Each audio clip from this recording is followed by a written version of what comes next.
Tantor Audio, a division of Recorded Books, presents The Cold People and Other Fairy Tales from Nowhere by Felix Blackwell and Colin J. Northwood. Narrated by Matt Godfrey. World Behind the World. Felix Blackwell. The experience of many people with what we call the paranormal typically consists of uneasy feelings, unexplained sounds, objects moving.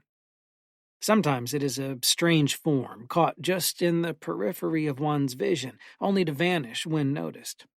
But these things are all mere shadows on the wall of our dimension. Since I was a child, I've had the curse of seeing through those walls. I have seen the ones who cast those shadows. It was a rough breakup. I was a junior in college with my whole life ahead of me, but I couldn't pick myself up. She was the one I had dreamed of for many years, and the one I thought I'd wake up to for the rest of my life. And then she was gone. It was all my fault. I blamed myself every waking moment, and when I slept, she haunted my nightmares. I was, as my friends put it, in a bad place, and needed to find my way out, so they insisted I socialize more. One night, my friends took me out to a movie. We romped around downtown Santa Cruz in the frigid winter air, bobbing in and out of the shops before the film started. When we couldn't take the cold anymore, we headed into the theater lobby. Christine and Kevin stood in line for snacks, while Nathan and I went looking for the bathroom. It was a Friday, and the whole theater bustled with young couples, professors, and generations of hippies. It was one of those upscale theaters. The bathroom was decadent, lined with sparkling black tiles and ambient lighting. Even the sink counters looked like marble. We shuffled in with several other random guys, and Nathan took the last urinal. I found a stall. I stood there, staring at the wall as I drained, almost hypnotized by the decorative metallic flecks in the tiles. Thoughts of my now ex-girlfriend surfaced in my mind from the depths where I tried to hide them. As I thought of her, the din of people and sinks and hand dryers all around me faded to silence. I shook off the thoughts and tried to flush, but the toilet did nothing. I tried again. The handle stuck. "Nice place," I said, then turned and exited the stall. The bathroom was now empty. The dozen people who were here just moments ago had vanished. I bent down and glanced under the long line of stalls. No feet. "Nate?" I called out. He must have gone back to the lobby. I wasn't quite sure how everyone had left without a sound. Breakup's making you a space cadet, I thought. It was quiet enough now that I noticed pop music playing through the speakers on the ceiling. The wall lights flickered, then went out. For just a moment, I stood there in absolute darkness, and then they came back on. I shrugged, headed to the sink, and tried to turn on the faucet. The tap was dry. Real nice place. An ancient fear flickered inside me when the door to the lobby didn't budge. I instantly recalled the claustrophobia that I'd buried with my childhood, and the way it pressed down on my chest and throat. I rattled the door harder. It didn't open. It didn't even shudder under a spirited attempt. It was as though someone had affixed a useless knob to a metal wall where there had never been a door. I sucked in a deep, slow breath, swallowing back the primal urge to panic. My phone had reception, but neither Christine nor Nathan answered my call. I texted them both. "Locked in the bathroom. Get me the hell out of here. Not joking." Minutes went by. I bashed my fist against the door, issuing thunderous booms across the walls, but there was no response. Only the vapid pop songs kept me company. There must be another way out, I thought. The bathroom had 6 stalls, 6 urinals, 5 sinks, painted tile floors and ceilings, and one door. One locked door. or rather, the semblance of a door on one part of the wall.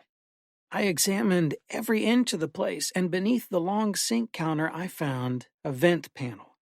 Cool air poured out of it. With the corner of my debit card, I loosened the 4 screws that held it to the wall.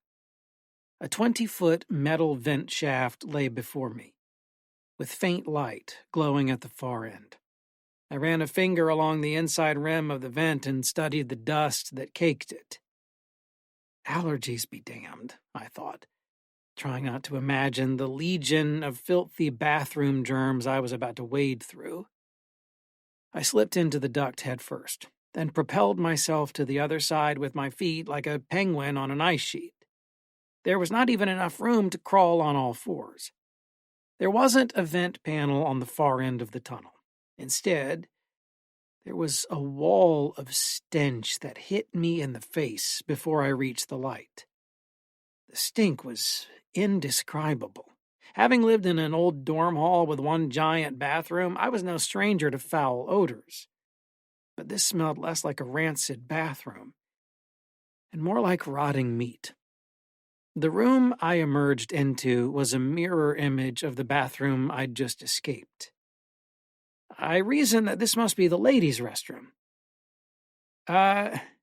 Anyone in here? I called out, hoisting myself off the ground and batting the dust off my shirt. Sorry, I was locked in the men's room. I could almost taste the horrid smell as I spoke. Nobody replied. The same music played in this bathroom too, but it seeped out of the speakers like mud. It almost sounded like I was hearing it underwater. The rest of the place was a bit odd too. Some of the lights were off, but even in the darkness, I could see that mold had grown over half the floor and one of the walls. It crept all the way up to the ceiling and spiraled out in different directions. The air was cold and moist.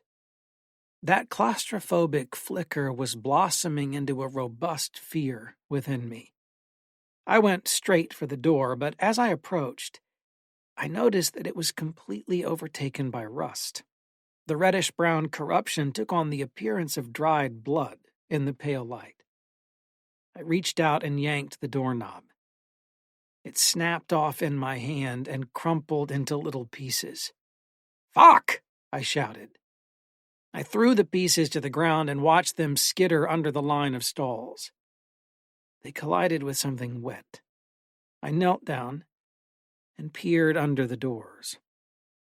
There were feet. A woman's. Bare. The skin was gray and white, crisscrossed with purple veins. Long, putrid nails bent and curled away from the toes like the branches of a dead tree. Mold caked the spaces between the feet and the floor. My breath died in my chest. I snuck back to the vent, wide-eyed with terror, and crawled back in. I propelled myself back into the men's bathroom at light speed, then quietly slipped the vent panel back into place and made sure those screws were on tighter than ever before. But this bathroom was different now. Only one light remained on. It illuminated just a portion of the long room, whose floor was now stained with all manner of unspeakable filth. The one wall I could see had chunks torn out of it in the shape of nails or claws. The music that played was garbled, choppy, and completely off-key. A voice rang out from far off.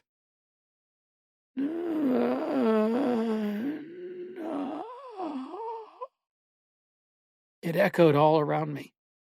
I could not tell from which direction it came. It certainly didn't come from the speakers overhead.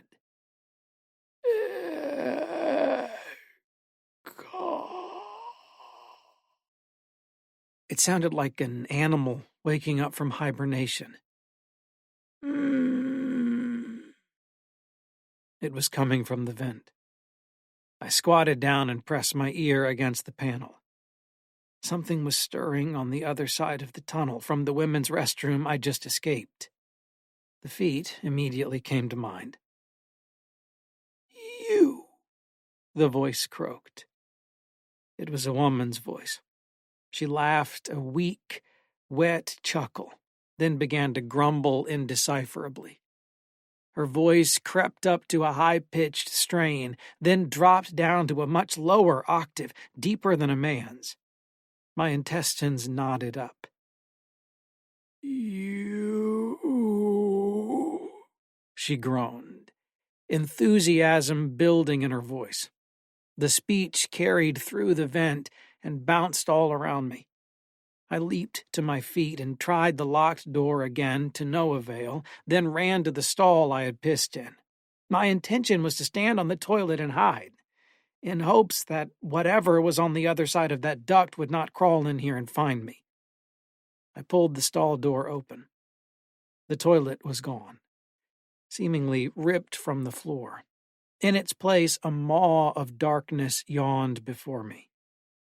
It was so deep that I couldn't see the bottom, but sounds of dripping water echoed from within. I stood there at the edge of the broken tiles, staring deep into the void, wondering if I was meant to go in, wondering if it had been opened up for a reason. Soft, raspy breathing disrupted my ponderings. I glanced behind me, back at the vent. The outline of a face appeared in the shadows, partly obscured behind the panel. Deep, dark eyes stared out at me, watched me. But these eyes didn't study me. Somehow, they already knew me. I didn't have to jump. The sight of that face compelled me forward under the force of terror. I fell head first into the impossible abyss. My shoes squeaked across the tiles as I slid in. The sensation of falling did not overtake me. No wind rushed up from below me. My stomach did not leap into my throat. I felt suspended, still, unmoving in the velvety black. I reached my hands out and discovered a metal surface before me. The hole I'd fallen into was gone, and the only light now was a line of pale white where my feet rested. I felt around the metal surface until my hand fell on a knob. It was a door. I shoved it open and beheld another bathroom, just like the two before it. The second my brain processed this room, gravity caught up with me and dragged me straight down. If I hadn't been holding the doorknob, I'd have fallen deeper into the dark. Instead, I dangled there, yelling and cursing, trying to hoist myself up into the wretched bathroom. My legs flailed all around as I pulled myself up. There was nothing to step on. It was as if the bathroom itself hung in an empty void. The moment I flopped onto the dirty tile floor, the door slammed shut behind me, and a chorus of demonic screams rang out behind it. I lay there on the floor, shaking violently, trying not to cry. Water droplets trickled all around me. Above the sinks, a single lamp flickered, but its light didn't even reach the stalls a few yards away. Someone could very well have been in this bathroom with me. I pulled myself up and hobbled to the sinks, rubbing my face with desperation. "You're having a psychotic episode," I thought. "You've completely lost it. Are you high? Did you drink anything that wasn't yours tonight?" I stood under the dim light and checked my eyes in the mirror. Pupils aren't dinner plates. That's a good sign. I pried my eyelids open. "Healthy white. You aren't high. Mental breakdown it is." While looking at my reflection, I noticed something different about this bathroom. Unlike the two before it, this one had another mirror on the wall behind me. Both mirrors faced each other, creating the appearance of an infinite succession of bathrooms all in a row. I saw hundreds of copies of me, trailing off into forever in either direction.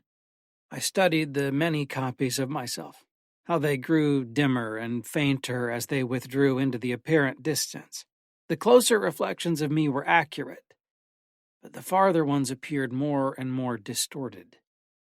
My eyes looked impossibly dark, My face grayed and sunken. Even my teeth yellowed in those wretched duplicates that stood far off. Something else caught my eye. Something moving. I peered hard down the line of images. The endlessness of it dizzied me, but I distinctly perceived a figure moving around in one of the distant reflections. It was too tiny to make out. I spun around, checking the mirror behind me, and looked all around the room I stood in. No one here. My eyes returned to the figure, which was now close enough for me to see that it was a person, or something with a humanoid shape at least. It bobbed up and down, periodically dipping beneath the threshold of the reflection that contained it. It got closer and closer and closer. There were hundreds of duplicates of me, but only one of it. Finally, the person got close enough that I could get a better look. Only a few dozen reflections into the vast series of them, I could make out the form of a woman. She was crawling from one reflection to the next, crawling over their edges like a person climbing through a window on all fours. She moved like an animal, and periodically gazed straight at me. She was coming for me. I backed away from the mirror and bumped into the one on the wall behind me. I glanced over my shoulder. The woman was not shown in any of those reflections, only the one at the sinks. Now she was close enough that I could make out her features.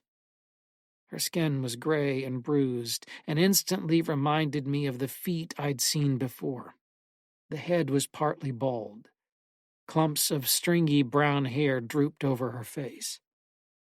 "You," she groaned, reaching for me with a shaking hand. A scream exploded from my lips and echoed around the bathroom. The woman's dark eyes lit up with horrific glee, and her tongue slid back and forth across her jagged teeth. She was only a few reflections away now, and her gaze was fixed upon me. Those hypnotic eyes and the death within them drove me to the edge of madness. Tingling pain seared across my skull and down my neck. I tried to move, but my body barely responded. There I stood, back against the opposing mirror. There was nowhere to run. I'm going to die. She's going to eat my face. Suddenly, an idea occurred to me. I pulled the cell phone out of my pocket and whirled around. With all my strength, I smashed it against the second mirror over and over until the glass shattered and fell to the floor. Then I turned around and faced the mirror at the sinks. The infinite series of reflections fell away, and with it, the image of the crawling woman. After a moment, the mirror reflected only my own image in the bare tile wall behind me. I took a deep breath of the dank bathroom air and savored my small victory. But my relief was misguided. The woman's voice cried out in the dark from far away. "I remember your name." This bathroom was the same as the ones before it. It had the same layout, including the vent beneath the sink counter. When I looked at the steel panel that covered it, I recognized those same eyes from before, peering up at me from the shadows. "Felix!" she shrieked, bashing her corpse-like hands against the metal. It bent and squealed under her rage. A screw popped off. I ran straight for the door I'd come in, not caring about the endless void on the other side. Better to die out there than in here. To my surprise, the door opened up into a hallway. Inexplicably, the abyss was gone. Without a second thought, I bolted into the hall and slammed the door shut behind me. The hall was so long that I couldn't see the end. The walls were perfectly straight all the way down, and so precisely constructed that the symmetry made me dizzy. A light fixture hung from the ceiling every few yards, illuminating the ground beneath it. Each was far enough from the next that the space between them was completely dark, giving eerie contrast to the scene. Dozens of small, rusty pipes ran across the length of the ceiling, stretching into forever. "Felix," the woman moaned behind the door. I was already 20 steps down the hallway. I came to a set of doors, one on each side of me, beneath the first light. Each was marked with a blue triangle that read, "Men's Restroom." I continued past them, hoping to find an exit up ahead. The door I came out of crashed open behind me. My pursuer rounded the corner on her hands and feet, barreling toward me like a tiger. Pure terror fueled my muscles. I rocketed down the hall, screaming bloody murder. Doors rushed past me. 2, 4, 10, 20. Every single one of them was identical, right down to the blue sign. "Where the fuck am I?" I shouted in rage and fear. The woman moved with terrifying speed. The clattering of her long toenails grew louder, and the smacking sound of her palms on the cold cement reverberated off the walls and deafened me. She was closing in. The hall went on and on. There was no end. There was no way to tell if I had even gone anywhere. Every light, every door, every length of pipe was exactly the same as the last. My body grew heavy with exhaustion. I glanced over my shoulder.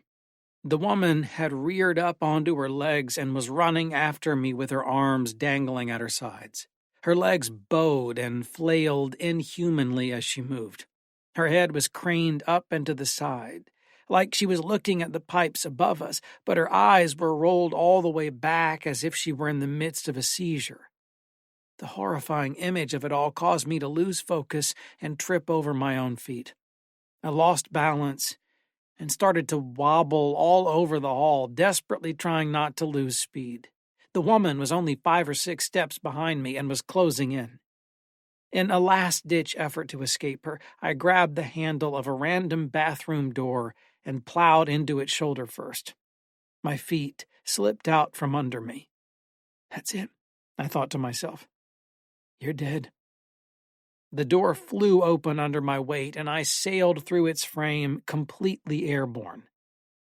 My body landed in a heap on popcorn-littered carpet. Bright fluorescent lights blinded me. All around I could hear gasps. Recognizable music played somewhere above me. I instinctively covered my head and curled into a defensive ball. But when no cold hands fell upon me, I opened my eyes and looked around.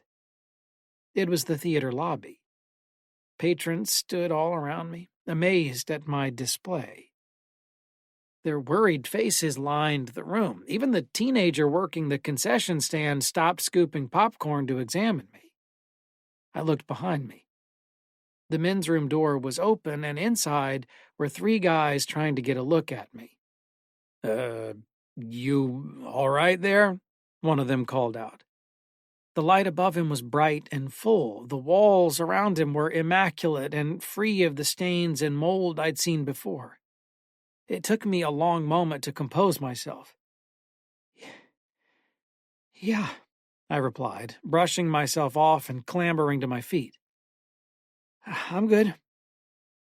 I dashed off to the theater to find my friends, trying to ignore the curious stares of 24 onlookers. The movie had already started. As I stumbled to my seat in the dark, I couldn't help but think to myself, I should have stayed home. There are bad places in this world, or perhaps between this one and the next. And I dreaded the conviction that this visit would not be my last. Icebreaker, Part 1. Felix Blackwell. The darkness that plagues my life was not born with me, but rather transmitted down through the generations. It came from long ago, from far away, and chose my family for a reason I do not yet understand. It was my grandfather who first peered into that darkness.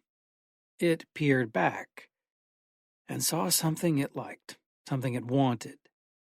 And so our suffering began. It was 1968. My grandfather, Martin Blackwell, was on a ship headed through the northerly reaches of Baffin Bay, inside the rim of the Arctic Circle. He was a geologist working with the U.S. military and was on an expedition to survey Greenland's ice sheet. The government wanted to know if it could build a top-secret nuclear missile installation there for rapid counterstrikes on the USSR in the event of major attack. They sent the Hypatia, an expedition ship with a crew of 4 scientists and 2 engineers, all of whom they'd contracted through America's most prestigious universities, and 31 Navy servicemen of various stripes. It was expected to be a 7-week mission. What they found was not nearly what they came for. On the 10th day of the voyage, beneath the glow of a full moon, one of the sailors spotted a dark shape in the distance. It appeared to be another ship anchored against an ice shelf. After obtaining clearance from high command, the crew decided to approach. The mysterious ship was absolutely colossal.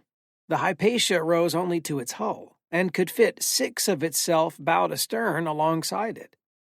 High above her as she passed, a Cyrillic sign loomed over the smaller vessel, no doubt the name of the strange craft. It took command only minutes to determine that this was no ordinary ship. It was a Soviet nuclear icebreaker. Even more, it was the only Volgo-class icebreaker ever built. Once a floating city that housed nearly 400 men, the thing now sat as still as death, skewered against the ice and half consumed by creeping frost. Its immensity cast an abyssal shadow on my grandfather and the other men as they gathered on deck in awe. The name translated to the Spear of Kutuzov. After much deliberation, High Command altered the mission objectives. My grandfather's crew was now responsible for investigating the abandoned ship and recovering any Soviet weapons and documents on board. The U.S. government feared that the Soviets were planning to nuclearize Greenland first, and so it wanted to know the nature of their latest secrets.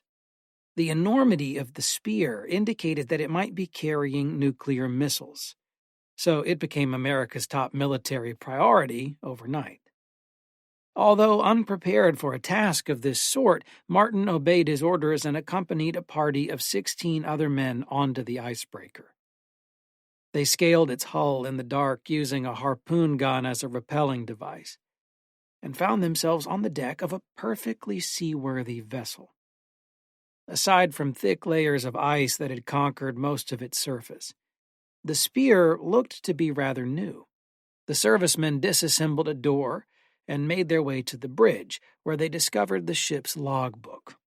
One of the sailors had basic Russian training, and gleaned the following information from the logbook and other documents found there. At the time of the most recent entry, the spear housed 318 souls, including one admiral, whose presence was highly unusual. The destination and recent coordinates of the ship were inconsistent with its current location, suggesting a top-secret itinerary. Few other details could be ascertained. Many of the documents appeared phony. Scrawled near the bottom of the last page was the sentence, "We let them in." It was dated September 6, 1967, more than a year before Martin and his team had arrived. The men began a search of the ship. On the deck and first level, there were no signs of her crew. The secret of their whereabouts was well kept, for behind each door and hatch lay only another silent passageway or empty cabin. The engineers checked the stability of the craft's electrical equipment and found it to be in working order. There were no signs of an attack or any sort of toxic leak, so the team descended to the second level. It was darker down here. Fewer of the lights worked, and many of them buzzed and crackled, as though the power grid was straining against failed circuitry. Furniture and personal effects were scattered throughout the passageways, suggesting either that the ship had been violently searched or that the crew had very hastily fled. Martin staggered through the long corridors in search of answers, but each turn presented only more questions. At the end of a narrow passage, he discovered the ladder room that led to the third level. It was completely barricaded with mattresses and chairs. Someone had even tried to jam a fire axe into the hatch wheel. High above the deck, some of Martin's colleagues had located the captain's quarters. It was an elaborate cluster of well-appointed rooms, replete with life-size portraits of Stalin and other heroes of the Soviet Union. Behind an enormous desk hung a painting of a man in a decorated uniform, his features chiseled and expression stoic.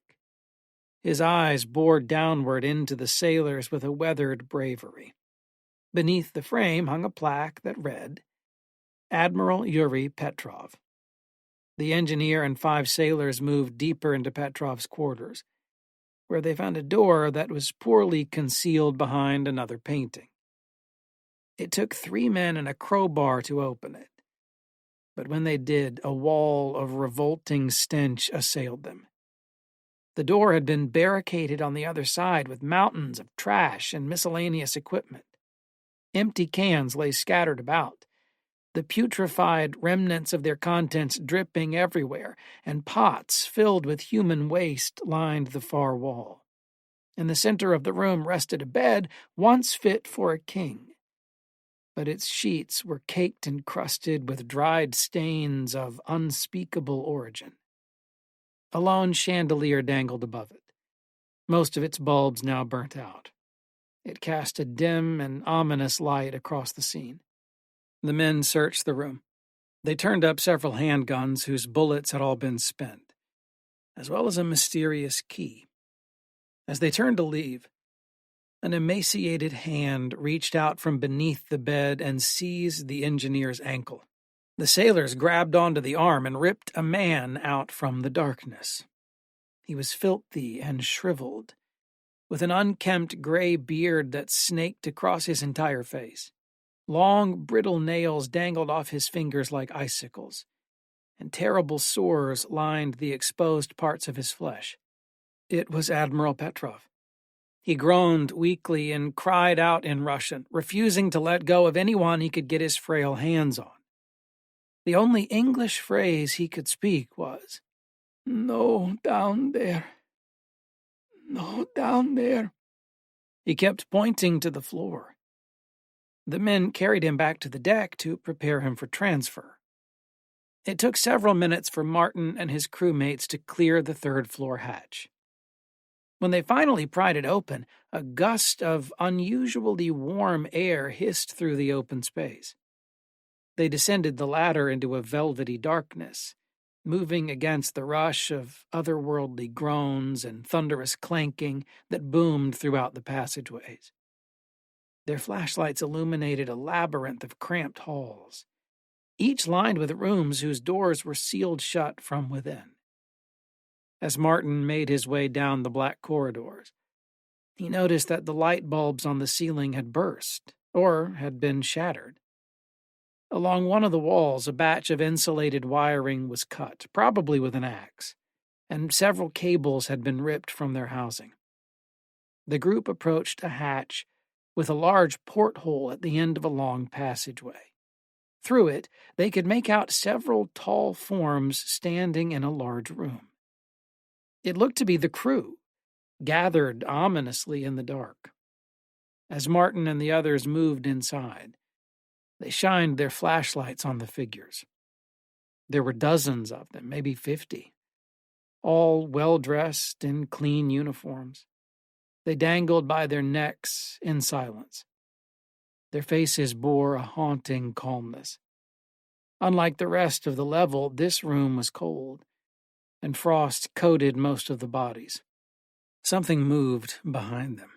A scraping, scuttling sound issued from nearby, followed by a loud crash and the clattering of metal against metal. Martin pushed through the maze of bodies.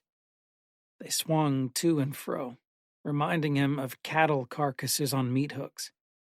He imagined some grim butcher lurking in the shadows, mindlessly carving and hanging his slaughters. It was a man. A live one. He sat there, with his back against a set of metal cabinets, surrounded by a mess of spilled utensils. He was a cook. This was a kitchen once. Martin tried to shake off the thought that perhaps this man was the one who tended to all the swinging corpses. A primal terror radiated from the cook's face. His blue lips trembled, and between the chattering of his teeth he whispered the same Russian phrase over and over. As Martin reached out to calm him, the cook lunged for a nearby paring knife and rammed it into his own gut. He paused, momentarily silenced by the cold sting, and gazed into the faces of the men who'd come to help him. Then he tore the knife out and stabbed it in again, 5 or 6 more times, until he slumped over dead. Blood washed out of his apron, but it froze before it reached the floor. It was only then, in the stillness, that Martin noticed a series of elaborate runes on the back of the cook's neck. They had been carved into the flesh, too complex and ordered to have been self-inflicted. Martin and 2 sailors carried the cook up to the deck of the Spear, while the others continued their investigation of the lower levels. Once topside, Martin convened with the engineers and their new prisoner. The admiral they escorted was now calm. His eyelids drooped nearly shut, and the frigid winds that battered the ship did not seem to bother him. As the 2 parties explained their strange encounters to one another, Admiral Petrov took notice of the brilliant moon at the edge of the horizon. He stared into it, spellbound in its icy glow, and did not look away until the cook's body was laid out before the commanding officer of the Hypatia. As the sailors examined the bloody runes, Admiral Petrov looked down upon his dead comrade.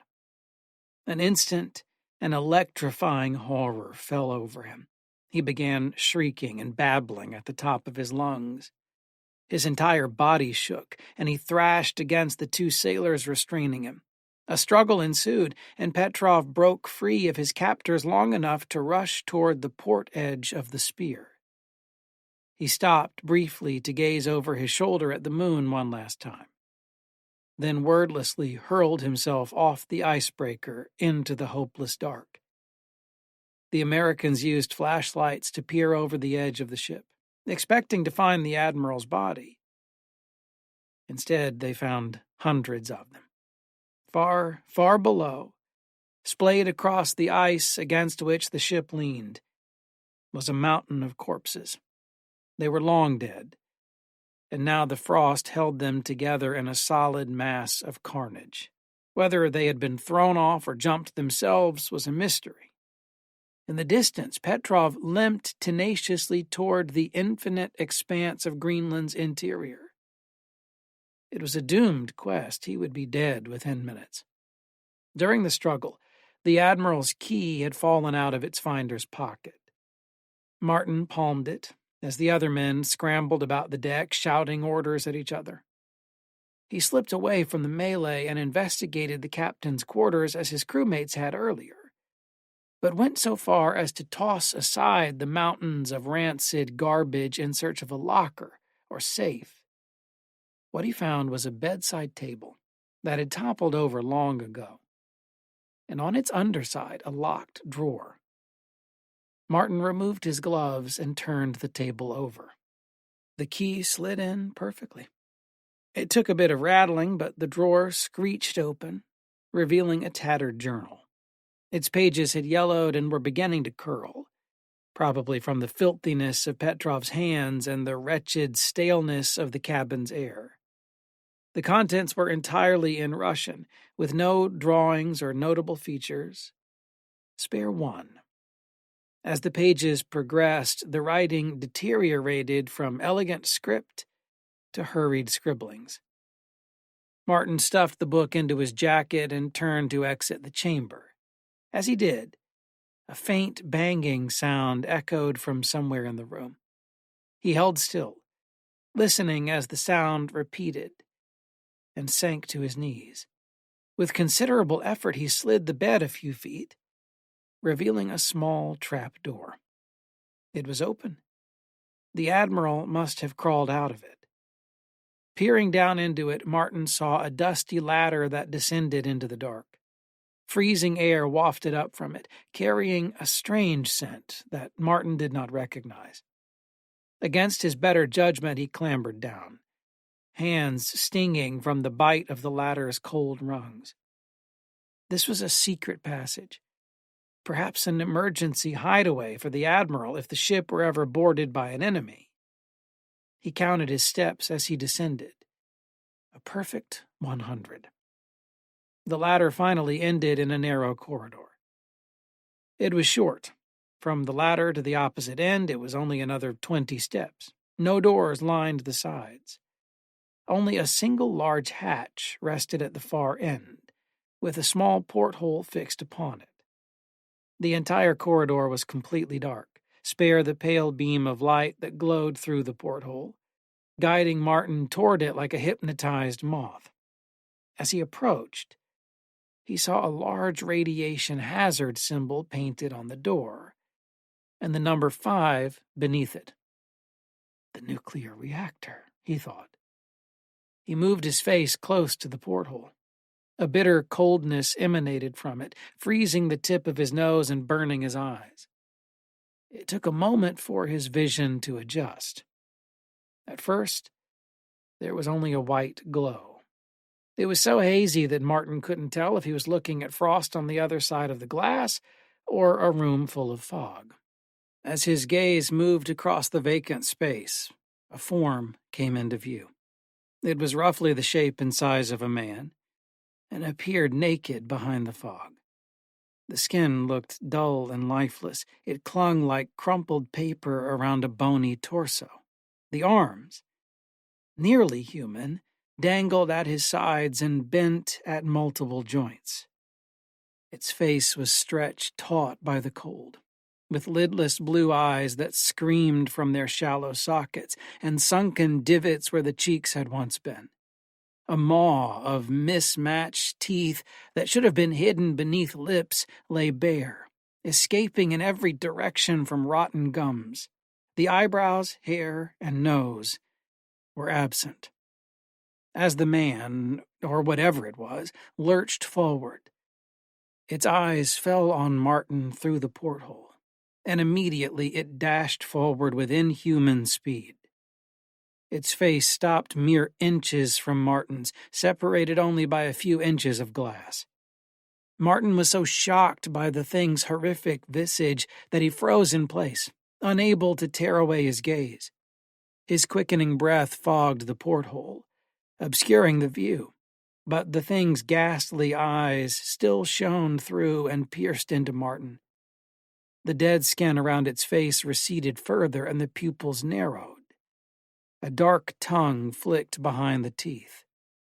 The thing was smiling.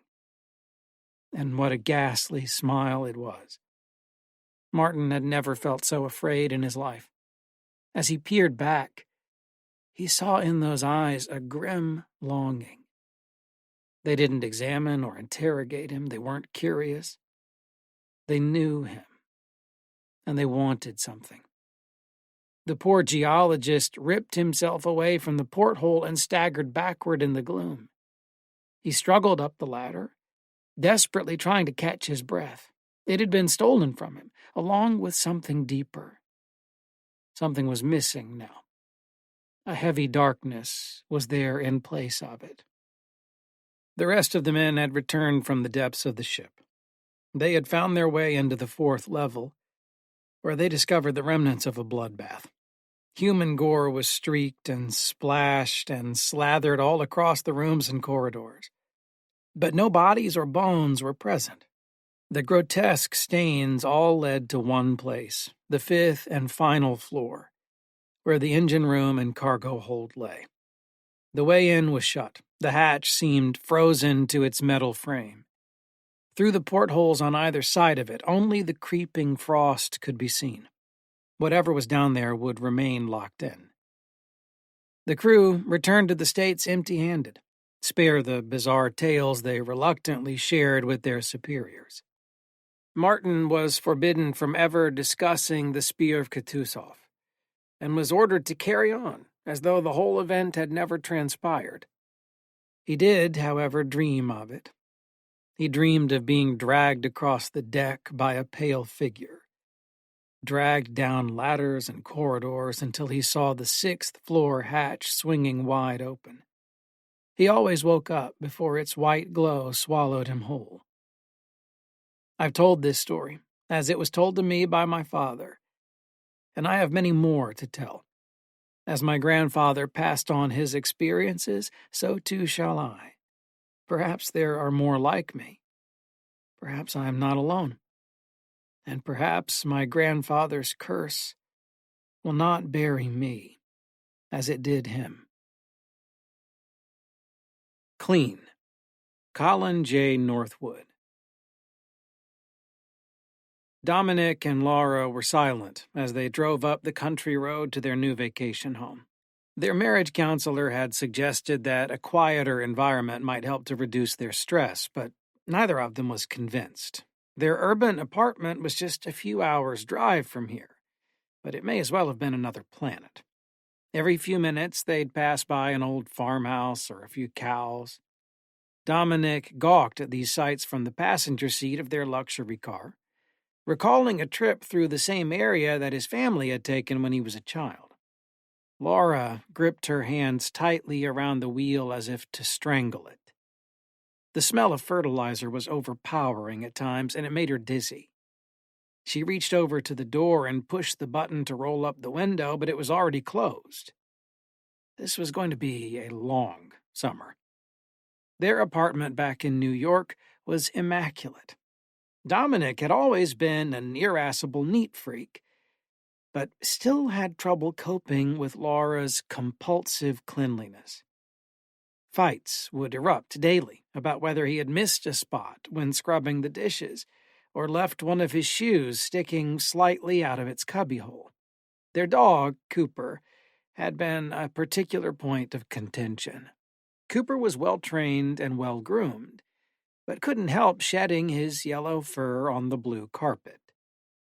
Dominic had refused to give him up when they moved in together. Cooper would have more room to run around outside in this environment, as long as he kept his muddy paw prints off the floor. Dominic tapped his fingers on the dashboard and thought about how best to reassure his wife. All he could muster was an unconvincing, "The pictures look nice." "Please stop doing that," she responded. He always had to put his damn dirty fingers on everything. "You touched that gas pump and didn't wash your hands." He knew better than to sigh. With time, the flat landscape gave way to gentle hills, and the road began to wind in tangled knots around them. A turnoff led into a lightly wooded area where a village lay just out of sight of the highway. There was a single general store that served the most immediate needs of the locals. For anything else, it was 20 minutes up the highway. Laura's blood boiled. "You didn't tell me we were going to live on an unpaved road." Dominic didn't say a word. They had been through this kind of thing too many times. Cooper knew, too. He kept his nose between his paws on the back seat. Laura pulled into a parking spot in front of the general store. "I'm not driving my car up there. The dirt will get all over my tires and we'll never get it off." She stepped outside and wondered how she could walk up the hill without getting dirt on her shoes. "I can't deal with this. I'm calling Dr. Rogers." Dominic and Cooper just sat and watched as she paced furiously in front of the store, one hand holding the phone and the other on her forehead. They watched as her expression grew increasingly frantic. They watched as a truck came into sight from around a corner, tossing a cloud of dust into the air behind it, and they watched as it approached a nearby parking space. Laura never saw it coming. As the truck parked, the light breeze carried the plume of dust with it. In an instant, she was a shrieking tornado. The phone did not survive. Her husband frowned at the thin coat of dust settling on the windshield. "This looks like shit. I can't live like this." Dominic had to admit she was right. The house looked like it hadn't been dusted or vacuumed in weeks. We'll clean it up. If I see one goddamn spider in this place, I'm driving back to New York and I'm leaving you and your stupid dog here to rot. Cooper was sniffing around the floor, leaving his human companions in dread of what he might find. Thankfully, he wasn't telling. The house was 2 stories high and built from gray wood. Both the architecture and the decor could be described as rustic by someone in a generous mood. Laura had known all along that the house wouldn't be to her tastes, but this was just beneath her. What kind of low-class people would live in a dump like this? She wondered aloud. Remember what Dr. Rogers said. Let it go. I'm going to look for the shower. Dominic retrieved a linen cloth and some cleaning spray from his suitcase and began to wipe down the old hardwood chairs. When he was done, they exuded a luminous sheen, but the contrast only made it more apparent how dirty everything else was. Everything. I can't believe this place, Coop. We've got some serious work to do. Cooper couldn't believe it either. The smells around here were like nothing he had ever experienced before. The upstairs area was newer, and Laura was relieved to find a modern shower there. Downstairs in the second bathroom, there was only a cast-iron bathtub. Dominic examined the 4-post bed that dominated the master bedroom. It looked clean, but you can't be too sure. It was still early enough in the day that there would be time to wash the sheets. He found the machines in the basement and started loading them up. A bark from upstairs let him know that it was time for Cooper to go outside and do his business. The second bark surprised him, though. Just a minute, Coop, I'm coming. Dominic put another handful of laundry into the machine. Much to his irritation, Cooper barked again, then growled. Cooper, stop it! Only once! You know that. When the barking didn't stop, Dominic considered that Cooper may have seen an animal outside. A smile crept across Dominic's face in spite of his intent to be stern. It had been years since Cooper, or anyone in their household really, had shown such unrestrained enthusiasm. Back on the ground floor, Cooper was at the back door, pacing, with his nose to the ground and growling occasionally. All right, Cooper, come on. Dominic opened the door and walked out onto the back porch. Over there. He pointed at a patch of grass a short distance away. Cooper paid no attention, though. He kept his nose to the ground and sniffed all the way to the other side of the porch. There, beside an antique rocking chair that had seen better days, was a white circle painted on the old wood of the deck. Inside the circle, the wood was clearly rotting. Cooper growled at it. Dominic laughed and patted Cooper's head. I guess you've never smelled rotting wood before, huh? Upon a closer look, though, he saw that the wood wasn't just rotting. It was putrid. Had it not been part of a wooden deck, he might have thought it was rancid meat. The thought of this sickened him. He squinted his eyes and turned his head away. Wow. Laura wasn't kidding. This place really does look like shit. Cooper calmed down a bit, but was still curious. He walked laps around the painted circle, taking in the unfamiliar scent. Stay away from that, Coop. I'm going to have to get that fixed up if we're going to make it through the summer. Those two are so much alike, Cooper thought. Dominic paced angrily back and forth across the bedroom floor, shouting into his phone. I don't know. No, it's not just Laura. No, I don't. Listen, it looks like fucking roadkill. Laura stepped out of the bathroom and listened as she toweled her hair. Well, I don't know how you could have missed it. No, I don't care. I just want it fixed. Yeah. Yeah, when can he get here? Dominic grimaced. All right. Yeah, I will. Yeah. Bye. Laura glared at him. I'm afraid to ask. Don't go on the back porch. Believe me, the last thing I want to do is go outside right now. She marched back into the bathroom. Oh, and tell Glenn to go fuck himself. He's sending a guy to do some repairs, but not until tomorrow. Perfect. Just perfect. She slammed the door, and the house rattled like a diving board.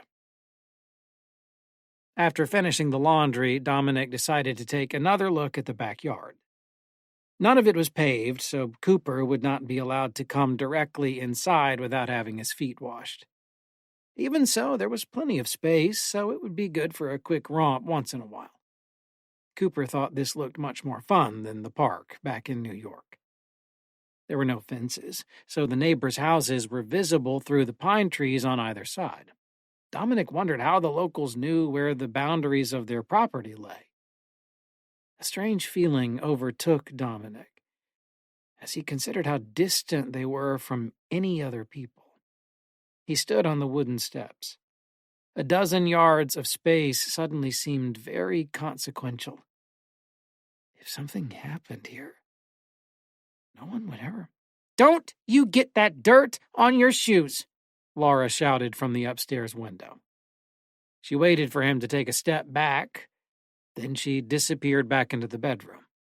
Resigned to his confinement, Dominic sat on the rocking chair to watch the shadows lengthen. He looked at his dog, then out at the trees, and his eyelids grew heavy. Hey, I'm talking to you. Laura was at the window again. Come inside. It's getting dark, and I'm hungry. Dominic yawned and pulled himself out of his stupor. The sun hadn't even set yet. It couldn't have been more than 20 minutes. He stood up and stretched, noticing that Cooper had lain down at his feet. He also noticed, God damn it, Coop, I told you to stay away from that. The tip of Cooper's tail lay inside the white circle, and his tawny fur bore an oily black stain. Another shout came from upstairs. Did your fucking dog get into something again? Yeah, just a minute. I need to wash his tail. Cooper bowed his head in contrition and waited for Dominic to return with a towel and a bucket of water. He was used to having his paws washed before coming inside from the park, but his tail was rarely a problem. He remembered what happened last time he jumped in the mud. Never again. The stain proved to be resilient and withstood Dominic's gentle scrubbing.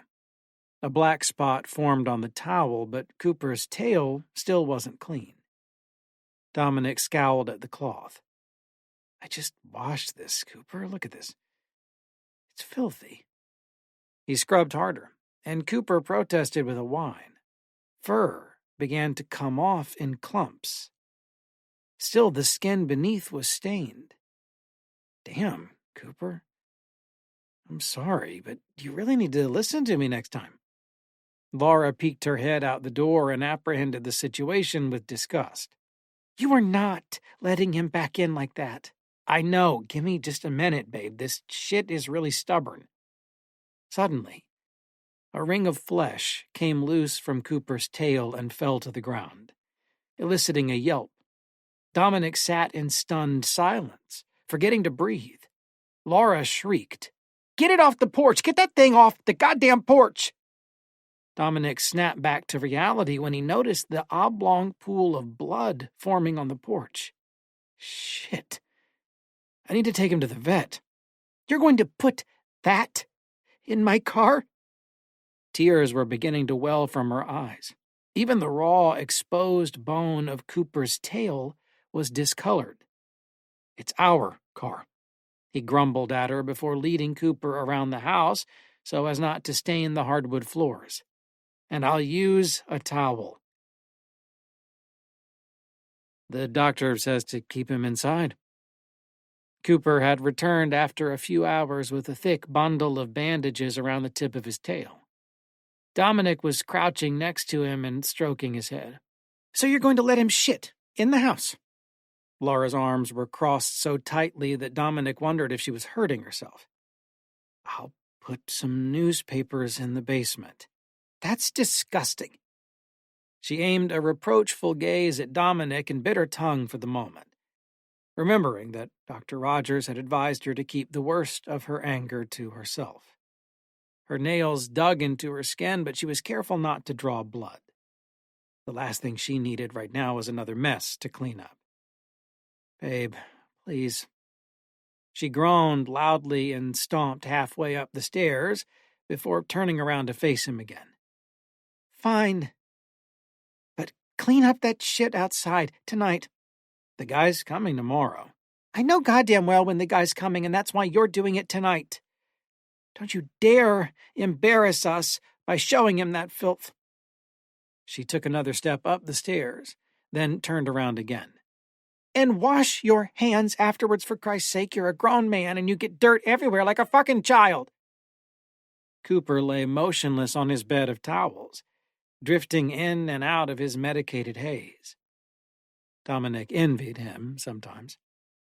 When the third towel was ruined beyond repair, Dominic finally gave up trying to remove the stain from the porch. He laughed for a moment at how difficult his assignment had proved to be, but stopped laughing abruptly when he anticipated Laura's reaction to his failure, not to mention the 3 ruined towels. It was late at night now, so maybe he could sneak into bed without her noticing. Then again, maybe it was best to wait a while longer. He wondered why someone would bother painting a white circle around the rot. Could it have been there before the damage occurred? Had someone used this spot to dispose of something dangerous? Maybe it had been a mistake to do this by hand. After all, it seemed likely that Cooper's tail had been injured by some kind of caustic discharge from the blighted wood. Dominic smacked the ground in frustration, then leaned back against the house and sat down. After a good deal of effort, the stain seemed completely unscathed, as if more and more filth had been welling up from within it to replace any that he scrubbed away. Not only had he not finished the job, but it looked as if he hadn't even started. His head sank into his hands when he imagined again what Laura would say about this. He had better at least get started on that ugly white circle. After a quick search of the basement, he found a can of paint thinner and some sandpaper. After his ordeal with the rotten wood, he had begun to wonder if the paint would be invincible too. Much to his relief, it reacted normally to his chemical weaponry and was removed with relative ease. As it was now nearly midnight, Dominic decided that this day had been long enough. He disposed of the paint scrapings and towels in a heavy-duty trash bag, and in his exhaustion retired to the house without noticing that the oily stain was spilling out onto the porch like an overfilled cauldron.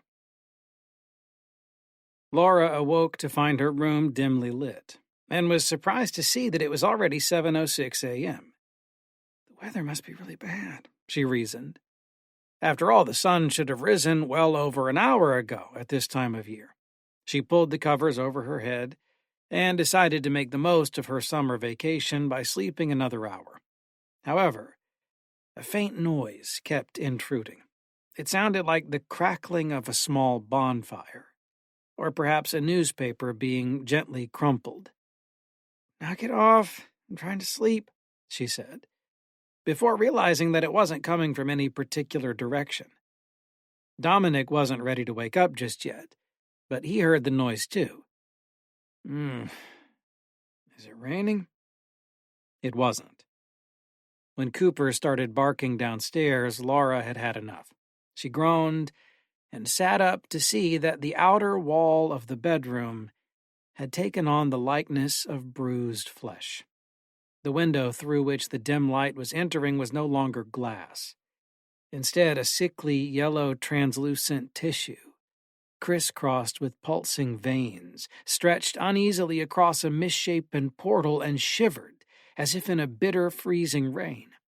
The familiar wood of the walls was creaking as it receded at the boundary of the creeping rot. The room was being slowly enveloped. Laura screamed and shook Dominic, who opened his eyes just in time to see a fist-sized glob of vile sludge oozing from the floor. It drifted slowly upward through the air before melting into the ceiling. They jumped out of bed and ran to the door, which lay on the side of the room that hadn't yet been affected. They hurried out into the stairwell only to find that the entire backside of their house had been infected by the cancerous growth. Cooper was running in circles at the bottom of the stairs and barking madly. His entire tail was now covered with a noxious black crust. All three ran out the front door, but not before Laura stopped to put on her shoes. The front of the house hadn't yet succumbed, and it was only after walking around the side that the infection was clearly visible. The back of the house had taken on an unearthly appearance, looking less like a building than the exposed organs of a dissected animal. Its wood pulsed and throbbed, appearing to be in pain. Rivulets of strange liquid flowed up the side and bled from the roof, as if a watercolor painting of a house were dripping into the sky. The entire back porch, where once the rot had been contained within a small circle, had become a quivering, scab-covered orifice from which filth leaked out with a choking sound. The land nearby was coated with something that looked and smelled like a mixture of ash and vomit. A bird, flying over the afflicted area, screeched in agony and spiraled out of the sky. By the time it hit the ground, its form had been twisted beyond recognition. In the wake of its descent, it left a trail of smoke that lingered in defiance of the wind for a few seconds, then slammed violently to the ground. Though they had both been frozen in shock at first, the couple took off running in response to the crashing sound of the smoke. Dominic reached the front yard and turned around, heart pounding. Holy shit! What are we going to do? But it wasn't Laura who responded. Rather, a whimper came from behind her. Cooper was struggling to keep up as the degeneration of his flesh was spreading into his hind legs. Seeing his friends struggle, Dominic started back toward the side of the house, but was halted by a shout. Laura could contain herself no longer. What are you doing? We have to get out of here now. We do not have time for your goddamn dog. But Dominic gritted his teeth and resumed his rescue. Cooper's legs were wobbling and his hindquarters were now completely engulfed. He had to be carried to the car over Laura's objections. She gasped as his decaying skin made contact with the rear seat of her car, and shrieked when she saw the viscous residue clinging to Dominic's hand. Get that thing out of my car! I've had enough of your shit, Laura. There was silence for a moment as she absorbed the shock of his defiance. What did you say to me? You heard me. I've had enough of your shit. He's my dog, and we're taking him with us. Laura smacked Dominic across the face. She reached back for a second strike, but stopped cold when he caught her forearm. A full-throated scream escaped when she saw that the grime from his hand had smeared onto her wrist. She ran around the car to the driver's seat, flailing and screeching all the way. Dominic barely had time to get inside before she backed out of the driveway, tires spinning. A soft whine came from the back seat. Cooper's affliction was progressing rapidly, and his body had now been consumed up to his neck. His rotting flesh was twitching angrily. Dominic couldn't believe his eyes. Hold on, buddy, we're going to save you. It's going to be okay. Laura's anger had almost overtaken her panic as she neared the bottom of the hill and approached the village. She stepped on the gas and began to mentally compose the tirade she was going to deliver when they got back to New York. But her plans came to an abrupt halt when a sharp pain seized her wrist, flaring up from the spot where Dominic had touched her. She lost control of her hand first and then the wheel. The car careened off the road and smashed into a large pine tree, rendering all of its occupants unconscious. Dominic awoke to a soreness in his head and a trickle of blood down his face. Beside him, Laura's unmoving frame was slumped over the airbag. He tried to check her pulse, but her entire wrist was now engulfed by the necrotic infection. He was relieved to find that he could feel her breath, but when he noticed that it was shallow and irregular, his relief gave way to sorrow.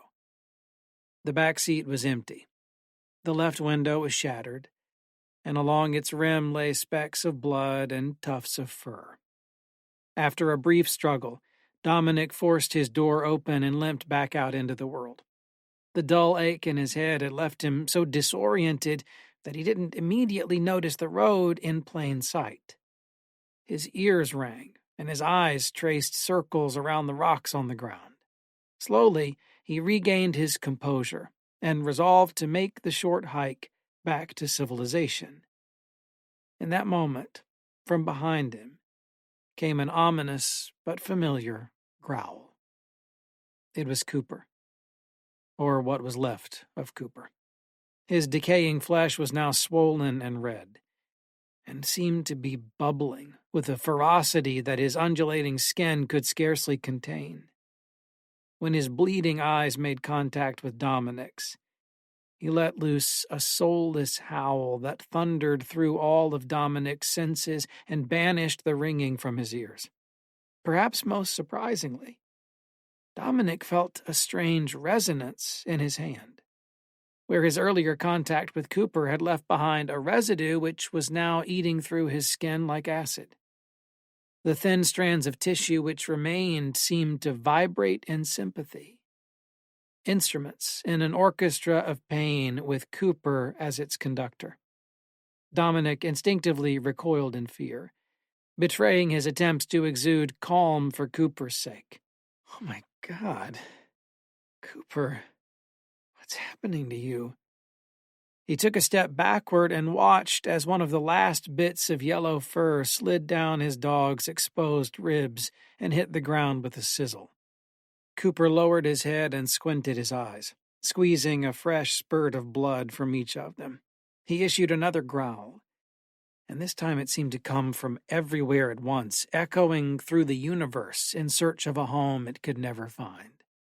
When Dominic turned and ran, Cooper followed close behind, but not too close. First to this side, then to the other, then back to the first, until it became clear what was happening. Even in a fog of panic and despair, Dominic realized that he was being herded back to the house. In Laura's half-conscious days, she dreamed of heaven. An immaculate heaven with streets made of pearl and gold, lined with inexhaustible streams of pristine spring water. She dined on crumb-free banquets in the cool shade of artificial trees, served by faceless men who obliged her wishes before she dared to ask. Here, she lay down on a soft patch of grass, secure in knowing that it could never stain her in a place like this. And so she was surprised when she felt a bit of wetness on her right arm. It was blood. She dragged her eyelids open like heavy curtains and found herself leaning on the airbag in her car. A thin red streak across the top ran down and to the right. Laura felt the soft touch of a drop on her arm and was repulsed at the thought of a stain forming on her expensive leather seats. She sat up to take a look and couldn't believe what she saw. Her entire right hand and forearm had transformed into a knot of pulpy, swollen flesh wrapped in a cocoon of rotting skin. She flinched in shock, and a razor-sharp bone sliced through to the surface. Something that looked like oatmeal oozed from the wound. She screamed and yanked her door open, then collapsed in a heap on the dirty ground outside when she found that her legs would not support her. She tried to pull herself to her feet, but her efforts were in vain until a hand touched her on the shoulder and began to help her up. When she turned, she saw the mangled remnants of Dominic's face, bleeding and blistering, even as he smiled at her. He said something incomprehensible, then spat out a piece of his tongue and took her by her disfigured right hand. Laura fought back with the last of her strength. She pulled away from him hard, and while she couldn't break his grip, she did break her own wrist. Thrashing with all her might, she nearly severed her hand before Dominic grabbed her by the neck. A thick yellow fluid oozed down onto her collar, and an unbearable stench filled her lungs. Cooper unleashed an awful howl in the distance. Dominic dragged Laura along the ground, muttering words no human had ever dared to speak. Though bruised and battered, she remained conscious. Pine needles and gravel shredded her knees on the long uphill trek back to the house. She had lost the will to struggle now, wishing only for death, until she realized that something worse awaited her. Dominic was taking her to the backyard to complete her contamination. He threw her to the ground, coating her in unspeakable filth. She writhed about violently, but to no avail. Each time she rose to her feet, her legs gave out once again, and she fell back down. In mere moments, most of her body had made contact with the polluted ground, and her frail human flesh was paying the price. The change was taking hold now. Her skin withered, and her organs began to corrode. She thought for a moment that she was dying. But although her body was rotting away, something new was arising within her. The uncanny, harmonious quality of her pain was the first indication. Her brain tried to withhold permission, but its humbled state forced it to relent, and soon, Laura's eyes saw what her body was already feeling. Heaven. All her life, Laura had been seeking order in the chaos of the world. Now she had finally found it. Her struggle was over. This place was just right. This place was home. She looked over at Dominic's smiling face, and she smiled back at him in gratitude.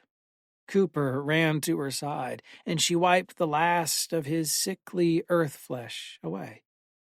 But after a few moments of bliss, Laura remembered that their perfect home was still surrounded by the same wretched world that had heartlessly kept her from her true purpose for so long. She glanced out at the blue sky and green trees with dismay. Dominic understood immediately. Can you believe this neighborhood, babe? It's disgusting. Laura was never one to back down from a challenge. Ugh, I know. It's hard to believe people can live this way. Looks like we've got some cleaning up to do. Lily. Felix Blackwell. The storm was fading.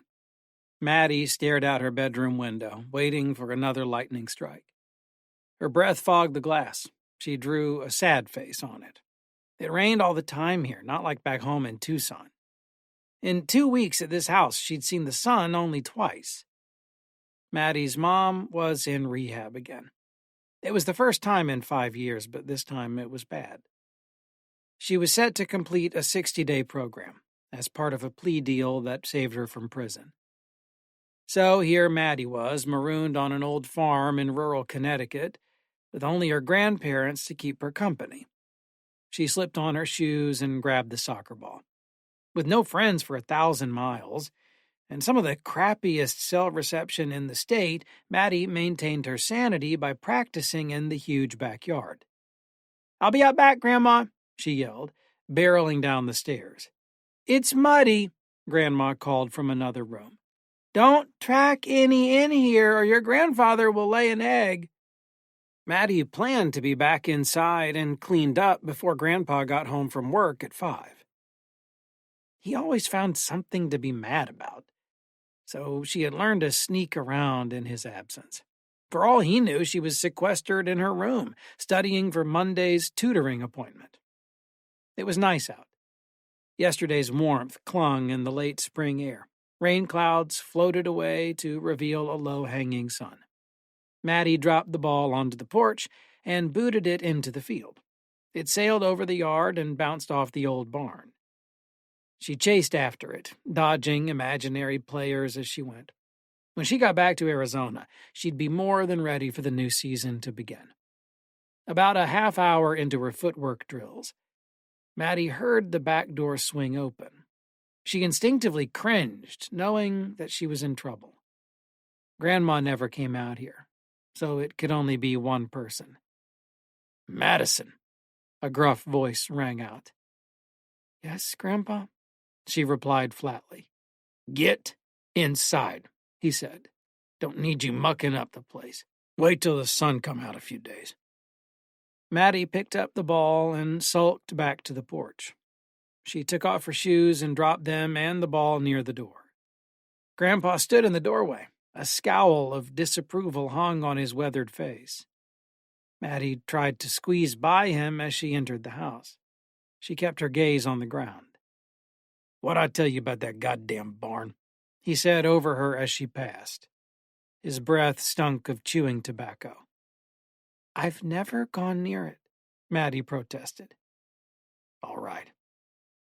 Dinner was awkward as usual. Grandpa drank more than he ate. He complained about the kids in town and the dip in sales at his furniture shop. Anytime he wasn't at work, he was in the garage, sawing and sanding. He kept eyeing the hall, like his family was distracting him from a big project. Grandma didn't say much, except her typical cheery interjections. She'd occasionally smile at Maddie during Grandpa's ramblings, as if to say, "Oh, don't mind him." Maddie raced through her meal and retreated to her bedroom, where she listened to the old radio and worked on math homework.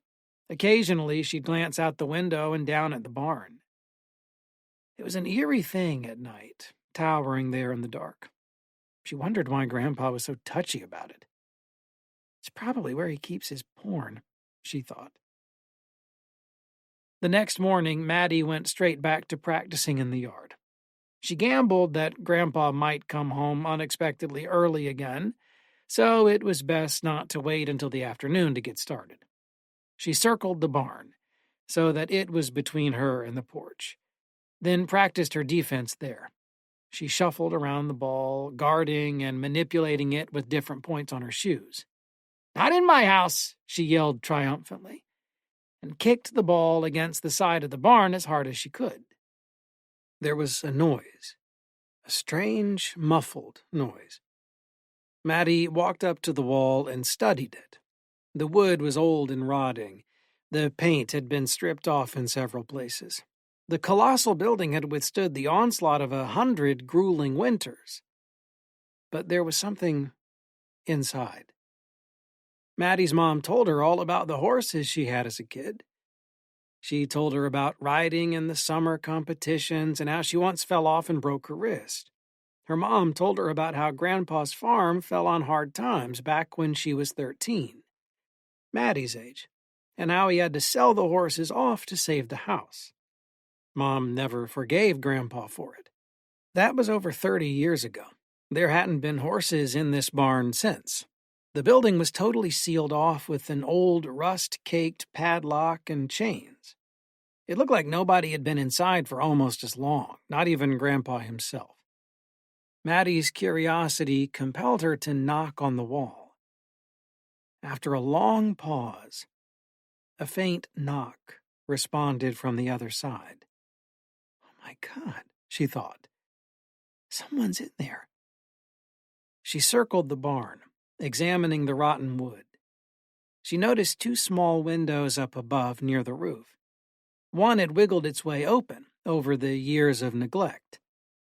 Maybe it's a raccoon? Maddie knocked louder. "Hello?" she called out. "Is someone in there?" The knock responded louder, followed by what sounded like the cry of a small animal. Maddie circled the barn once more, searching for a way in. It took a bit of work, but she was able to boost herself up on the soccer ball just high enough to peer through the window. The barn was dark and spacious. She couldn't see to the far wall. Little blades of light pierced through cracks in the roof here and there. They fell on old boxes, broken furniture, an abandoned workbench. Maddie checked for spider webs and wiggled through the open window. She tumbled down onto the dirt below. The air was dank and frigid. The girl scanned the room and rubbed warmth back into her arms. There was nothing here. No raccoons, no people, no traces of life. "Where are you?" she whispered. "Help me," a dry voice whispered back.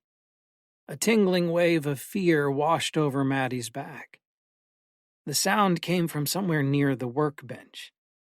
She moved closer and studied the miscellaneous supplies bunched around it. "Yes, here," the voice whispered. It sounded muffled and distant. Maddie could barely make out a suspicious pile of trash bags behind the table. She kicked a box out of the way and examined the bags. "You found me." Maddie reached out and pulled bags off of the pile. They were light, probably filled with leaves and grass trimmings from the old mower nearby. She jumped back as the last bag fell away. There was a trunk. It was a big black vanity trunk that probably belonged to Grandma once upon a time. The old thing was tattered and scuffed. It looked like it had been sitting here for decades. Several thick chains were wrapped around it, joined together at a huge padlock on the front. 2 cinder blocks rested atop the chest, unmoved for ages. Creepy, Maddie thought. She hugged herself in the cold. "Who are you?" she asked. "Lily." With the trash bags removed, the voice was clearer. "What are you doing in there?" The sound of nails dragging on a hard surface resounded from within the trunk. "It's so cold," Lily cried. Her voice was tiny, and there was something unusual about it. The intonation was all wrong. "I can't feel my legs." Maddie fingered at the padlock. It was rusted to oblivion. No key would open it. I'll go get help," she said. She couldn't explain why, but Lily scared her. "I'll get my grandma. She's home." "No," Lily yelled. Her voice went raspy. "No, no. You can't tell anyone I'm here, please." "Why not?" Maddie asked. There was a long pause. "You're a good girl, Madison," Lily said. "I know you'll help me." Maddie took a step back. How do you know my name?" The room got colder. Maddie's teeth chattered. She tried to hide the fear in her voice. "I hear them talking to you," Lily replied. "I hear you playing." Maddie studied the chest carefully. "Do you know my grandparents?" she asked. "Do you know where you are?" A deep, rumbling gurgle escaped from the trunk. "Tell me," Lily said. "I don't remember. It's been so long, so cold." "You're in a barn," Maddie replied. "In my grandparents' backyard. Alfred Cole is my grandpa. It's his farm." "Alfred," Lily repeated. She made another deep grumbling noise. The trunk began to shake violently. The sound of nails scratching wood grew louder and frantic. "Let me out," she bellowed in a hideous voice. "Let me out, now." Maddie dashed back to the other side of the barn. She vaulted off of a nearby box and caught the windowsill with her fingers. She hoisted herself up with all her strength and flailed through the narrow opening. She dropped into the grass outside and lay there, blinded by the sunlight, relieved to be out of the dark. Whatever that thing is, she thought, it can stay in there. Later that evening, the old red truck rolled up the driveway. Grandpa staggered out of it and fumbled with a table he'd brought home, probably a piece he couldn't sell. He was too drunk to manage it, so he left it on the ground and came into the house. Maddie watched him from the hall window and shuddered at the thought of having to interact with him. Dinner was an exercise in avoiding eye contact. Grandma and Maddie stared down at their food, gritting their teeth through Grandpa's bluster until he got bored and wandered into the garage. Maddie hugged Grandma and hurried back up to her room. The girl tried to distract herself with math problems, but she could still hear Grandpa occasionally coming into the house to rummage around or to shout about something. She tried to drown him out with the old radio on her desk, but he made too much racket. As the hours passed, Grandpa only got worse. He stomped up and down the stairs and argued with poor Grandma. She followed him around, pleading with him to calm down. And then it happened. Grandpa raised his voice once more, and a loud slapping sound rang out. Grandma's screams of pain followed.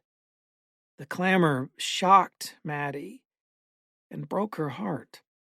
She felt the sting of the hit on her own face and shed tears as she listened to her grandmother's sobs. There were soft footsteps up the stairs.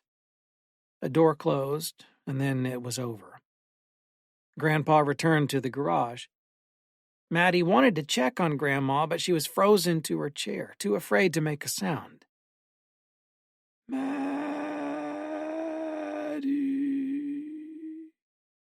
A muffled voice drifted in through the open window.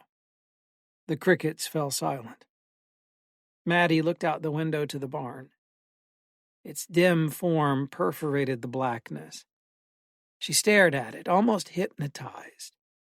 The world around her fell away.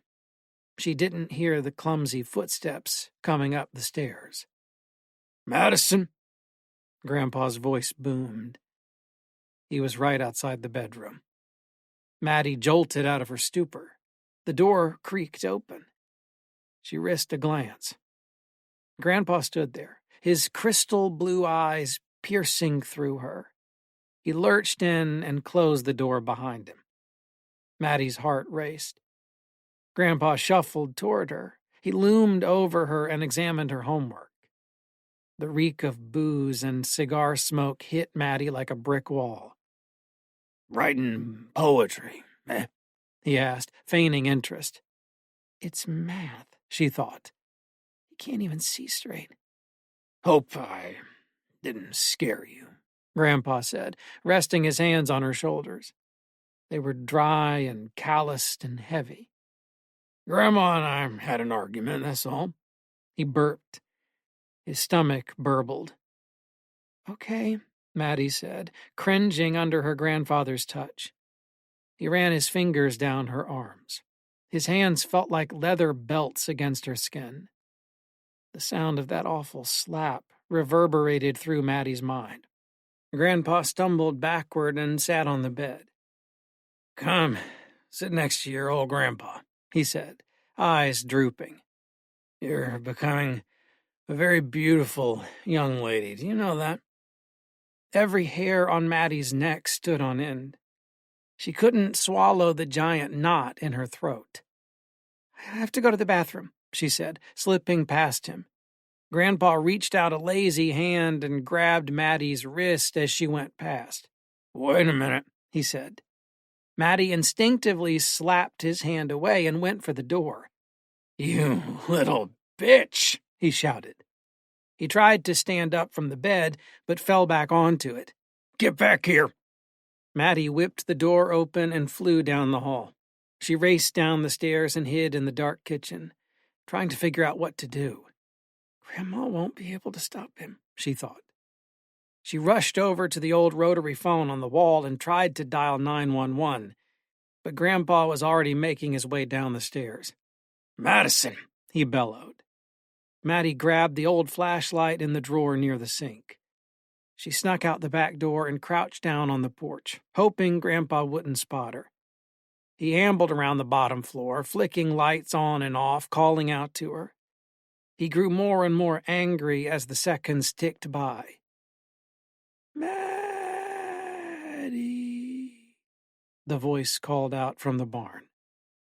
"Hide in here." The girl didn't pause to think. She darted across the yard and clambered into the open window of the barn, trying not to make any noise. "Madison!" Grandpa shouted in the kitchen.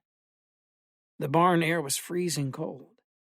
Maddie clutched herself, fighting back tears, but they came anyway. "Why are you crying?" Lily asked from inside her box prison. "Get back here!" Grandpa screamed from the porch. "You better not be near that goddamn barn!" Maddie wiped her cheeks with her sleeves. "He's crazy," she sputtered. "He hit my grandma and—" "I'll lock you out here all night," Grandpa shouted. Dogs started barking in the distance. A tapping sound emanated from the trunk. "I never liked him much," Lily said, her voice barely above a whisper. She emitted a sinister chuckle. "Don't cry, Maddie. I'll protect you." "Why are you in here? You never told me." Lily didn't respond for a long moment. Then finally she offered, "Because I was a little bitch, too." Grandpa's footsteps resounded just outside the barn. He stomped in a circle around the building looking for Maddie. He pulled at the door. "You better not be in there," he yelled. Enough, Maddie thought. She approached the trunk and took a deep breath. "Okay, Lily." She pushed the cinder blocks away. They toppled to the wooden floor with loud thuds. The chains were harder to remove. She pulled and wiggled and slid them off one by one. Then she stepped back. Grandpa fumbled with the door behind her. Maddie wasn't exactly sure what she saw come out of that trunk. It happened so quickly that by the time she could muster a gasp, it was over. First, there were fingers. Long, bony, fire poker fingers that scraped along the rim of the trunk. Then there were limbs, maybe even more than 4, that stretched and bent and twisted in every direction. Maddie saw hair, black and stringy, uncut for decades. It slithered across a head as white and dry as paper. With a gruesome lurch, the form was out of the trunk, towering over her. Maddie kept her eyes on the floor, too terrified to look up. She tried her best to become invisible. She imagined, almost felt those wretched hands upon her. The stench of death and sweat nearly choked her. "Maddie," it called. The girl sniffled. "Yes," she replied in a helpless voice. "Go away from here, child," the thing gurgled. "And never come back." It dashed past her, joints crackling and popping from years of imprisonment. Its oily hair whipped about in the corner of Maddie's vision. The barn door swung open and crashed against the wooden wall. Grandpa gasped in terror. "Don't look," Maddie told herself. She snuck back out the window and ran across the yard. All the while, Grandpa screamed and cried in agony. He begged and pleaded as Maddie walked up the porch, entered the house, and locked the door. He coughed and whimpered as she turned on the radio. Eventually, there was nothing left to hear but old jazz. In the coming days, the police came and went. Neither Maddie nor Grandma had seen a thing. They swore up and down that Grandpa had gotten drunk and stormed out of the house, never to return. It appeared that someone had unlocked the barn and taken something out of an old chest, then wandered off into the endless Connecticut woods. Life went on. Maddie returned to Arizona, where her mom had made a healthy recovery. The months and years drifted by, until one summer night, they received a phone call. Grandma had passed. Maddie and her mother attended the funeral. As mourning neighbors and church folk shuffled out of the house, Maddie went out to the backyard, where she had played soccer all those years ago. It was unkempt and overgrown. The barn was dilapidated beyond repair. Its roof sagged and parts of the walls lay in ruin. No one had been back here in a decade. Curious, the young woman approached the barn and poked her head inside one of the many holes. There, in the darkness, was the trunk. Chains had been hastily wrapped around its bulk, and cinder blocks sat atop it. Is someone there? A voice croaked from within. Maddie tried to scream, but no sound came out. Her veins filled with ice. She nearly fell over in shock. The voice was gruff and unmistakable. It belonged to her grandfather. Grandpa? She stammered. Madison, he called. Gurgling sounds punctuated his words. That you? Oh, God, it's been so long. It's so cold. Please, let me out. Scratching and tapping sounds pitter-pattered against the chest. Maddie's hands shook. She struggled to catch her breath. She backed away, dizzy with fear, and made her way back to the house. Maddie, the voice called out, dropping in pitch. Maddie, let me out. Maddie. The young woman stumbled back inside and slammed the door behind her. She plugged her ears with her fingers, but she could still hear the awful noise drifting in the air. Maddie.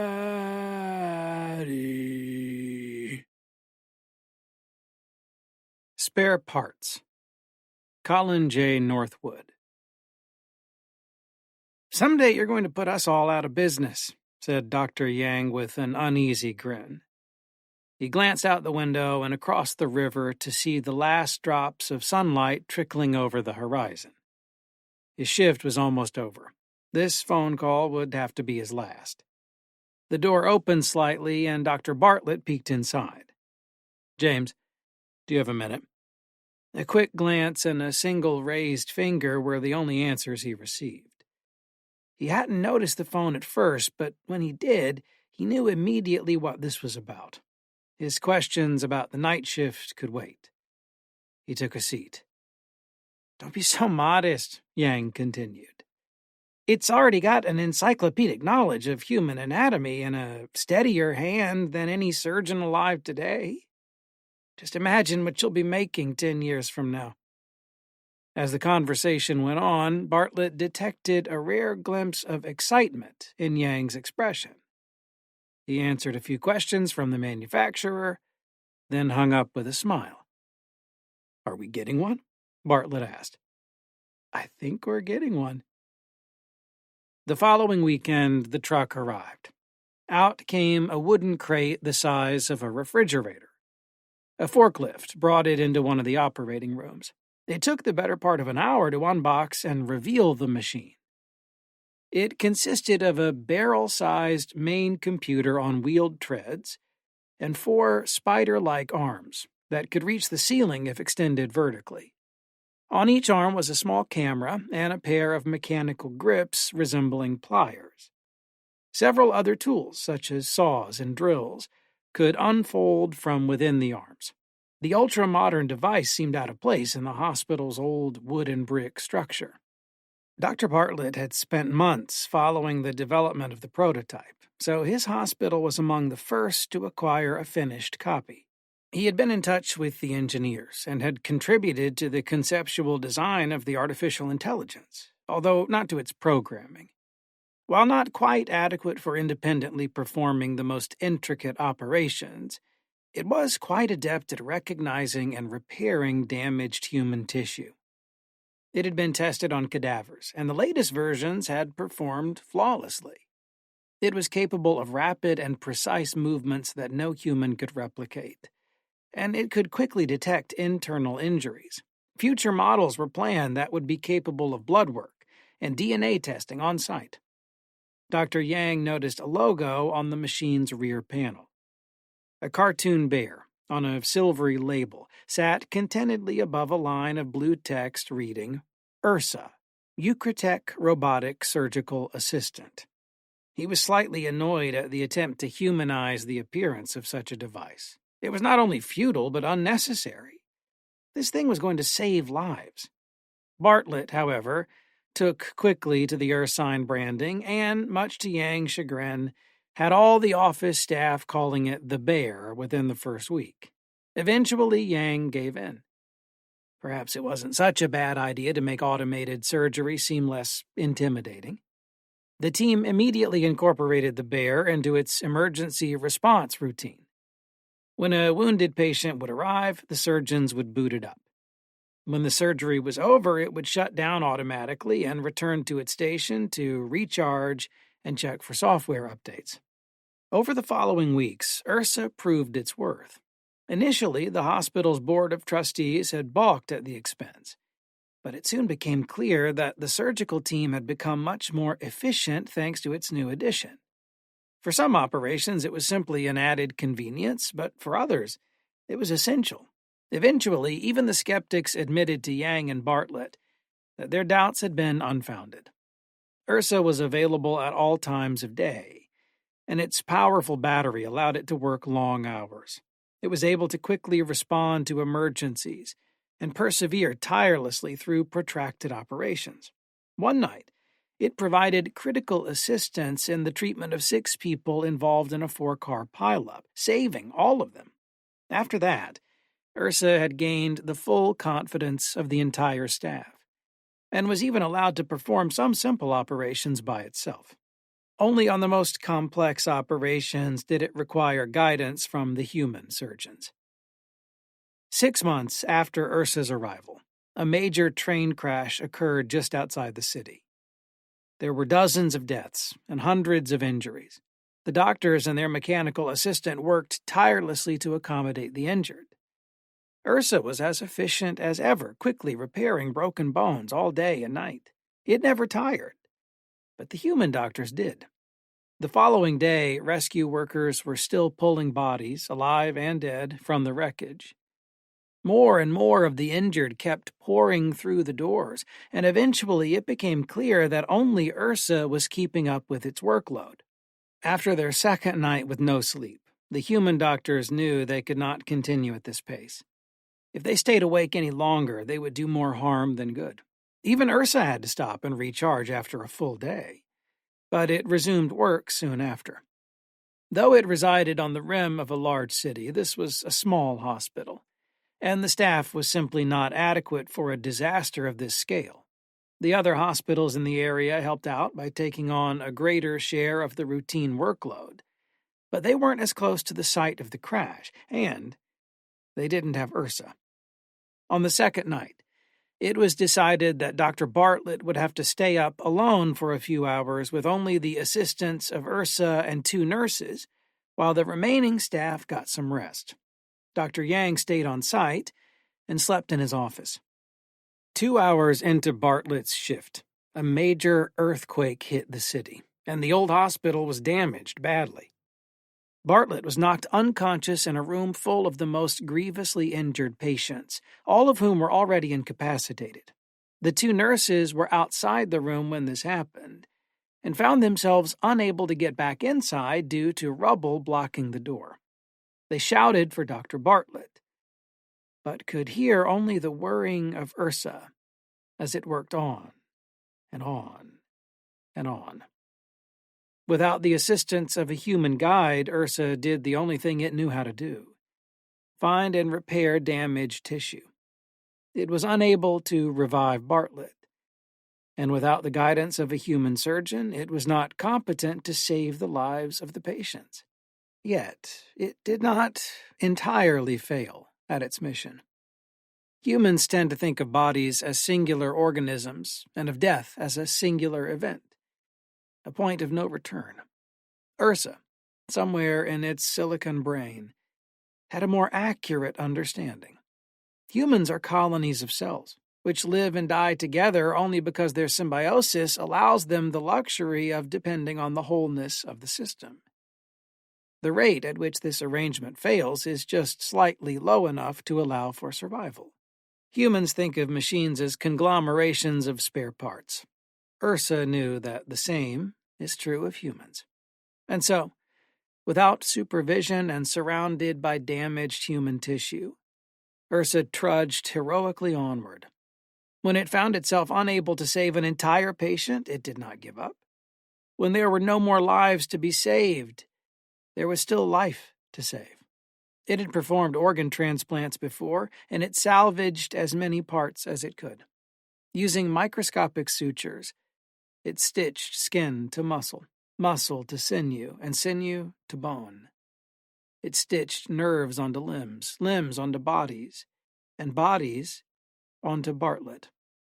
It carried out its task with loving care, imbuing its new creations with sustenance and applying the latest techniques to suppress the immune responses that led to rejection of transplants. A new awareness of unbearable agony took hold in a spindle of nerves.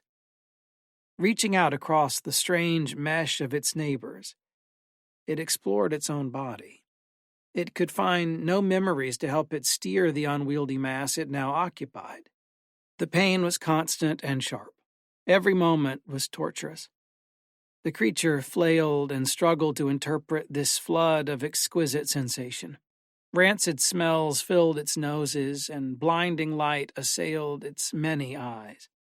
Gradually, it found itself to have a multifold radial symmetry, like a starfish. It consisted of a roughly circular main body, equipped with many human legs and filled crudely with human organs, many more than were necessary for survival. On its underside was a monstrous orifice, lined with a patchwork of mucous membranes. Pustulent odors oozed from below and wafted into sensitive tissues above. Protruding from the upper surface of the body were 6 stalks, each molded from a few vertebrae and tipped with 3 eyes. The creature would have wished itself dead, had it retained the ability to think like a human. Instead, its simulacrum of a nervous system, which contained very little brain tissue, struggled to cope with its anguish and to understand its environment in a rudimentary way. Its fight against the pain was futile, but its sensory apparatus was not. Though it could not comprehend what it saw, its eye stalks were eventually able to gather that it rested on a floor, slick with blood, in the corner of a room full of objects that its eyes could recognize but its simple mind could not. Finding itself cornered, it attempted to move. It kicked its legs wildly and was greeted with a new shock of pain even more intense than the first. It could not find its balance, but there was no room for it to fall between its crowded mass of legs. Nearby, sitting still along the wall, was Ursa. Having completed its work to the best of its ability, it was now recharging. The faint green pinpoint of light from the charging station seemed to shine only on the clean portions of the floor, tiptoeing around the blood. In another direction, the eye stalks perceived movement. In the opposite corner of the room were the bodies of several humans. Towering above them and sorting through their remaining parts was another creature, 3 times larger than the one that beheld it. One end of the beast was a bulbous mass of flesh, built to sustain the organs of 20-some people. This was supported by many limbs, some of which were clearly arms, some of which were mangled beyond recognition, and some of which were unrecognizable products of Ursa's creativity in combining parts. The remainder of this second creature consisted of an enormous horizontal pouch, whose surface was covered with an arabesque flowering of ribs. This allowed it enough flexibility to serve as a makeshift mouth, larger even than the rest of its body. Somewhere in its formless abdomen, there must have been some brain tissue, as this creature had figured out its own mobility. When its arms felt vibrations in the ground, it turned to face its newly awoken sibling. It began to crawl and slither its way across the room to administer a proper greeting.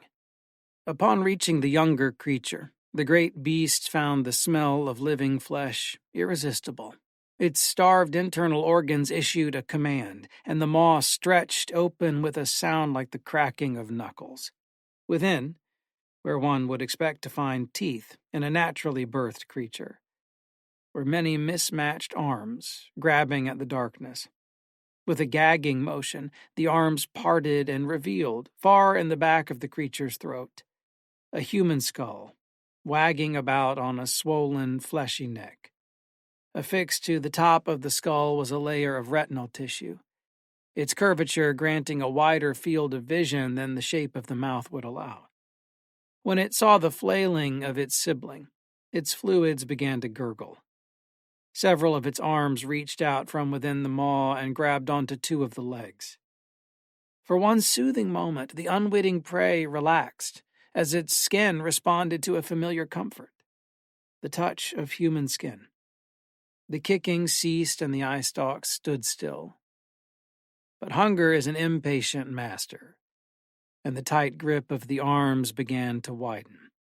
Fresh stitches were no match for the strength of the creature, and it yanked until a chasm ripped open between two of the legs. The eye stalks spun violently as blood gushed from the yawning wound, but the legs were held in a firm grip and there was nothing to be done. Two more pairs of hands reached out and cupped themselves to catch the blood. They tossed it deep into the darkness as the beast reveled in the first taste of its meal. Dr. Yang awoke to a muffled scream that pierced an uncanny silence. Ordinarily, the sounds of the busy hospital were audible even in his insulated office. But now there was nothing. Seeing his desktop in disarray, he wondered how he could have slept through the disturbance that must have caused the chaos. He stretched his sore limbs and wandered into the hall to find that the ceiling lights were not working. A few rooms with open doors allowed shafts of sterile white light to penetrate the hall, but all else was dark and quiet. There was no sign of the nursing staff, nor the other doctors, nor the source of the scream. As he proceeded down the hall, Yang observed that some of the patients were still lying in their beds, helpless and unconscious. All those who were mobile were gone. How could this have happened? In the event of an evacuation, an alarm was supposed to ring. Had he slept through that too? He briefly checked on the remaining patients. All were still alive, and the machinery that sustained them had remained intact. Relief washed over him, but he still didn't understand why the hospital seemed to have been deserted. In search of answers, he went downstairs toward the emergency room to find Dr. Bartlett, or anyone else who could tell him what the hell was happening. Upon reaching the first floor, he heard a sound like a fish flopping in the mud. He expected to hear someone react to this, but no one did. He followed the noise down the hall. Flies buzzed aimlessly around piles of debris, desecrating the hospital's once sanitary environment. The severe structural damage to the first floor indicated that something was very wrong. Yang found the door of the emergency room littered with rubble, but a passage appeared to have been cleared through the middle of it. The clamor continued from inside. He braced himself for the unexpected, but even his 2 decades as a doctor could not prepare him for what he found. Inside the emergency room was a great mass of bruised flesh, standing on many limbs in a pile of bloody bones. From behind it, it was obvious that a body was being ripped apart. The creature was entranced with its task and paid no attention to Yang as he entered. An arm emerged from behind the swollen abdomen holding a human spine, tossed it aside, then returned into an unseen orifice. Yang was frozen in dread from the moment he first laid eyes on the creature. But even the shock of its monstrous form was surpassed by the horror of his next observation. Among the features of the beast's skin, Yang recognized the face of Dr. Bartlett. It was stitched into the surface, between an elderly woman's breast and an exposed lung that was still breathing steadily. As the creature continued its feeding frenzy, Bartlett's face was in a serene repose. His eyes and mouth were closed, and his skin was purple. Unable to process what was happening, Yang absently wondered how Bartlett could stand the rancid smell of decay. Just then the creature stopped. Though no sensory organs were evident, it took on the bearing of an animal trying to detect a distant sound. Dr. Yang stood as still as death, refusing to run for fear that his footsteps would give away his presence. After a moment, the creature settled down and let out a belch. Yang thought he could hear the muffled clapping of hands from inside the creature's body, but wasn't sure if his addled mind had imagined it. As the creature relaxed further, Bartlett's eyelids opened, but his eyes were gone. Instead, a thick reddish sludge began to ooze from the sockets. His lips parted a few seconds later, and soon this substance was emerging from Bartlett's mouth as well, along with a few other newly exposed orifices scattered about the surface of the creature's abdomen. This horrid spectacle was more than Yang could bear. He was unable to stifle himself any further, and he began to gag and cough. With this, the creature took notice of his presence. It squeezed out the last of its excreta and began swiveling to face him. Yang's survival instincts overcame his frozen panic, and his feet began to obey his commands. As he backed into the doorway, the gigantic maw opened, and a dozen wet hands reached out for a ghastly embrace. The fresh, slick blood on the arms contrasted with the drying red crust that lined the edges of the maw like lipstick. A few of the hands still held ragged yarns of flesh they had ripped from the bones of their last victim. Then, in sickly synchrony, the hands parted, allowing Yang and the beast to behold one another.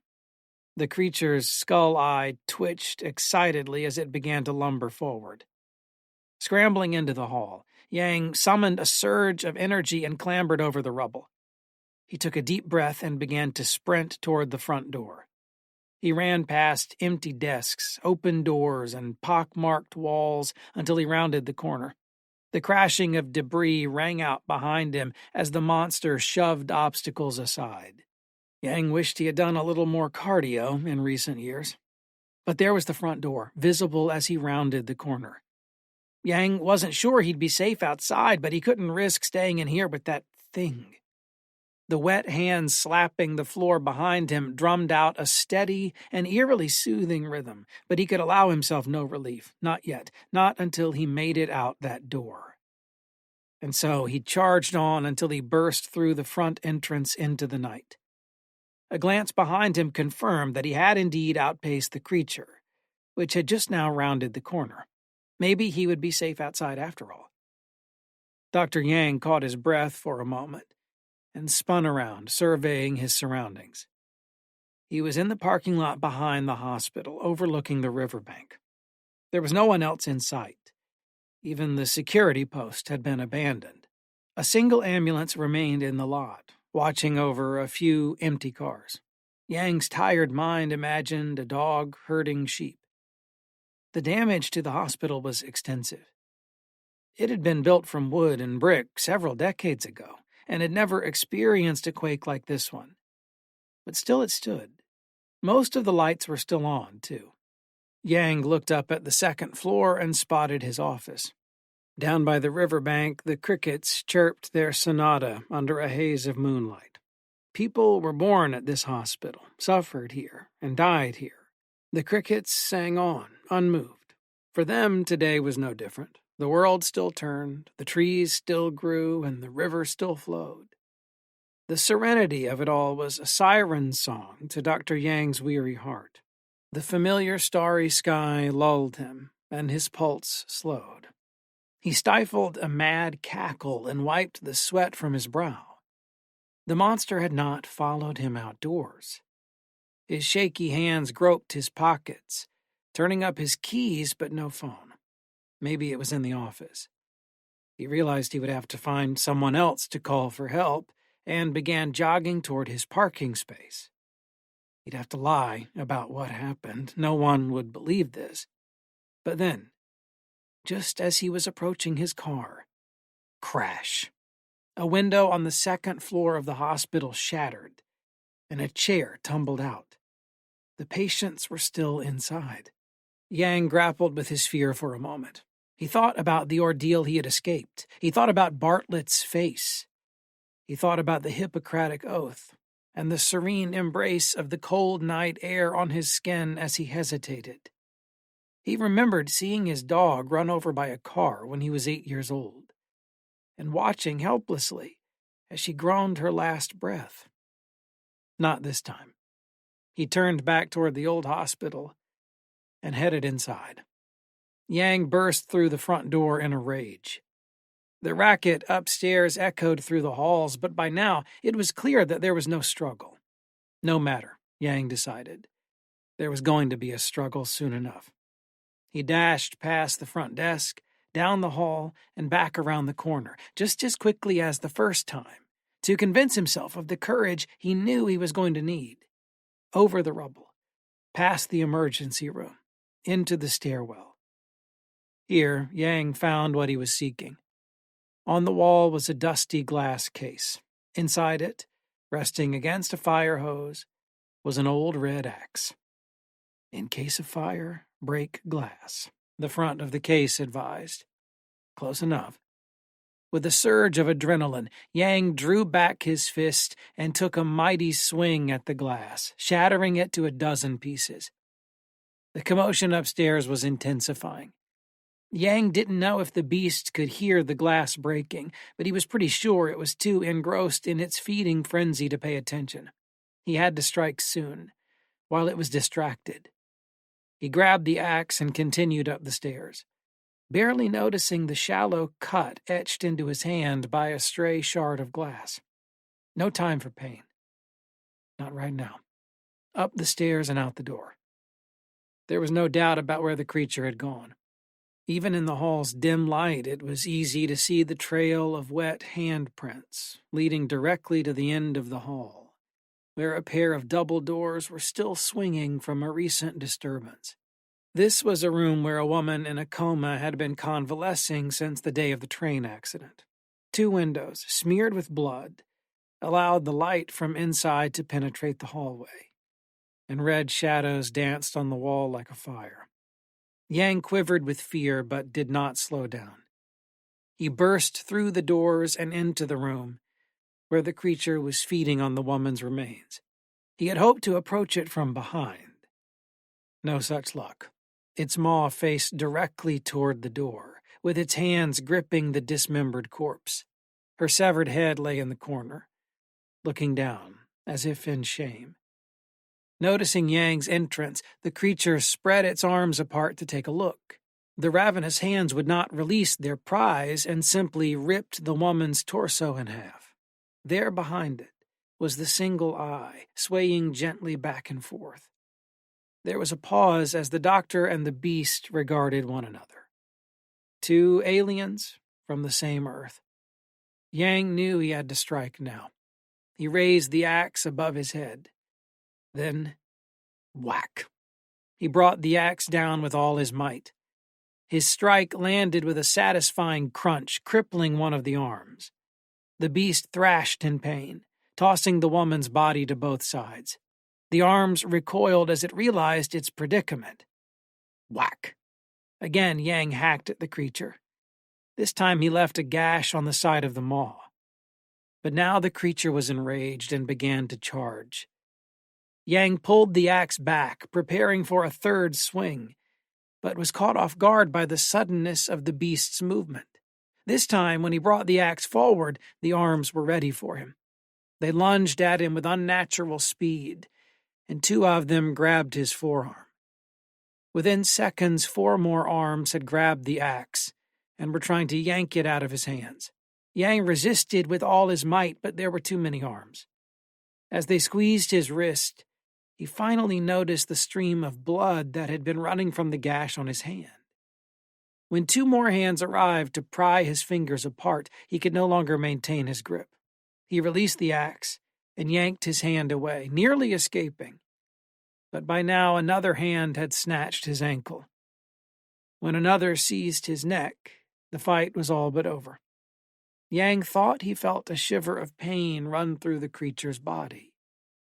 The eye glared at him with something that didn't look like hunger.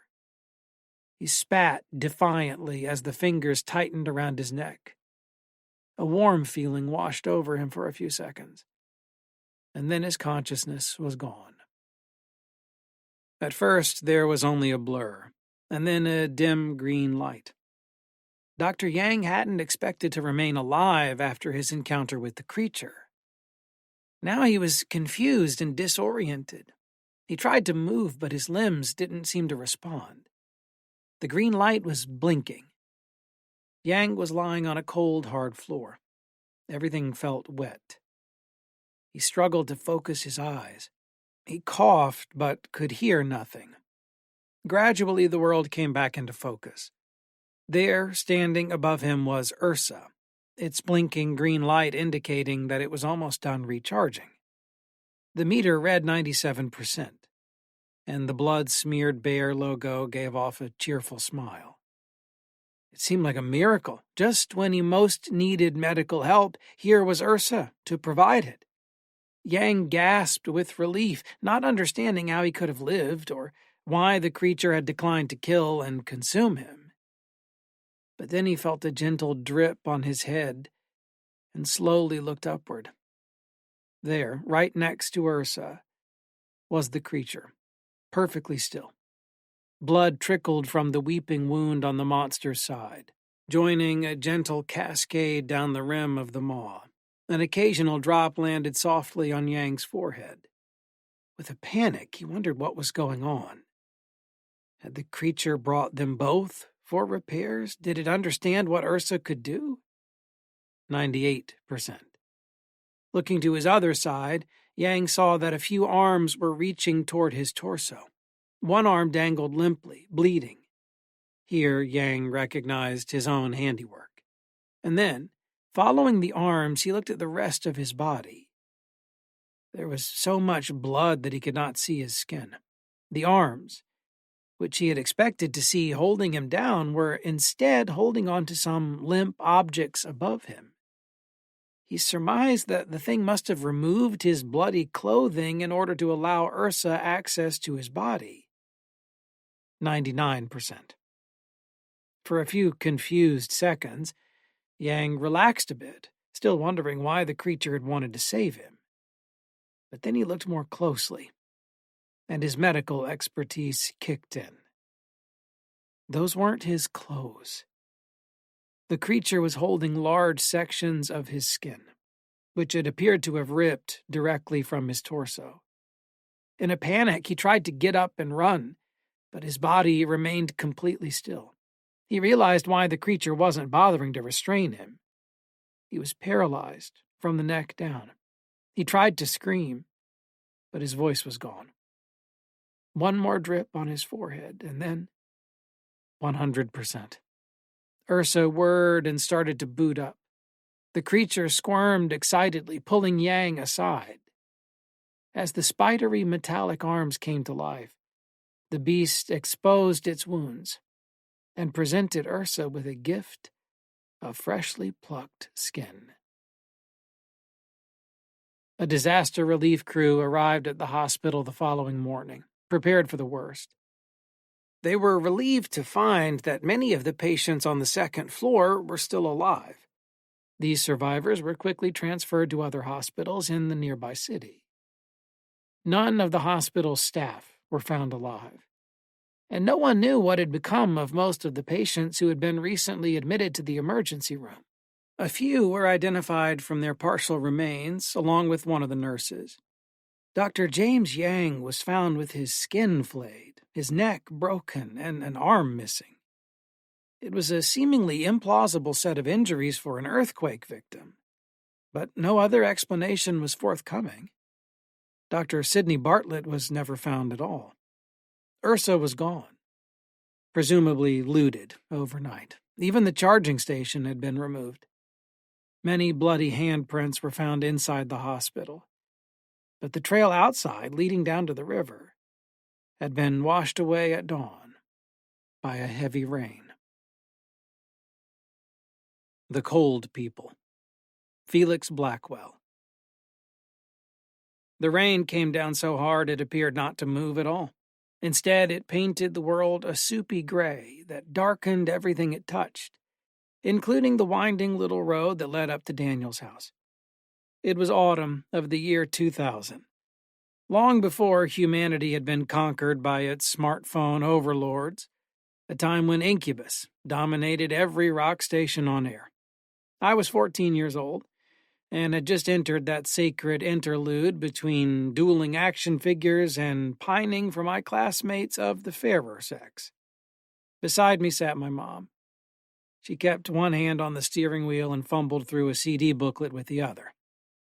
"Mrs. Blum says you boys are looking after Alex tonight."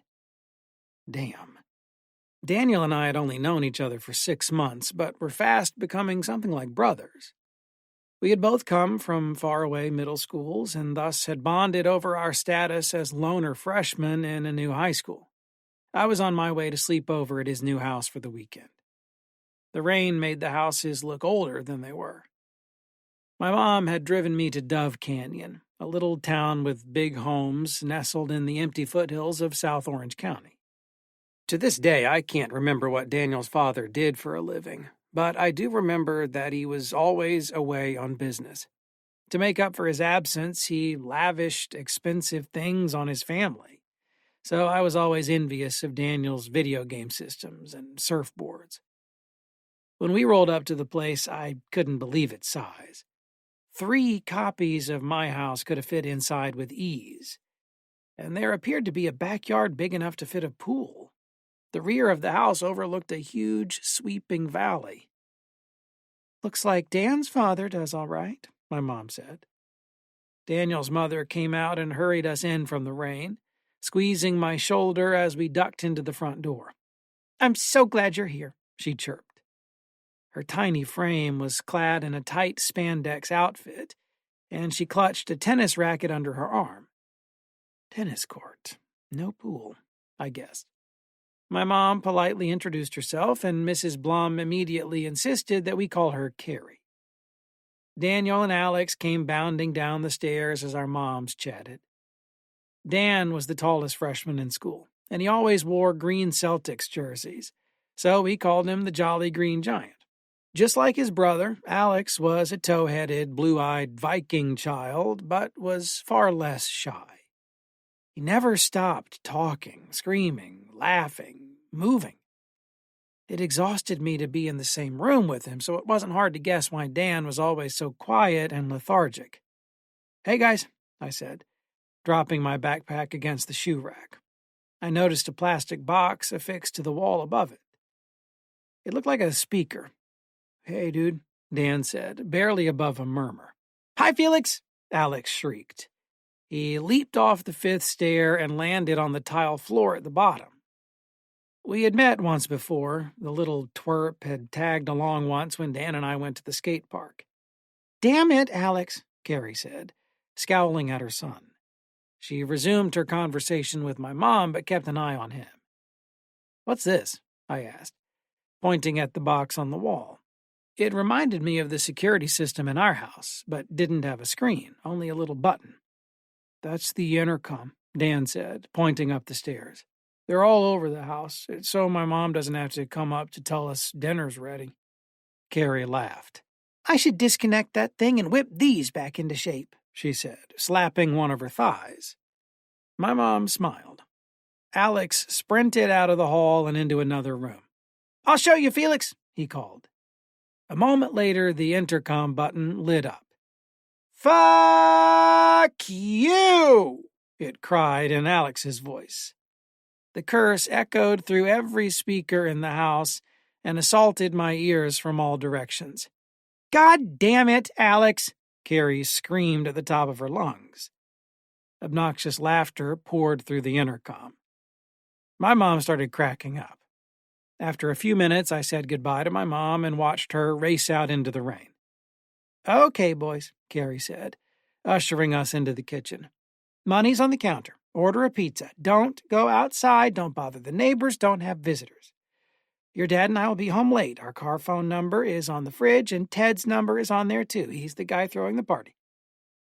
We bolted upstairs and fired up Daniel's new PlayStation 2, which he'd gotten a month before anyone else through his dad's business connections. I couldn't help but notice how spectacular his house was. The staircase was as wide as my garage, and the top floor was one giant living room with 4 big bedrooms attached to it via decorated halls. We sat in front of an enormous TV, surrounded by shelves of hundreds of games and movies. Alex lay prone on the floor, organizing big stacks of Pokemon cards. "Wish we had an upstairs living room," I said. "We call it a bonus room," Dan replied. "I call it a boner room," Alex added. "Frickin' rich people," I said, picking a loose card from between the cushions and flinging it at Alex. He was 7 years old and had 10 times as many cool toys as I had at that age. The intercom crackled to life. "Okay, we're leaving, guys. Be good. Alex, be good. Bye, Mom," Alex shouted down the stairs in an ear-splitting cry. Far off in the house, I heard the front door open and close. The sound of Dan's parents' car faded into the distance. Through the window by the TV, I could see the hazy sun dipping behind the hills. More rain clouds were gathering over it, casting the bonus room in gloomy shadow. The intercom made a soft, fuzzy noise. It sounded like Carrie, whispering through static. "We love." I strained to hear. Dan was fixated on the snowboarding game we were playing, and Alex was enraptured by his cards. "You." I set my controller down and slowly walked over to the intercom. The light was blinking intermittently. I figured it had some sort of electrical interference. Carrie's voice came through again, but it was distorted and scratchy. "We love you, Alex." The intercom popped, and the light went dead. Alex looked over at the speaker, then studied me. "What did you say?" he asked. Feeling a little creeped out, I asked him if his mom was still home. He hopped up and peered out the window at the driveway, then shook his head. "Your car is gone?" I assumed Carrie's voice had somehow been preserved momentarily in the wires, as if her last transmission had been stalled and delivered late. Maybe the storm was messing with the electricity. "Never mind," I said, dropping back down onto the couch and picking up the controller. At around 7 p.m., we ordered a pizza. The sunlight had completely died away, and most of the bottom floor was pitch black. I made my way downstairs to grab a few CDs out of my backpack, and immediately felt unsettled by the enormity of the house and the darkness that closed in on me from all sides. Dan and Alex were still upstairs, glued to the couch as South Park blared on the TV. As I reached for my backpack, the intercom once again lit up. "Alps at us." Goosebumps erupted all over my arms. I pushed the page button a few times, then spoke into the receiver. "Hey, are you guys hearing that?" My announcement was lost in the den of Cartman's laughter, and no one responded. As I walked back up the stairs, I thought I heard the word "in" seep from the intercom. But when I looked, the button was dark. About 30 minutes later, the doorbell rang. Alex bolted down the stairs and threw the door open, shouting something in glee. Dan and I rounded the corner to find the pizza guy standing in the entryway, dripping from the rain.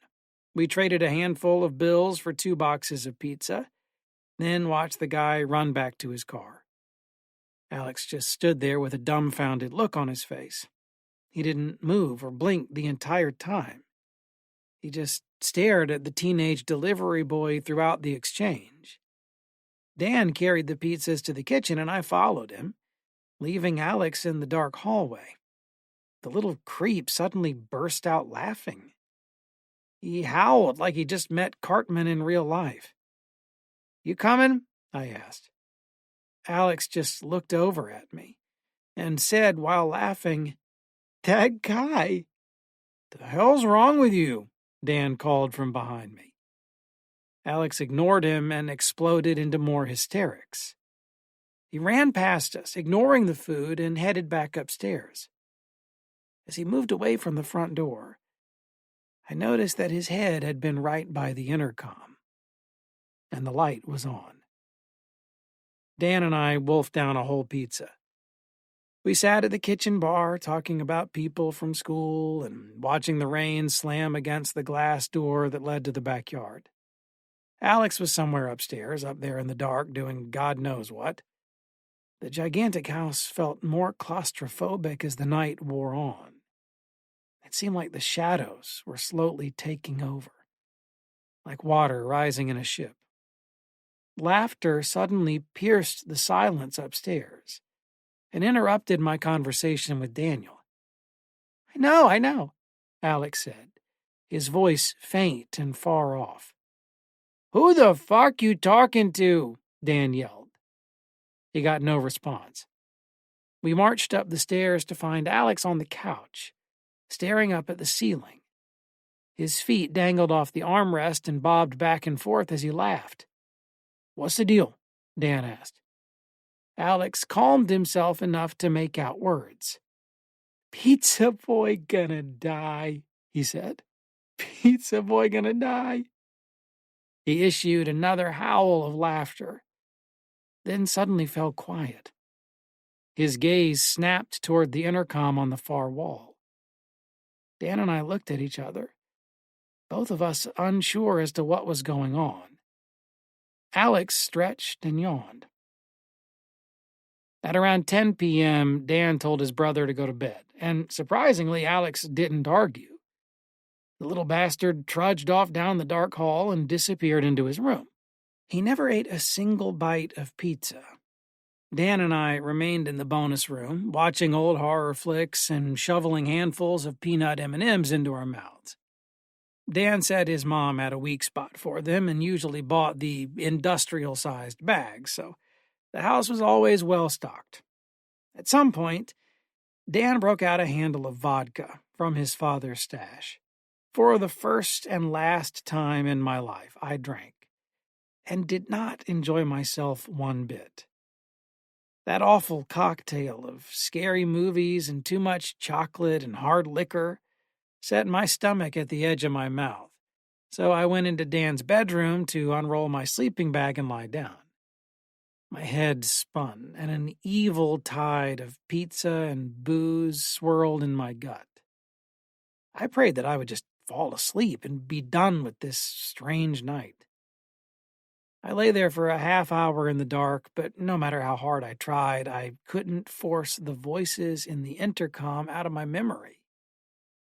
All manner of terrifying creatures took form in my imagination, giving shape to the strange sounds I replayed over and over in my head.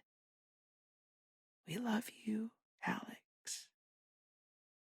My eyes kept falling on Dan's closet.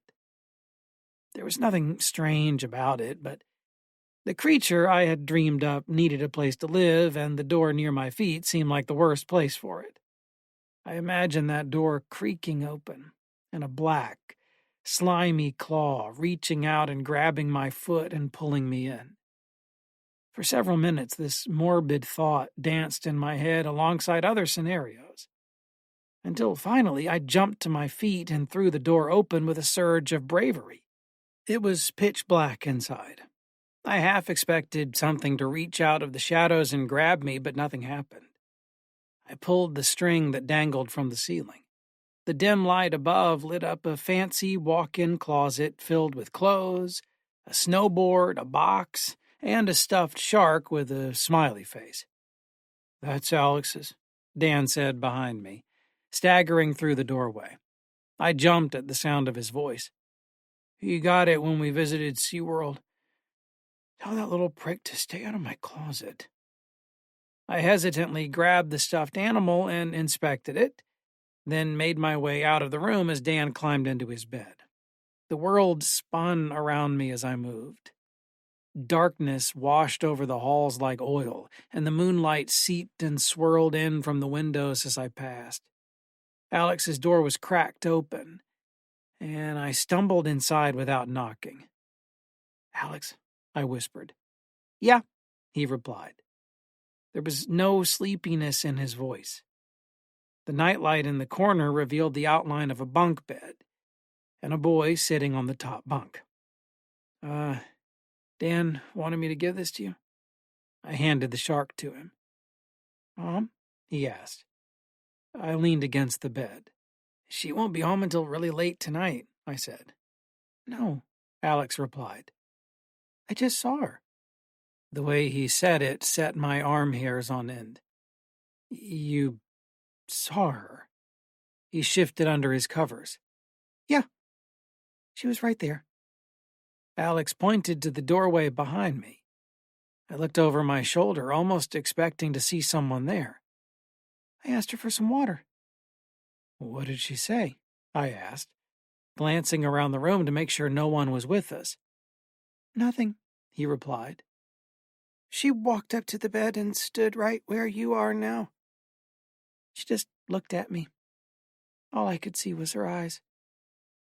The nausea swept over me once again. Goosebumps rippled across my skin and everything felt cold. I told Alex that he should probably camp out in Dan's room with us, and he agreed. We quietly set up a sleeping bag for him across from my own. Dan snored and babbled all the while. I was almost asleep when the doorbell rang. The sound jerked me from a half-conscious reverie. Alex had heard it too. He shook Dan awake. What? Dan grumbled. "The doorbell," Alex whispered. "Someone's outside." Dan reached over and grabbed his watch from the desk. Its little glow lit up his face. "It's after midnight," he said. "Do you think Mom and Dad locked themselves out?" Alex shrugged. "They have a cell phone," I said. "They'd have called." Dan and I instructed his little brother to stay put and made our way downstairs. I glanced through the peephole and saw two men in uniforms. Dan opened the door. "Sorry to disturb you folks," one of the men said. "We're with Canyon Security." Hi," Dan said, blinking his haggard eyes. "Are your parents home?" the other guard asked. "They're at some party," I interjected, trying to save Dan the effort. I wasn't much better off. "They should be home in a few hours." Raindrops began to sprinkle around the men as we talked. The air was so cold that their breath looked like thick smoke. "Mrs. Beckman next door called us, says she saw a woman walking around in her yard looking through the glass. You boys see anything like that tonight?" Dan and I exchanged glances and shook our heads. My mind went to Alex's weird story, but I didn't say anything. "Mind if we take a look out back?" one of them asked. Sure," Dan said. As the guards started off toward the side gate, deafening screeches erupted from inside the house. The screams were distant and inhuman, filtered through a mess of popping static. We whirled around to see the intercom's light blaring red. The damn things, all of them, were spewing that infernal noise as though they'd been simultaneously tuned to the frequency of hell. I covered my ears, but as I did, the explosive cries of a child echoed from upstairs. "Alex!" Dan shouted. He bolted down the entry hall and rounded the corner to the stairs. I went hot on his tracks, and the guards followed me. A chorus of the dying sang all around us, moaning and shrieking and begging through the walls. Terror ran up and down my spine, freezing every inch of my skin as it went. As we rounded the corner into Daniel's room, I saw Alex cowering under his sleeping bag. Seeing that he was unhurt, one of the guards ran back downstairs, and a moment later the intercoms fell silent. My ears rang out in the stillness. Big drunken bells bashed and gonged over and over in my skull. My heart flitted like a tiny hummingbird behind my ribs. "What the hell was that?" Daniel said to the remaining security guard. The man looked terrified, and that deeply unsettled me. "I never heard nothing like that before," he said, inspecting the intercom in Dan's room. His voice shook. We all returned to the first floor where the other guard met us. "I disabled the whole system," he said, scratching his bearded chin. "We should call the homeowners, Neil." His partner nodded. "You boys all right?" Neil asked, placing a fatherly hand on Alex's shoulder. The kid had no expression. He stared at the ground, probably scared out of his wits. "I'll call them," Dan said. "I've got the number where they're at." "Don't you worry now," Neil said. "Could be that your unit's just picking up signals from nearby houses. These things get interference all the time. Wires get all crossed up in storms, Maybe they're watching a movie next door." We stood there with blank expressions, obviously unsatisfied. "Have your folks give us a call at this number," he continued, handing a card to Dan. "We'll drive by again later." The guards left the house and circled the outside perimeter. They must not have found anything because they drove off quickly. Daniel couldn't reach his parents at the 2 numbers they left us, so we all went back to bed, still shaken up. I felt sick, and the jackhammer in my skull would not abate. I lay there in the dark, trying to ignore my nausea and trying not to speculate on what exactly was talking through those speakers. The rain grew stronger and battered the house rhythmically. After focusing on it for a long time, it lulled me to sleep. Images of dead things in the walls haunted my dreams. Decayed, white, humanoid things, clawing and scraping at the plaster, groaning at our scents. Little cracks and holes appeared all over the wall beside my sleeping bag. Long, pale fingers burrowed out first, then hands, then arms. They reached for me, dozens of them, from all sides of the room and the ceiling. A whisper pulled me out of the nightmare. I gazed around the room. The walls were now pristine. No holes or hands desecrated them. Behind me, a shadowy figure stood by the door. I turned over and squinted through the gloom. It was Alex. He stood there at the intercom, ear pressed against it. The red light faintly glowed. A voice came through again, a woman's. It whispered something I couldn't make out. "I can't," he whispered. "My brother doesn't want me to go downstairs." Gentle static seeped out of the panel. The same voice murmured again. She sounded like an old vinyl recording from the 40s. "Felix, he's my brother's friend," he replied. "Alex," I hissed. He jumped. "What the hell are you doing?" We both looked over at Dan. He was still out cold. I jumped out of my sleeping bag and marched over to the kid. The button lit up and the woman's voice came through. "Help, Mommy. Alex." "That's not your mom," I said, pulling Alex away from the speaker. "I know," he said. I squinted, trying to make out his expression in the dark. Was he smiling? "What do you mean you know? Who is that?" We both looked at the intercom. "It's the cold people," he said, barely above a whisper. "The what?" I leaned closer to him. "The cold people," he said. He reached out and ran his fingers across the foam grid of the speaker. "They're outside. They want in, so they can get warm." Every hair on my body bristled. "Why did you tell them about me?" I asked. "Why didn't you tell them my name?" Dan groaned behind us.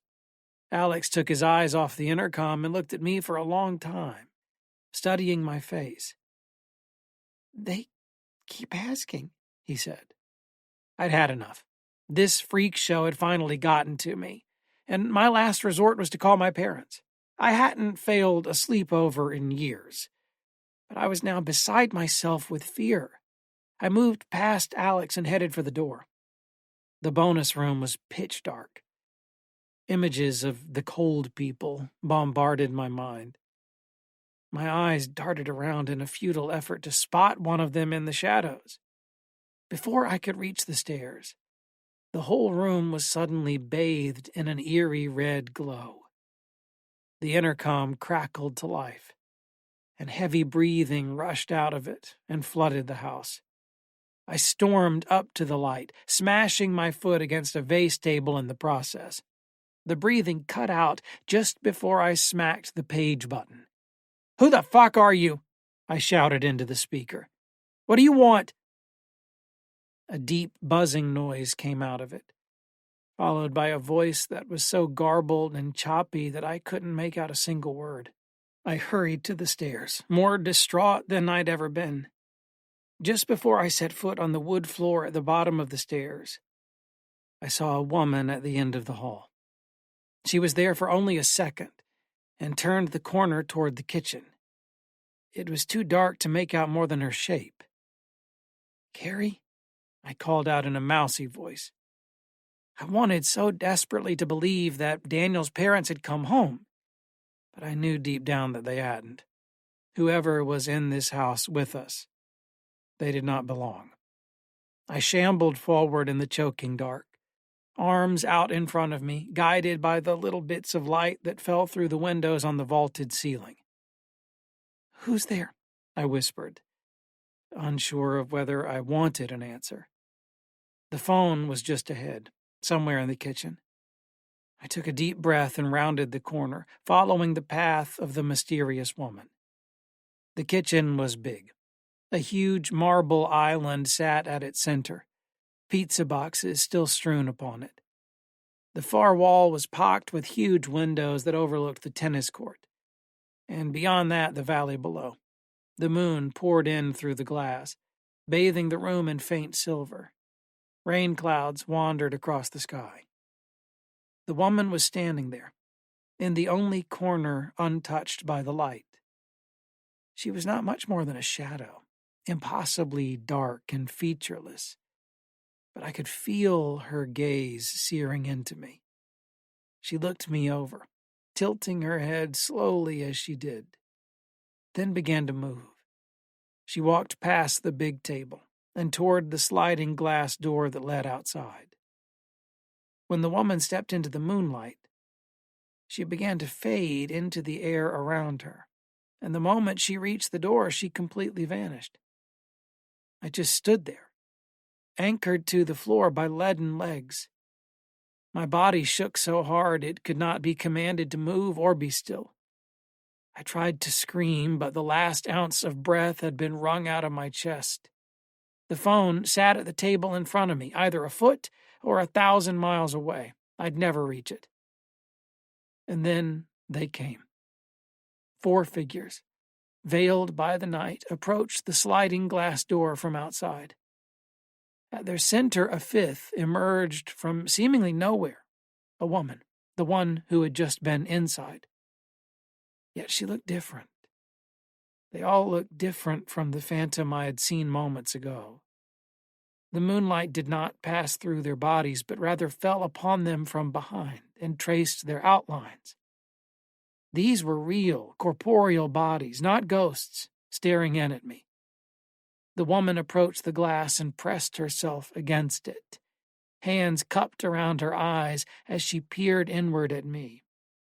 I could not make out her face, nor any features, but her breath left an unnatural frost on the glass that grew thicker with time. A cloud drifted in front of the moon, darkening the patio and kitchen. The beings did not notice, but instead remained utterly fixated on me. I sunk down into a terrified crouch and cowered there on the cold floor, too petrified to move or make a sound.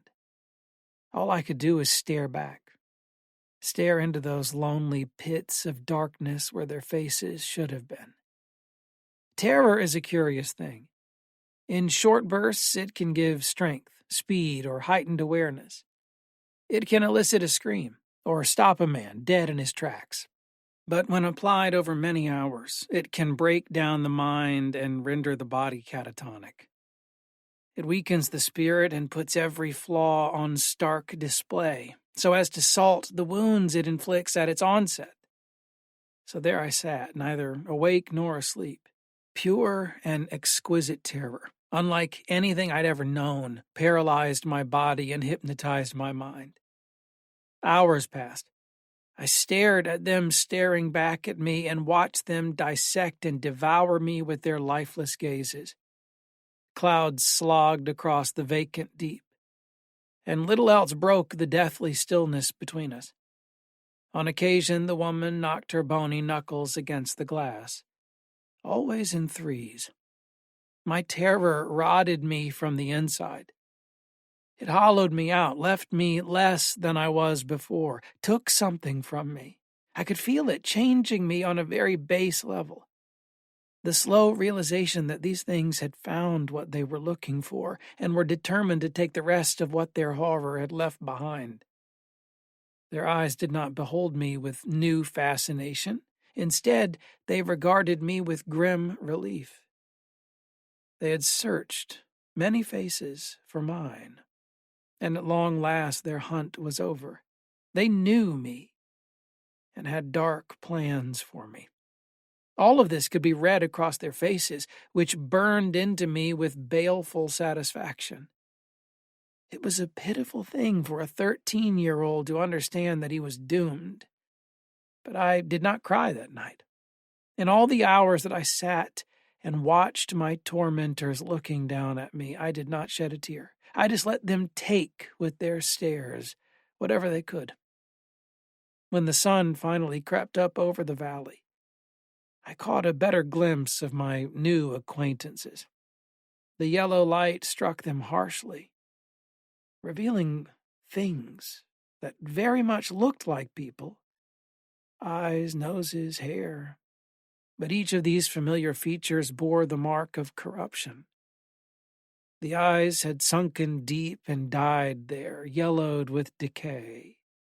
The noses were hardened and rotten, the hair draped like cobwebs over sallow skin. And the mouths curled up in permanent, menacing smiles. Never have I seen such unbridled joy in a smile, such singular delight framed in a countenance of death. Only a moment after their forms were revealed, the creatures faded to nothingness. The sun burned them away like morning fog, but their menacious grins and wild, wide eyes made promises of their return. I knew with absolute conviction that they would find me again someday, and something deep inside me died at that revelation. My mother picked me up shortly after breakfast, but I never said a word about the events of that night to anyone. I never went to Daniel's house again, and for several years I lay in bed awake, wondering when the cold people would return. Cubes. Felix Blackwell. There was something sketchy about the guy who gave us the bag. His teeth were too yellow, too crooked for my liking. He was too skinny, and he was way too happy to be making 30 measly bucks for a few little pills. Danny didn't seem to mind, though, and made the swap as I nervously glanced around. We watched the guy stroll out of my apartment complex and take off running when he thought he was out of sight. "So many creeps in this town," I said, cracking open a glass bottle of root beer. Danny reclined on the couch and put his feet up. I cringed. "Housemate coming back tonight?" he asked. "Tomorrow," I replied, handing him a bottle. "But it'd be just my luck if he came back early, wouldn't it?" Danny laughed and knocked back some of the drink. God damn, he said, smacking his lips. I know, right? I said, sending a text to my girlfriend.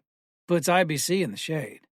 Louisiana cane sugar, he said in a thick drawl, reading from the label.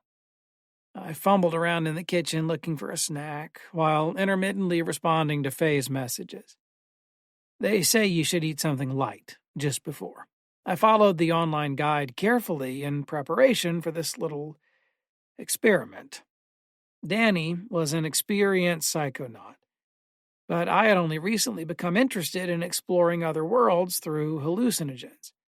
I was turned on to the idea by a near-spiritual experience on an evening walk with my headphones and a bit of pot a friend had given me. It was my first time, and truly an awakening for me. I was so moved by the music and the reveries it painted across my mind that in the coming weeks I found myself wanting to return to that emotional space.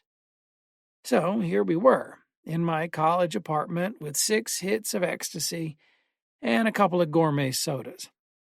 Well, Danny said, standing up and setting the bottle on the coffee table. I gotta get home before this kicks in. I shut the fridge and looked at him. What? You're going? You want me to do this alone? Danny laughed. Yeah. I mean, I figured you'd be cool with it. This isn't really the kind of stuff you drop with your bros, you know? But you took yours already? I asked, frustrated. Yeah, I left yours right here, he replied, pointing to the table. Just chill, man. Throw on some tunes and ride with it. You'll be fine. I bade Danny farewell and stared at the little bag. Most people get good and bad feelings about things. In that moment, I wished I'd had an intuition, a gut to follow. But I felt absolutely nothing. The only feeling I had was the fear that I'd throw up on my housemate's carpet and not get my deposit back. About 45 minutes after downing the pills, I began to have regrets. The little ones came first. The morning of a wasted Saturday night, the loss of $15, the disgust with myself for swallowing pills some meth head probably made in his bathtub. But shortly after, other feelings bubbled up inside me.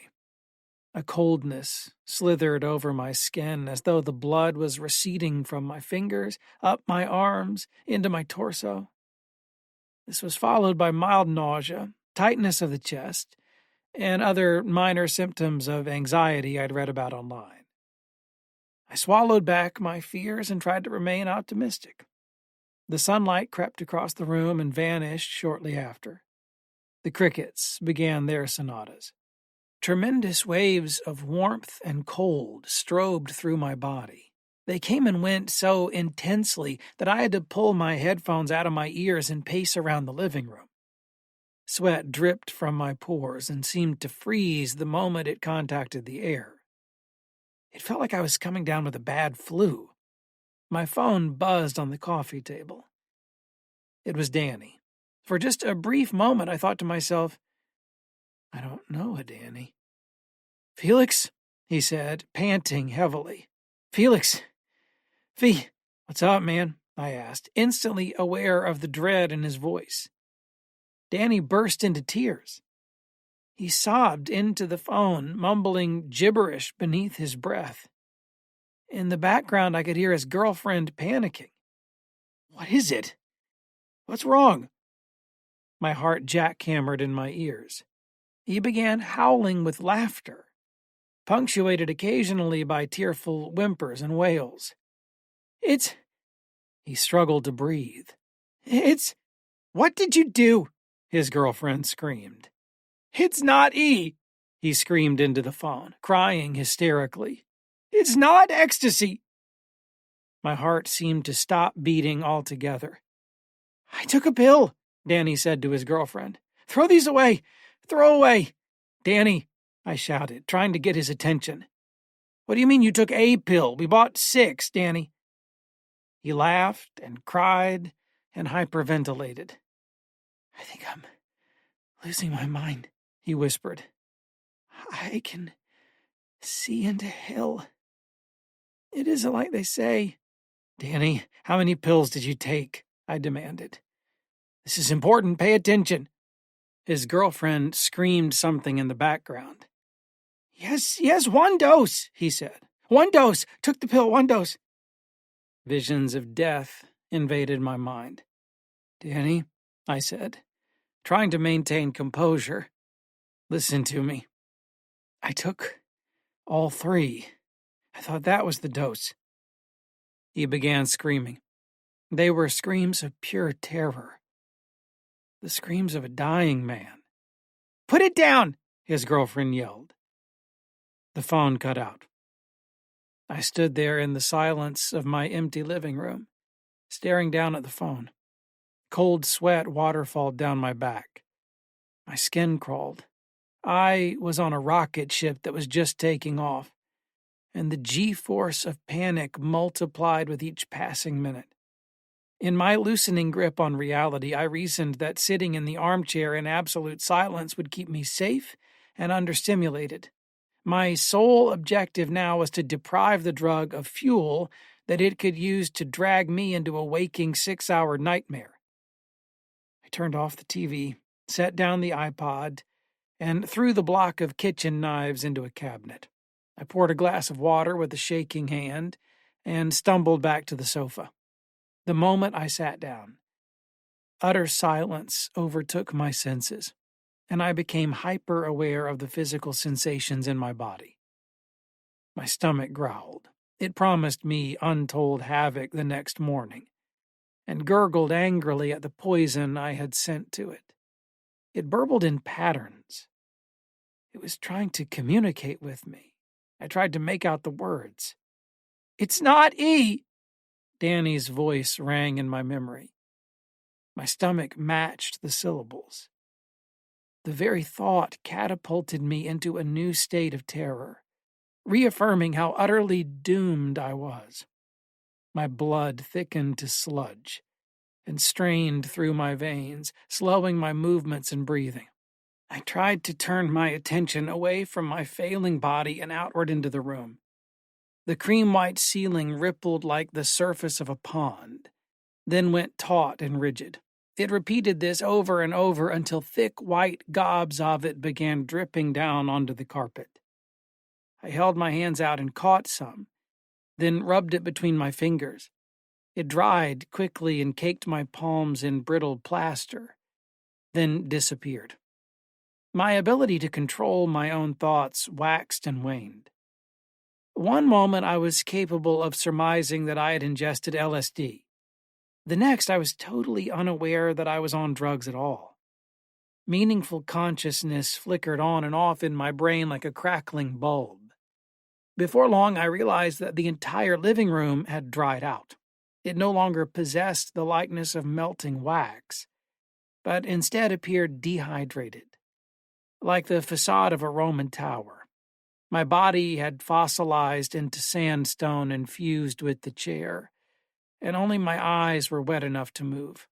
They slid around in my skull and examined the stacks of DVDs, the coffee table, the television. All of it cracked and crumbled and toppled down under the weight of long-forgotten eons. I became a dying statue among the ancient ruins, and each labored breath sent dust spewing into the air before me. Something colorful appeared on my lap. It wiggled and blossomed into a floating sequence of various geometric shapes. It glowed myriad colors and chirped beautiful songs like a bird from a distant land. I reached out and scooped it up with shaking hands. Across its many surfaces flashed unintelligible runes. A thousand-eyed head formed at the center, which then condensed into the familiar face of a human being. The runes spun in place until they were legible.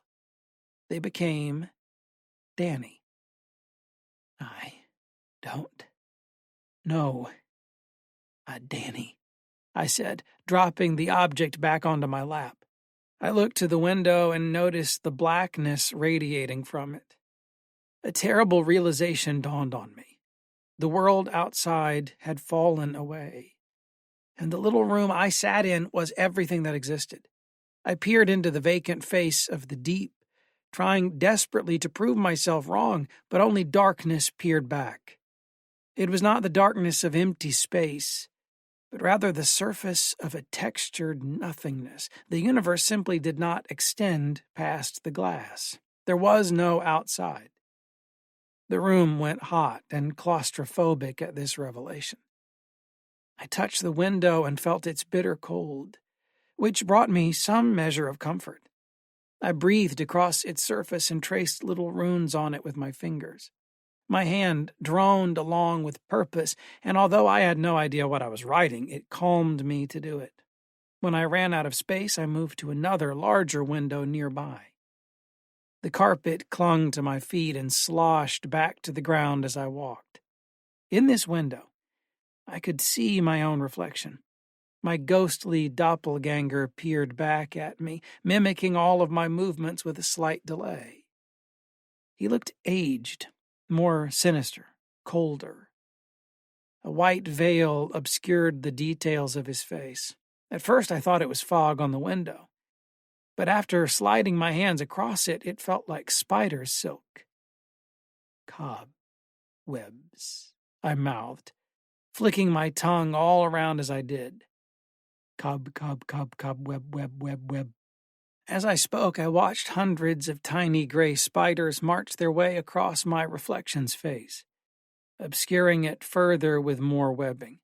I reached up to my own and gently dragged my fingers over my skin. In the window, I could see the cobwebs falling away, but the spiders returned. I brushed faster, chuckling in amusement as the spiders tried to race me. I took to catching the spiders and peeled them off one by one. At long last, my reflection was clearly visible. The cobwebs had fallen away to reveal a disturbing sight. A pallid, pasty face of death glared back at me. Its dry eyes were sunken and shone with the color of rotten pus, and its nose was bloodless and shriveled. I beheld it with horror, and it returned my gaze with intense fascination.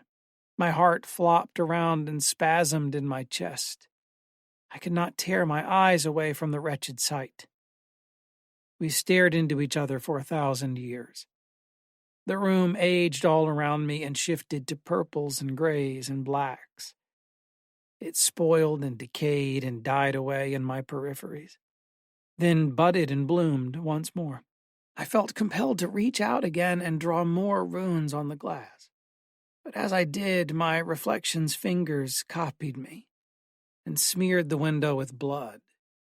The vibrant red mortified me, and I tried to scream. Alien sounds poured out of me while my reflection simply smiled and watched. Behind him, several shadowy outlines formed, each roughly in the shape of a person. Their faces were too dim to make out as they stood much further away. But even through the fog and blood, I could see that they were smiling. My screams shook me out of the trance that trapped me in front of the window. I crumpled back into the chair, burying my face in my hands. The air vanished from the room, and I was left gasping for breath between cries of terror. A dozen thick black lines slowly grew out of the floor, moving horizontally and vertically until the room was divided into a grid of squares. They shifted mechanically like a Rubik's Cube, until the multiple surfaces of reality reconfigured into another view. When they settled into place, I watched as cars rushed past me in every direction. Their headlights lit up the heavy rain that blasted the ground all around me. I perceived them at only a few frames per second, and thus they looked more like they were teleporting than driving. The roars of their horns and engines deafened me. The rain deafened me. My screams deafened me. Then the black lines returned. The world again broke apart into squares, then cubes, and they realigned to an infinite hallway.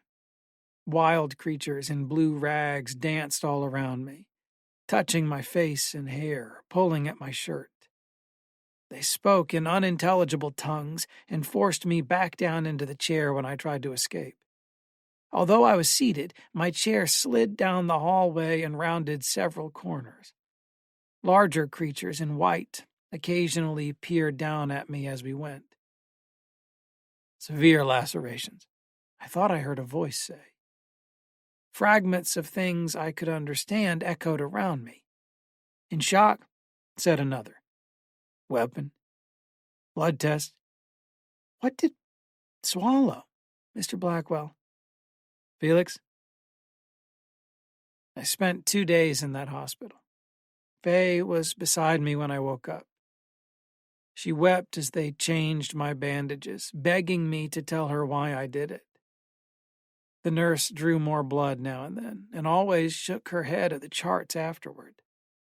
I had no recollection of what had happened until Faye informed me that Danny was in jail for attempting to kill his girlfriend's dog. Bits and pieces of that night began returning to me, but my memory was still dim and scattered.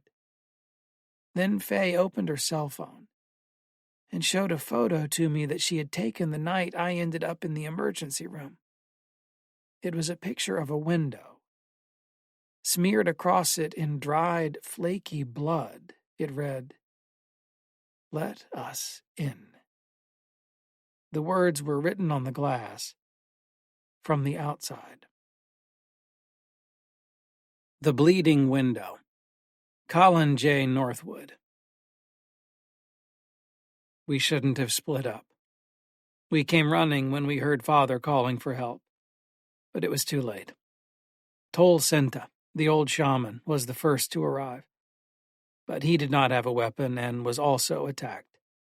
By the time Dejani and I arrived with our spears, the beast had knocked the old man into a jagged rock and impaled his left hand. I had never seen such a creature before. In a grotesque inversion of nature, its organs were on the outside, dangling from its body like the fruits of some hellish tree. When we shouted our chants, it churned and convulsed until it was swallowing its own skin. Our spears pierced its body, but it simply shrieked and swallowed the wounds as well. A dizzying succession of organs appeared on its body, seemingly from nowhere at all, only to be swallowed and replaced, like all the others. One moment it glared at me with 100 mournful eyes, and the next moment it had no eyes at all. More and more body parts came and went, faster and faster, less and less recognizable. As we chanted on and on, stabbing it from every side, its newly gigantic mouth became a twisting vortex. No longer able to stand, it writhed on the ground and let loose a scream so violent that I feared it might shatter the sky. None of us dared to approach it any longer, but still we chanted. It moved with an unholy speed, as if time itself were in a panic. When it turned toward me for one last time, I saw in its shifting form something that I instantly knew from the legends of our tribe. The land of the dead. It was an endless labyrinth of burning flesh, where we are propelled ever forward by the swelling of blisters, and where we gasp for air constantly, only to choke on toxic smoke. I saw Father's spirit enter that place, and I saw the door close behind him. The creature was gone, having taken what it came for. In that moment, the vision was mine alone. The others had seen Father mauled by a she-bear. Our expedition was not in vain.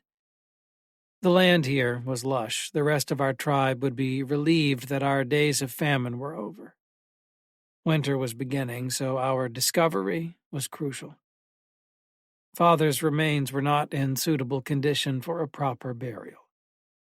We had to leave his body behind, but I vowed to come back for his bones.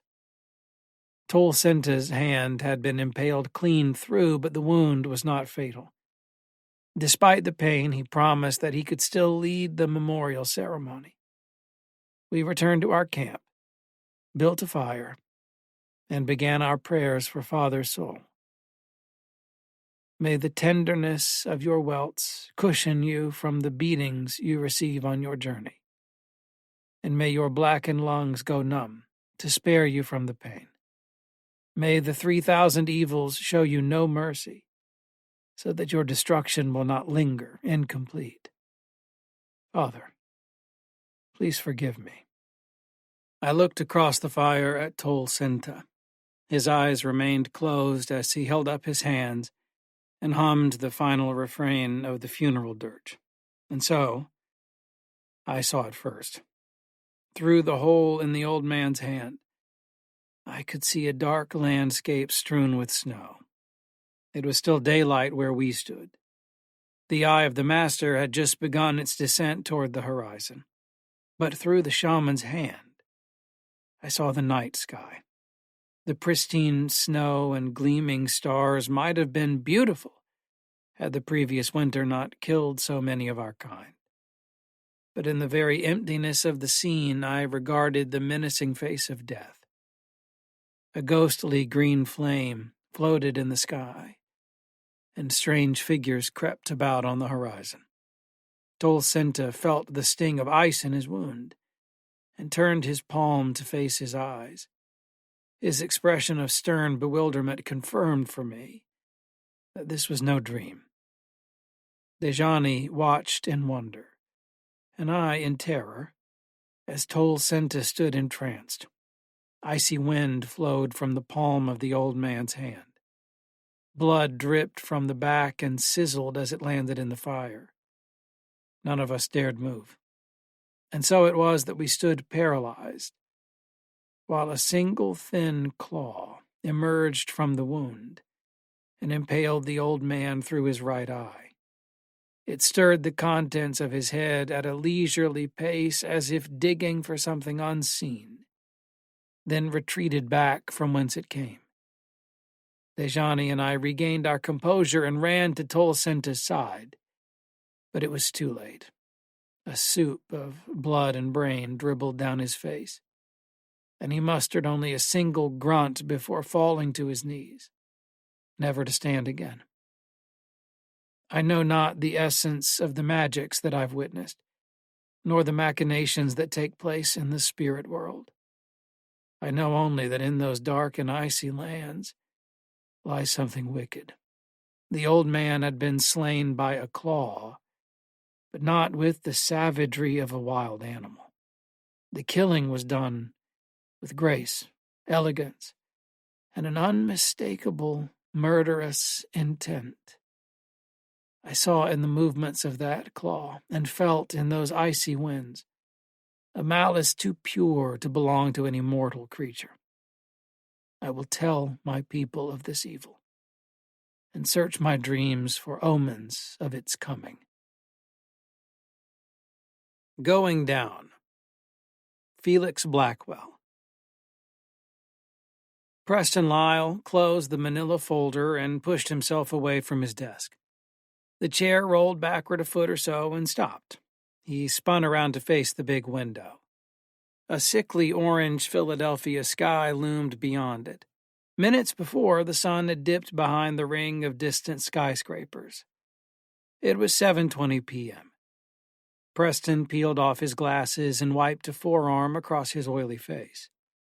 He grabbed his briefcase and loosened his tie, then hobbled down the hall toward the elevators. Empty cubicles lined his peripheries. If someone had been sitting in one of them, he'd not have noticed. His eyes were glued to the cell phone in his hand. "Finished both portfolios today," he typed with a chubby thumb. "Sending them to you and Brian first thing in the a.m. "Excellent," his partner replied. "You carried this one, Prez. Owe you a steak." Preston smacked the down button on one of the elevators. As he waited, he glanced down the hall he'd walked through. The sky was changing to a deep purple. When he first began working at Westman and Schultz, Preston spent an inordinate amount of time gazing out his office window, admiring the city. As the years passed, he barely noticed it anymore. For some reason, today the view beckoned to him. The compulsion to look was almost foreign. It sort of felt like he'd never see it again. A soft ding pulled him from his reverie. The elevator doors slid open with a gentle hum, and Preston stepped inside. The phone buzzed in his hand. While checking it, he poked the level 1 button by mistake, then corrected himself and hit P1.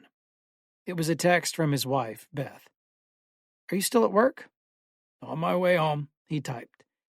"Ever been to Milan?" The phone rang. "Hi, sweetie," he answered. "You didn't," Beth said. Preston could almost hear her grinning. "I did.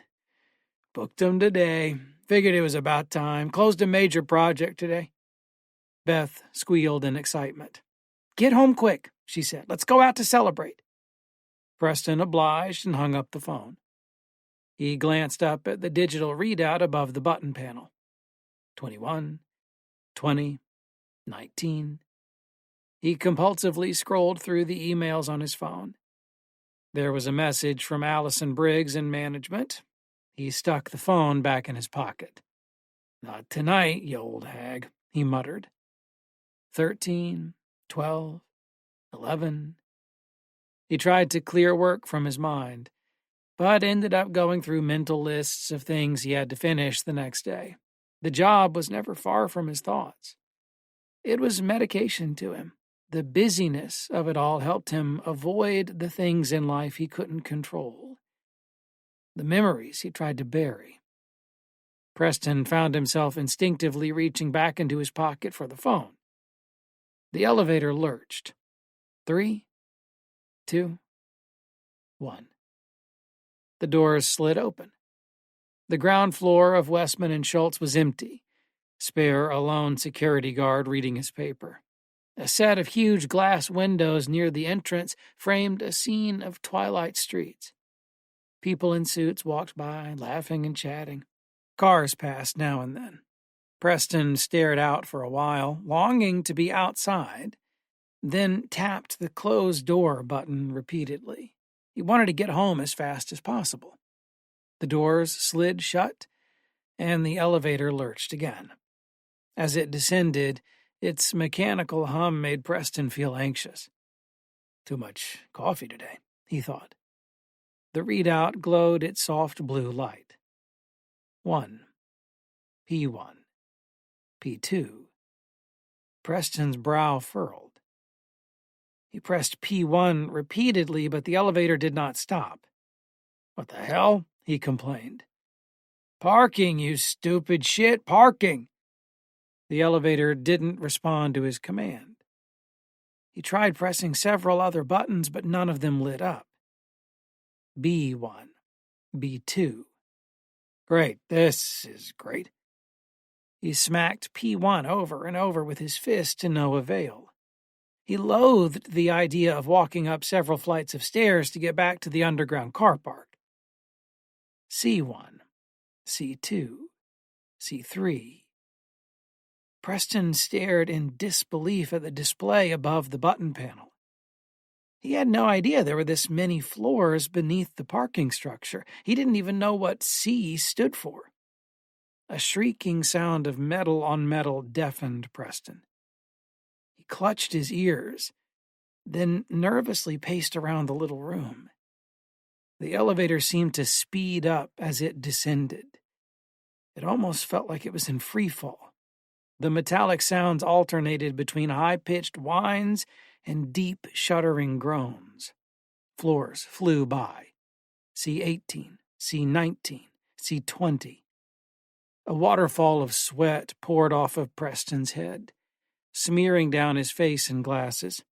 He stumbled to the emergency panel and opened it, revealing a button marked "Stop" and a red phone. He slapped the button, but it didn't give.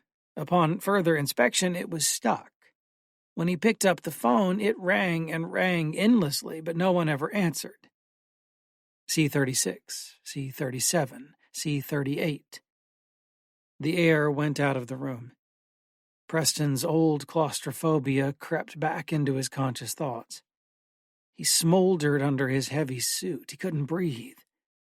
He fumbled for his cell phone, but forgot which pocket it was in. When he finally found it, he dialed Beth. The call refused to connect. Preston was alone. C-43, C-44, C-45. "Somebody help me!" he screamed at the top of his lungs. "Stop this thing!" As if in response to his cries, the elevator came crashing to a halt. The jolt almost knocked Preston to his knees, but he caught himself against the button panel.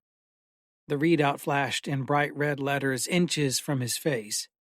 C-46, C-46, C-46, C-46, C-46.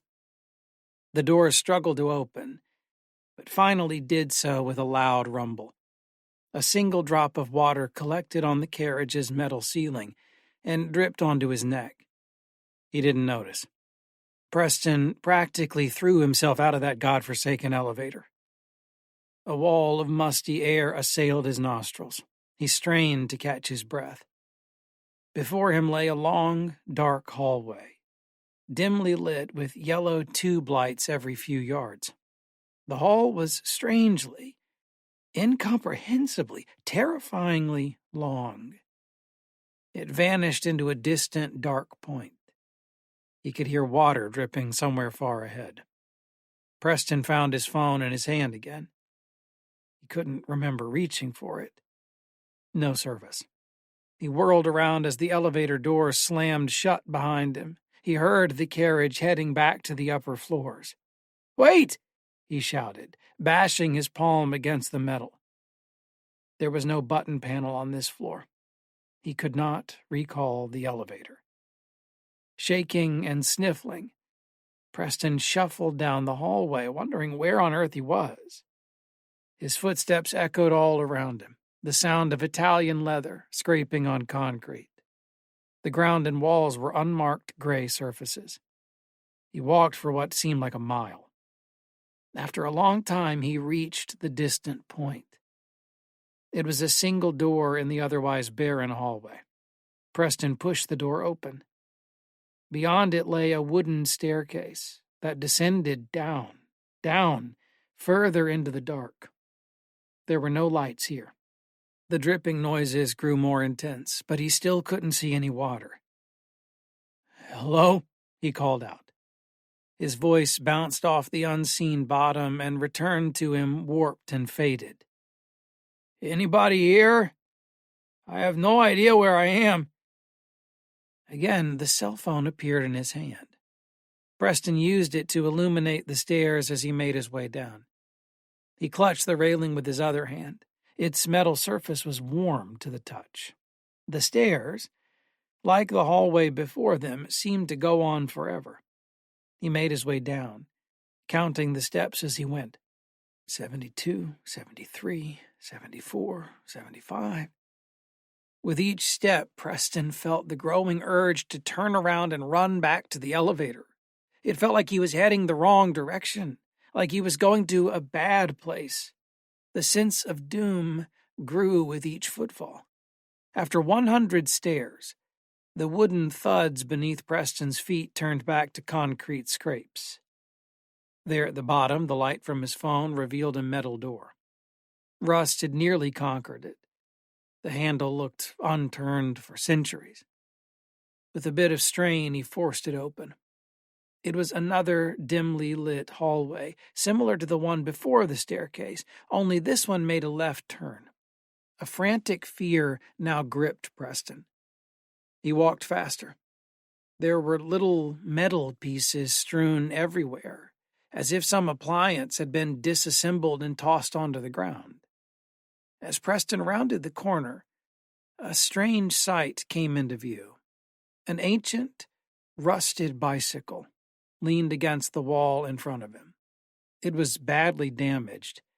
One of the tires was missing and the entire frame was bent.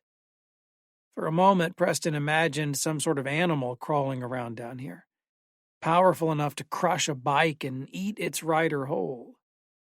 The chubby man squeezed past the bike, careful not to touch it. His designer suit dragged against the concrete wall behind him as he snuck by. His foot came down on a puddle of water. Still glancing at the bike over his shoulder, Preston tripped over another piece of it and nearly fell. He looked down at the ground and saw that it was no longer concrete. Heavy asphalt lay beneath him. It looked like a road. Pools of water collected everywhere. Baffled, he spun around and checked in both directions. Black pavement covered every inch he'd walked on and spread out before him toward another door. This door was made of old, rotten wood. Dust collected across its surface, spare one area at the center, where some sort of sign or plaque had once rested. Its outline was in the shape of a shield. Preston looked back at the bike once more. The lights flickered as he did. The scene felt distantly familiar. He carefully opened the door and stepped through. Preston wasn't sure if he was in a hall anymore. He wasn't even sure he was inside a building. The asphalt path he walked on stretched out before him into the yawning black. Only the light from his cell phone guided him now. It was so dark he couldn't see the walls. He wasn't sure there were any at all.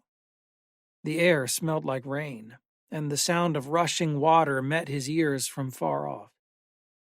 He took a step forward, and something clanked under his foot. It was some kind of metal sign.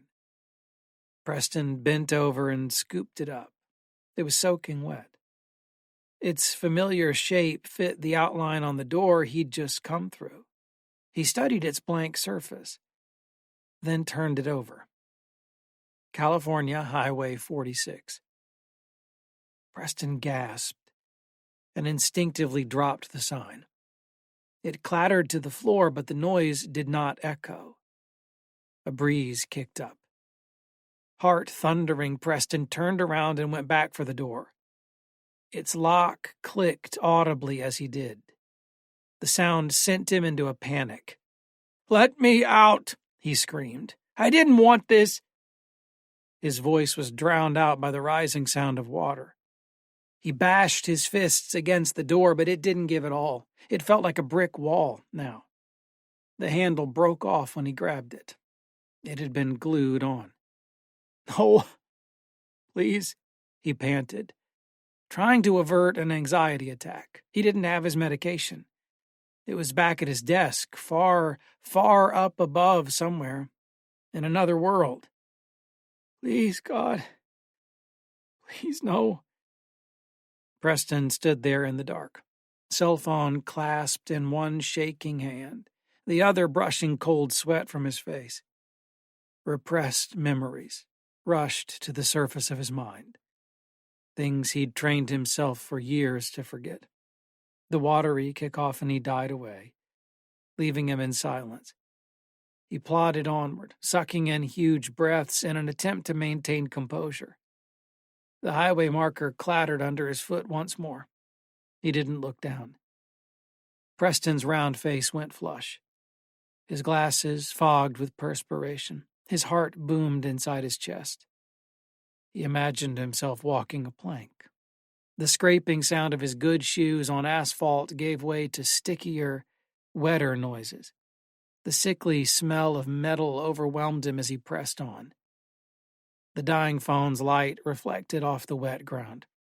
It looked like black liquid, but when Preston lifted his foot and ran a finger across the bottom of the shoe, he saw dark red. A path of it stretched on another few steps and stopped at a large circle in the asphalt. When his eyes found that circle, Preston's muscles loosened. Warmth rushed through his gunky veins. A relief washed over him. Not one of redemption, but one of certain doom. For Preston, it was less terrifying knowing what was about to happen. Before this moment, he only worried about what might. The man walked past the circle. He shuffled through the dark with purpose, knowing exactly where to go. Up ahead, there was an SUV. Its cabin light glowed and the driver's side door hung open. He slid his hand beneath the seat and retrieved the crowbar. He didn't need to look. Then he returned to the circle and pried it open. He tossed the manhole cover aside and listened as the blood dripped down into the hole. The reek of long-forgotten death made him swoon. He'd seen it all before. Each morning, he blinked those dreams back into the depths of his mind. This place was a bit different, but Preston knew exactly where he was. He knew what he had to do to wake up again. He pulled in a half breath and surrendered himself to the darkness of the hole. His wet shoes smacked against the ladder bars, and his hands picked up the blood they left behind. Soon he reached the bottom. Preston laughed morbidly and begged God one last time, but he knew that even God could not hear him where he was. A long elevator ride from the surface and a short walk to hell. Water splashed and sloshed all around him. The air was musty and freezing cold. It made the sweat on his body sting. The cell phone appeared in Preston's hand again. He dialed 911, but did not dare to hope the call would connect. Of course, there was no service. Not down here.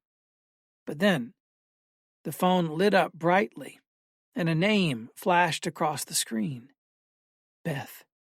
A flicker of hope sparked inside him. With a shaking hand, he answered. "Hello," he said. "Hey, you," a familiar voice chirped. "Sweetheart?" Preston asked in disbelief.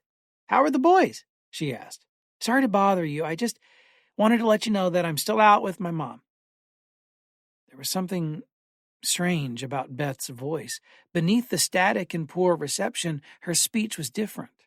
It was brighter, younger. The boys?" Preston asked. Beth laughed. Yeah, you said it was Rob's birthday. Didn't you get drinks?" The will to lie bubbled up inside of Preston. It was such a primal feeling that he barely noticed it as his lips moved. "Rob's fine. I'm on my way home now." "Okay, great," Beth replied merrily. "You'll probably beat me home. Are you all right? You sound upset." "I'm fine," Preston sighed. "You okay to drive?" I hit a deer," he blurted out. "Didn't even see the fucking thing till it was too late." In that moment, Preston had no control over his words. His subconscious simply vomited them up. "Oh my God," Beth said. Preston heard her say something to her mother. She gasped. "Honey, are you hurt? Do you need me to call an ambulance?" No, he replied. "No, I'm fine, don't worry. Don't call anybody, I'll be home soon. Everything's fine, I'm fine." The call abruptly cut out. Preston pulled the phone away from his ear and examined it. No service flashed across the screen. He fought back a sudden urge to cry.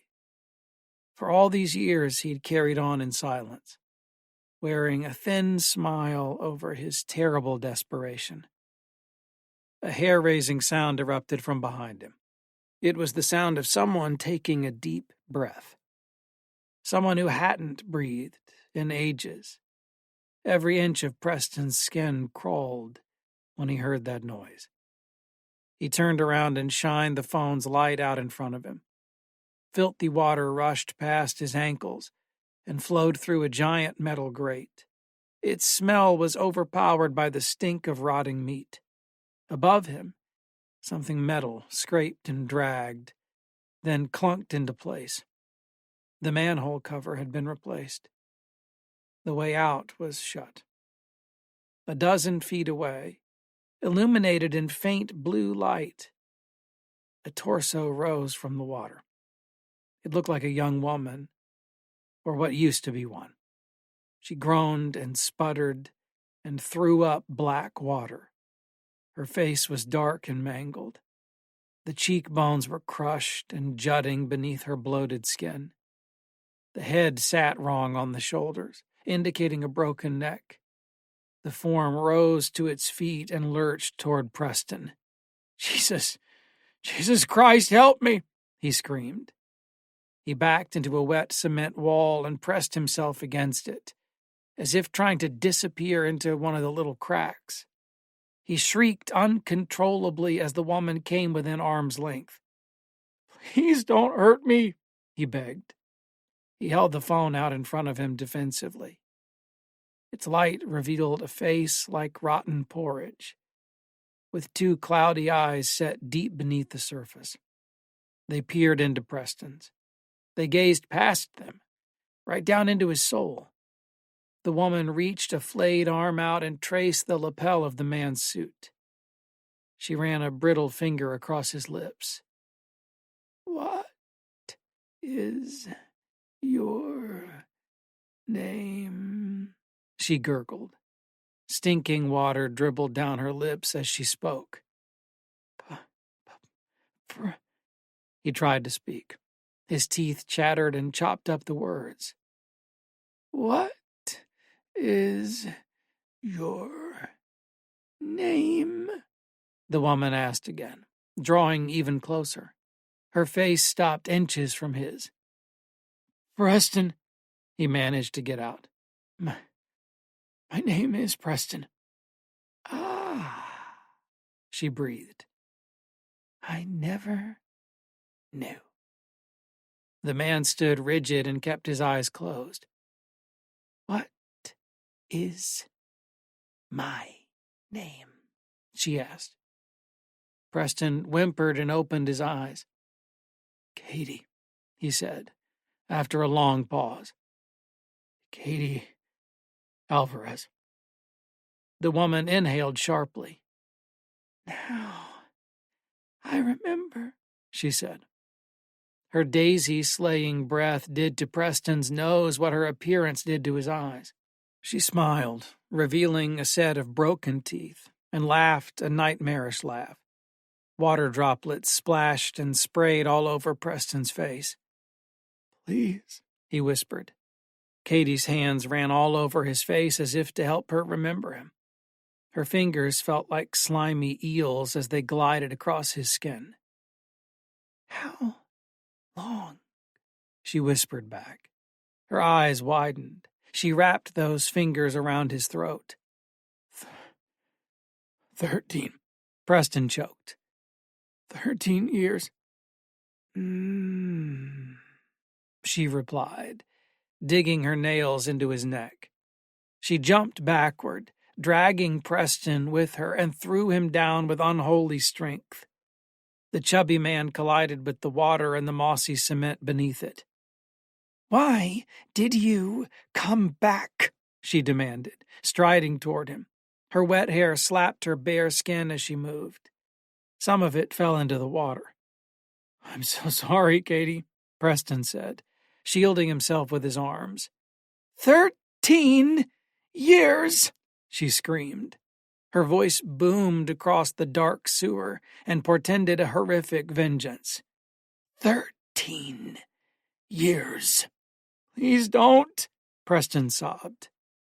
He fell silent as Katie lifted him out of the water and slammed him against a wall. She pressed her face against his. It sapped what little warmth was left in his cheeks.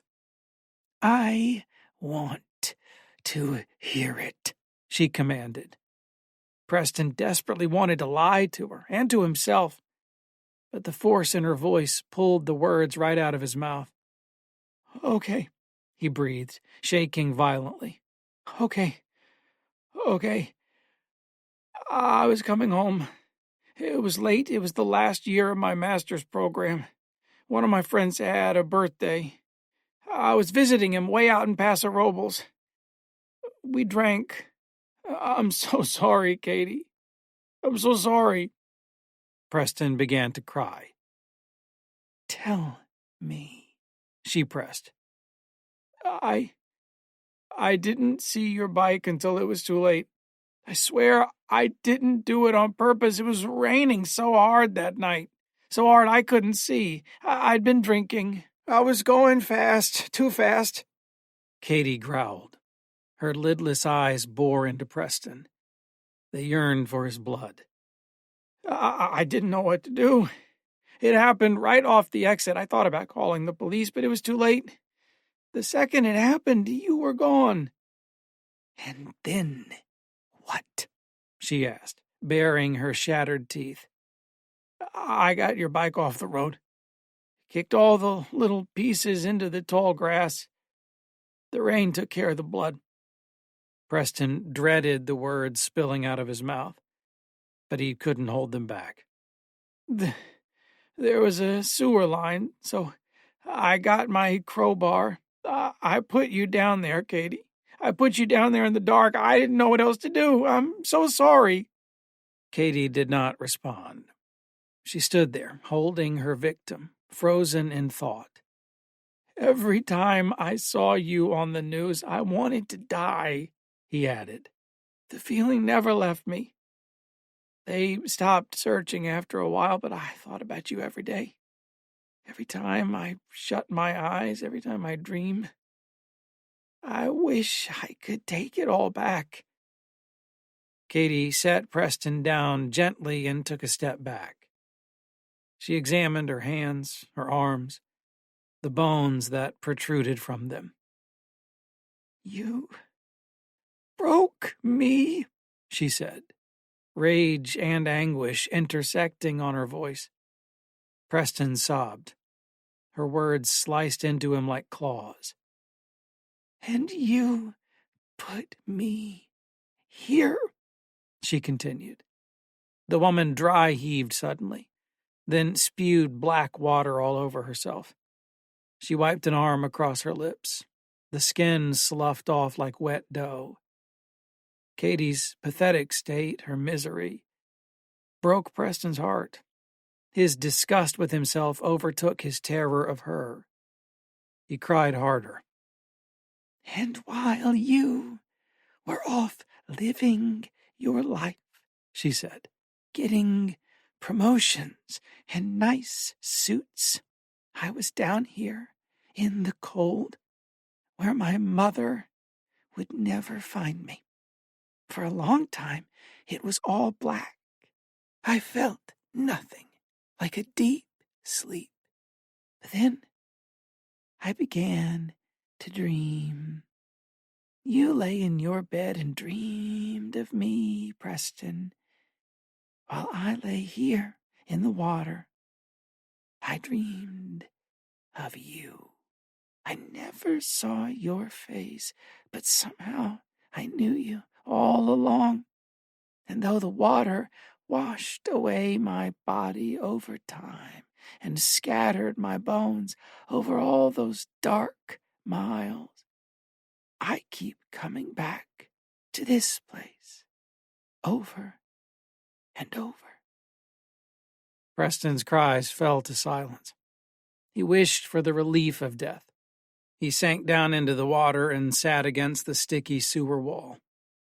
"I can't leave," Katie said.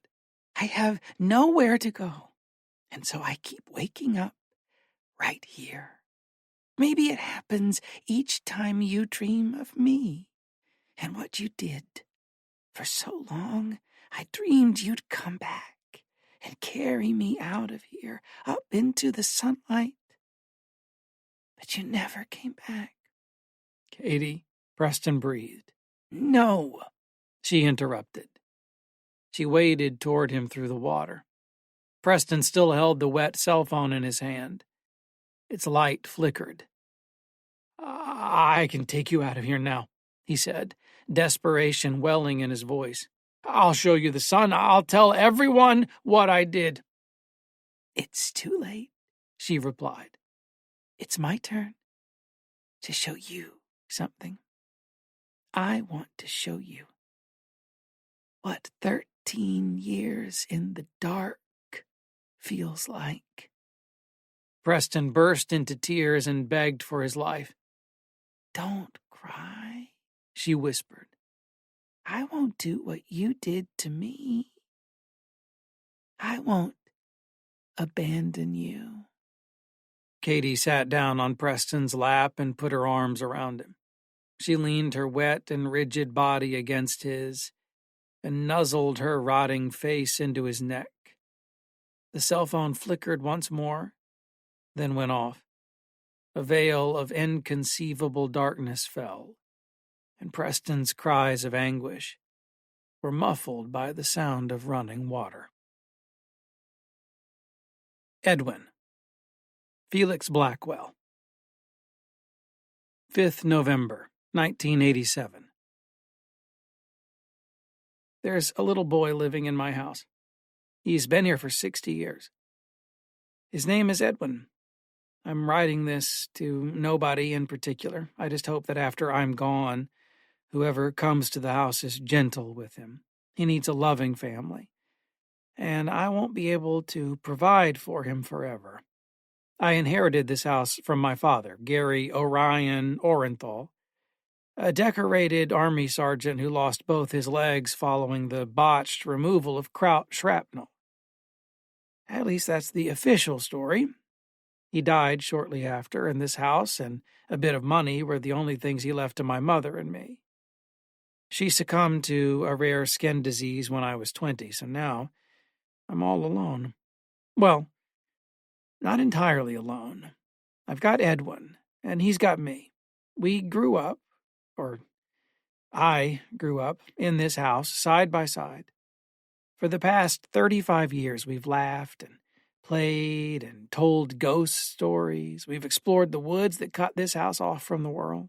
We've even tried to go fishing a few times at the little lake just east of our home, but he's afraid of water, so that never works out. Edwin looks like any other 6-year-old boy. He's got platinum blonde, almost white hair, and is just as clumsy and curious. There are a few things about him that always struck me as odd, though. Edwin's skin is pretty pale.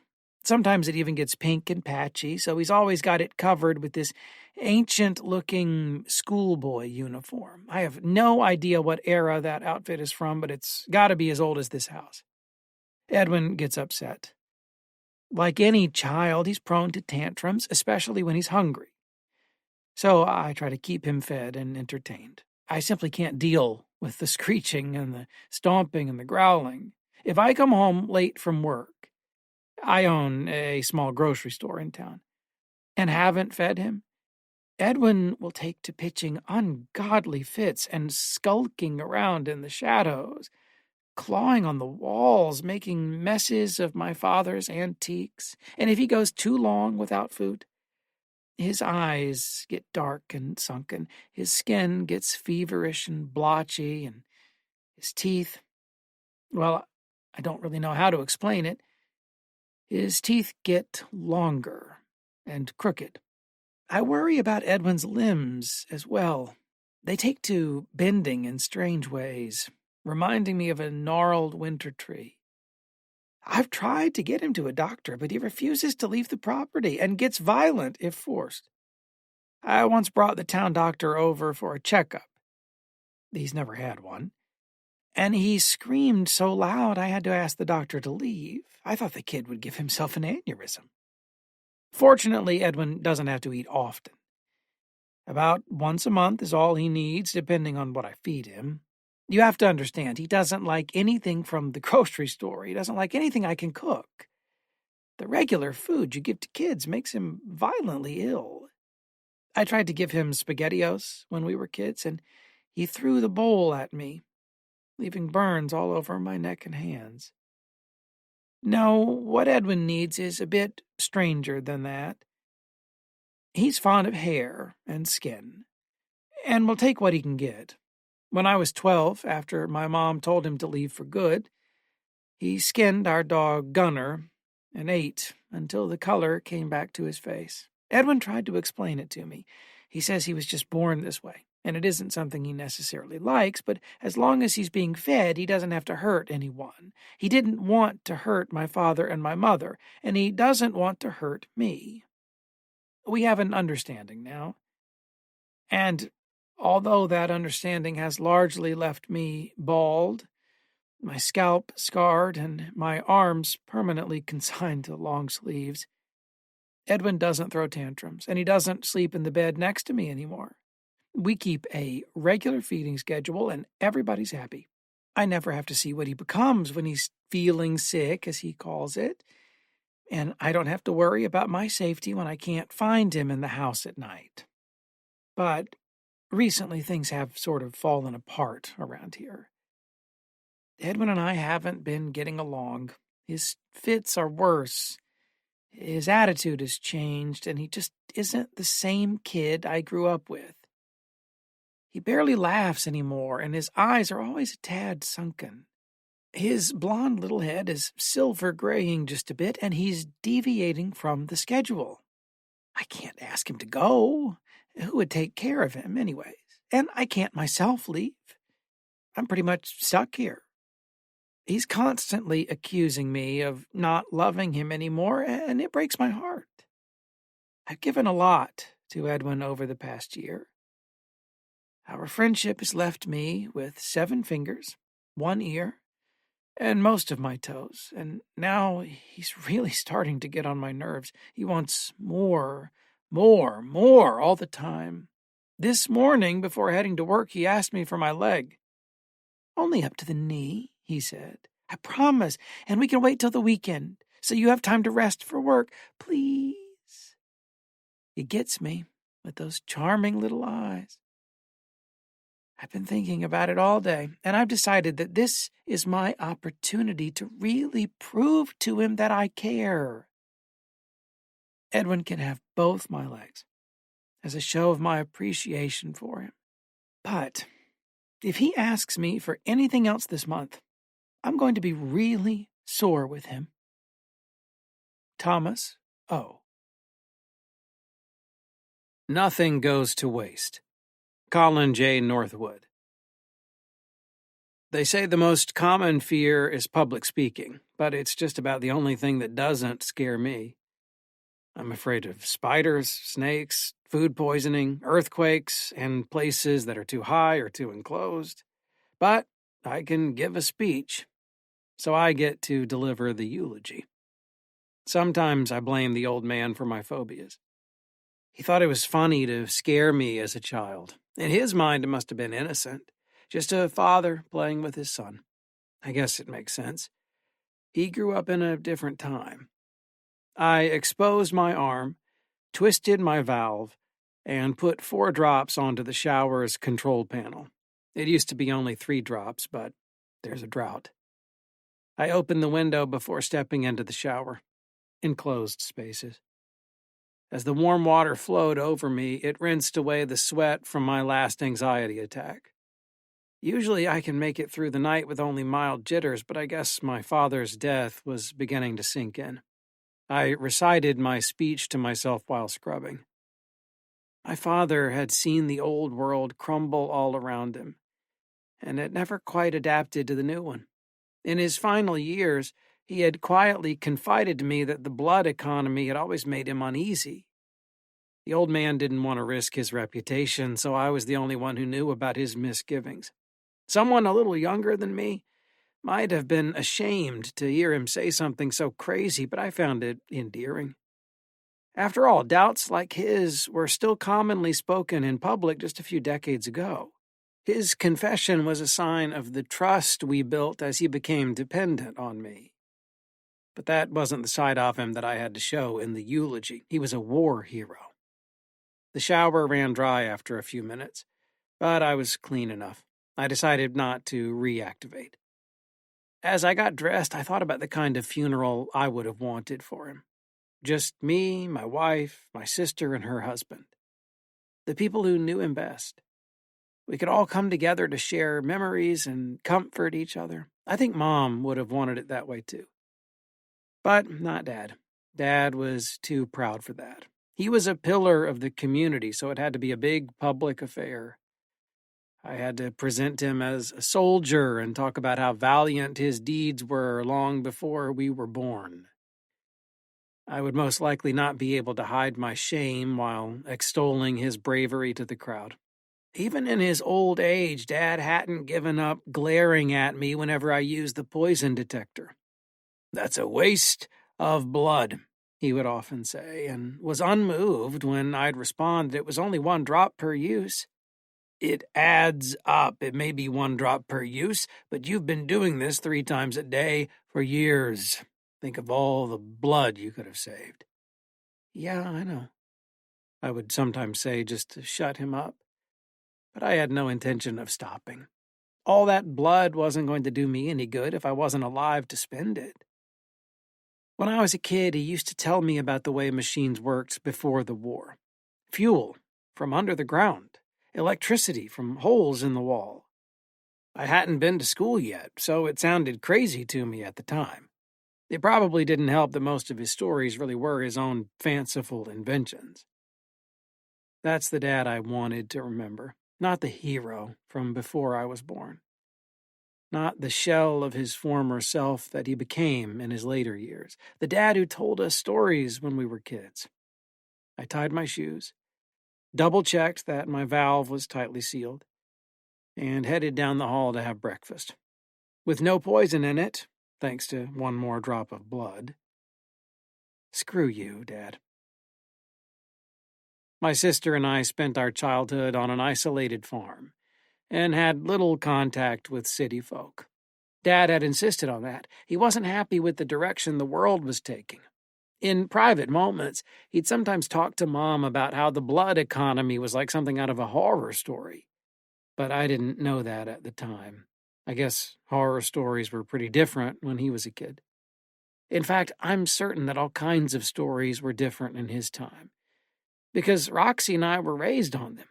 She was 6 years younger than me, so neither of us had ever known the world before the war, but we still felt like outsiders. When I was small, I was afraid of the dark. Every time I mentioned it to Mom, she admonished me to grow up. Big boys aren't scared of the dark. When the two of them were together, Dad would nod along. But he was a little more sympathetic to me and had his own way of dealing with things. Dad would always put me to bed with a story. Sometimes he would read to me from old books, the kind with real paper. But I liked his improvised stories better. My favorites were from an ongoing series about an adventurous rogue named Victor. Dad used to tell me that I was named after him, before I figured out that he wasn't a real person. Victor would travel all around the world searching for treasure. Of course, he inevitably found himself in danger along the way. I remember when Victor was lost in the desert, and when he traveled to the moon. I remember when he had to escape the traps in a hidden labyrinth. But most of all, I remember when he was stranded on an Arctic island, because that was when he met his greatest nemesis, the Dusk Serpent. The Dusk Serpent was a sentient shadow who pursued Victor around the globe. He would often disguise himself as the shadow of a person or a tree, but his natural shape was that of a monstrous snake. Dad voiced him with a menacing hiss. These stories were the key ingredient in my father's plan to combat my fear of the dark. Dad explained to me that shadows can only exist in the light, so Victor would have to escape by hiding in the dark, where his foe could never follow him. Dad's scheme was not only cunning, but effective. I stopped asking him to leave the lights on after the Dusk Serpent's first appearance. That's when the nightmares began. No sooner would I drift into dream than I'd find myself trapped in a narrow, endless hallway under blazing bright lights that hung just out of my reach. I would proceed cautiously at first, examining the walls and trying to see if anything lay in the distance.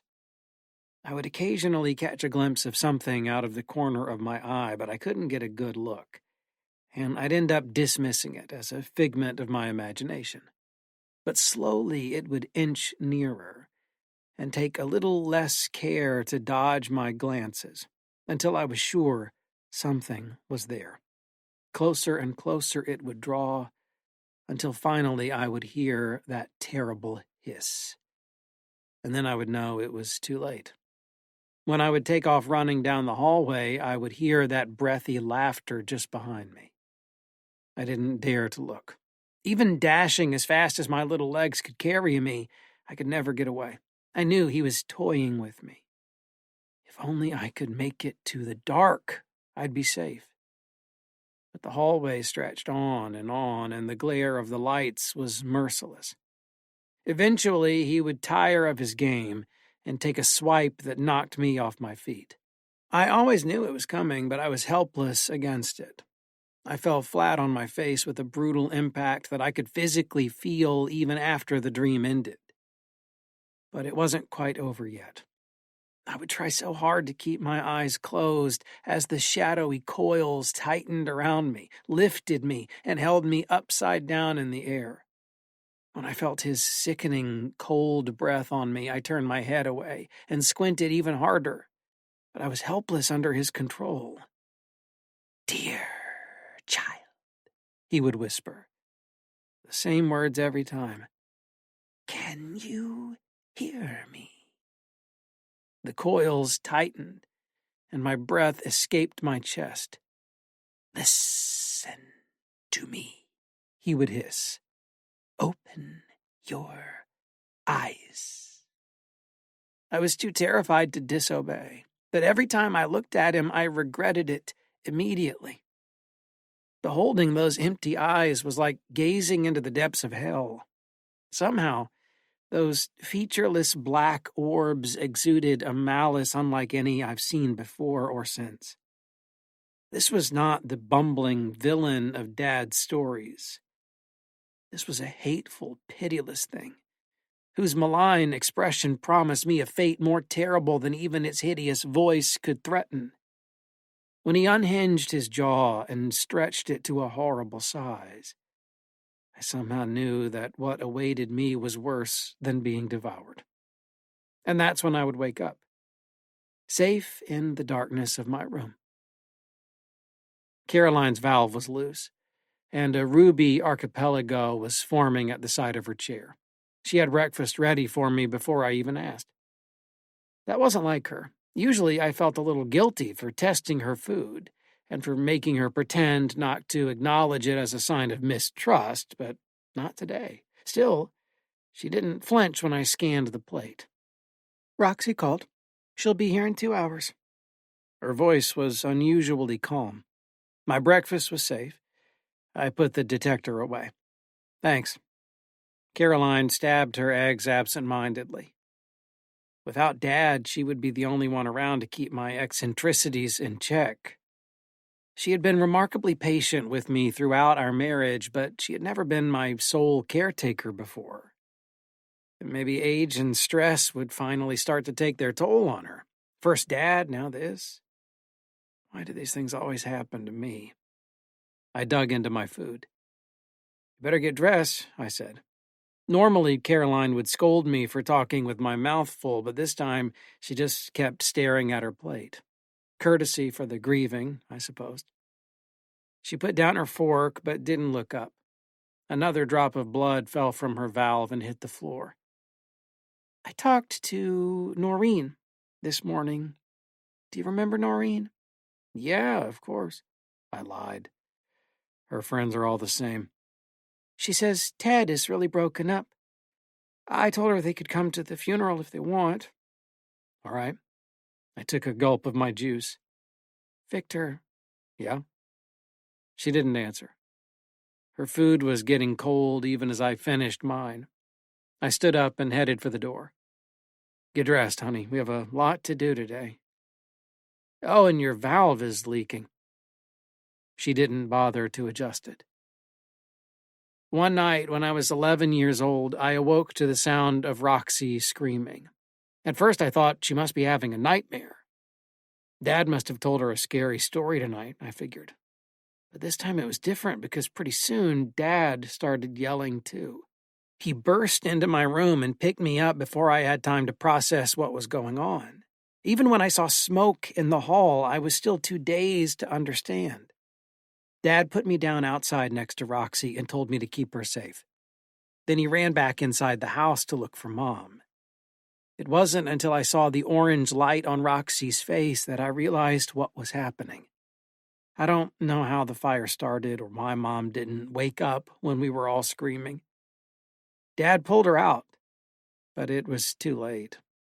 There's no hiding in the dark from life's real dangers. I wish I hadn't seen her. Her hair was mostly gone, and her face was swollen beyond recognition. Her skin was so charred that she looked more like an overcooked steak than a person. But worst of all, those eyes, burnt and blackened, seemed to look at me with that same malicious gaze I knew so well from my dreams. When we moved to the city, Dad's stories stopped. But my nightmares stayed with me, living on those well-lit streets. The comfort I had found in the darkest country nights became a distant memory. Every moment I was haunted by flashbacks of those brilliant flames destroying the blanket of night over our home. Only in such bright light could so dark a shadow have fallen.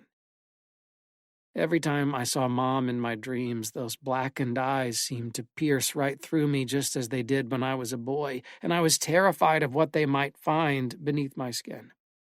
As time went on, things only seemed to get worse. Nothing made sense anymore. The world around me reeled violently, and its dreadful winds gnawed away at my sanity. My health deteriorated, and I was losing the will to endure. Until I met Caroline. From that day forward, my burdens were hers to bear. I don't know why she loved me. Maybe I was just her pet project. Someone for her to manage and to curate, someone to make her look respectable, someone who needed her, someone who would never run away. Maybe she didn't love me at all. When I was young, I thought it mattered, but now we've built a life that suits us both. 2 rickety spires made steady by mutual support. A durable balance that satisfies me more than love ever could. I stood at an old wooden podium, ready to deliver my speech to a handful of friends and 100 strangers. I connected my valve to the microphone and inserted a single drop of blood to activate it. The bright lights of the cathedral made me uncomfortable, so I looked down and pretended to read my speech from the empty surface in front of me. Before the war, we withheld from one another our most basic material needs. Nothing could be had except in exchange for tokens. Metal trinkets, stamped certificates, and the tallies of designated scorekeepers. Among the people of that time were some who hoarded these tokens, who built empires of decadence and scarcity upon the backs of the masses.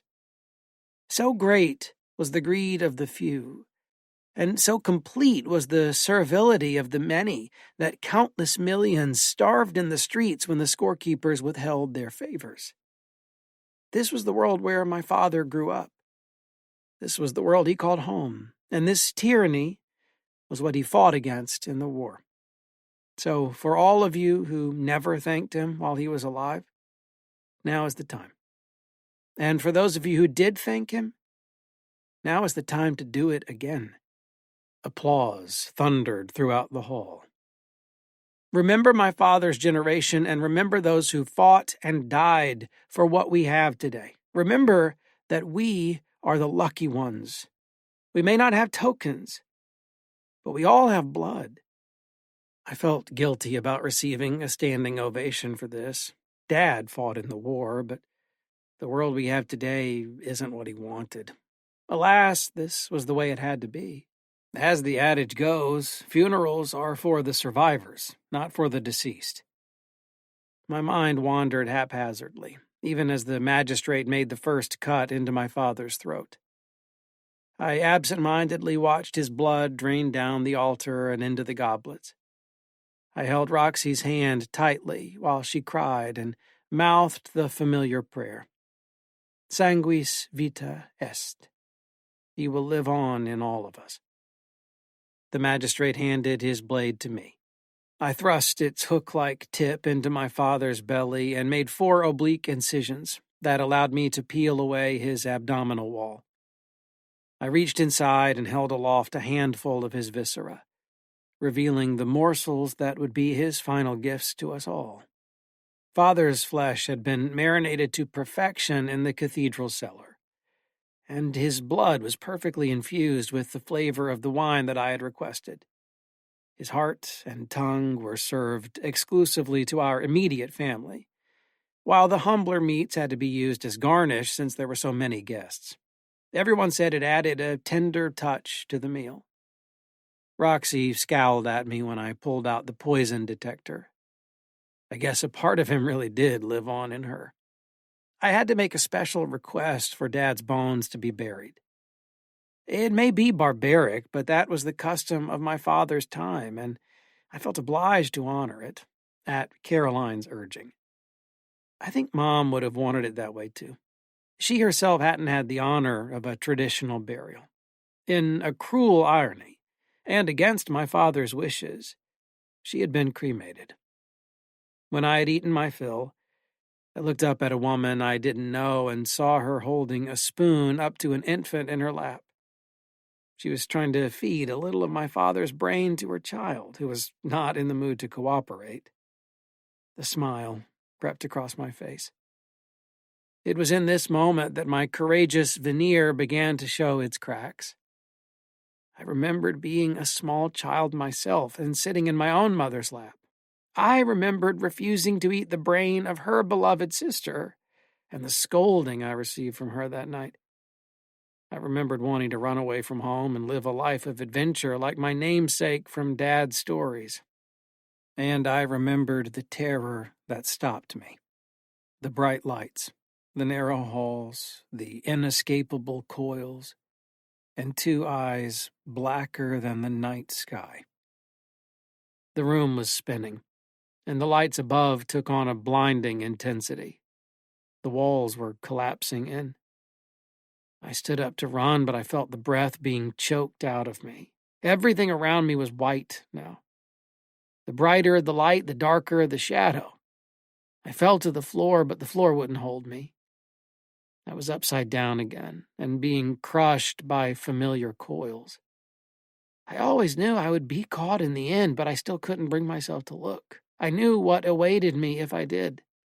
"Dear child," came a voice from the abyss. "Can you hear me?" I squinted hard and thought about a distant dream. That one where I was in the cathedral at my father's funeral, where I was surrounded by others who respected me, where my fears were sustainable and the architecture of my mind was equipped to weather any storm. That place had always been my safe haven. And so, as the air was crushed out of my lungs, I found my resolve. Even in the face of certain death, I knew I had to hold out. "Listen to me. Open your eyes." But I didn't open them. I went back to my dream. The magistrate was standing over me, and Caroline took me by the hand to help me up. It was time to go home. Mother Bird. Felix Blackwell. Santa Cruz is a dark place in late October. The warm summer days finally give way to shorter, cooler ones, and the sun starts to hide behind the big redwoods much earlier. Their shadows cover everything, shrouding the world in a premature dusk by 3 in the afternoon. Just after the night settles in, owls fill the woods with their solemn hymns. By this time in 2015, I was a student in my second year of graduate school and had just moved into faculty housing with a professor I knew. The neighborhood was a quiet shelter from the din of campus housing. Only young faculty members and their children lived here, and there was barely a noise to be heard. The houses were old and bunched up like cottages, nestled at the edge of a deep valley and surrounded by a thick belt of oaks and maples. Only one road led out of the neighborhood and through the open pastures up to the university. I walked up that road every day and back down every night. I noticed something was wrong at precisely that moment between the last gasps of the leaves and the winter winds that shake the trees bare. By now, I'd seen a dozen or more young children in the area and even recognized some of them. But upon passing the old playground one afternoon on my way to school, I realized I'd never heard a single laugh, a squeal, a disagreement, or any of the familiar sounds of rambunctious kids. The playground itself was smack dab in the middle of 3 clusters of homes, protected on all sides by the watchful eyes of parents from their dusty windows. It was close enough to my house that I should have been able to hear kids playing on it. Alas, Despite having seen children there before, I could not for the life of me recall them ever actually playing.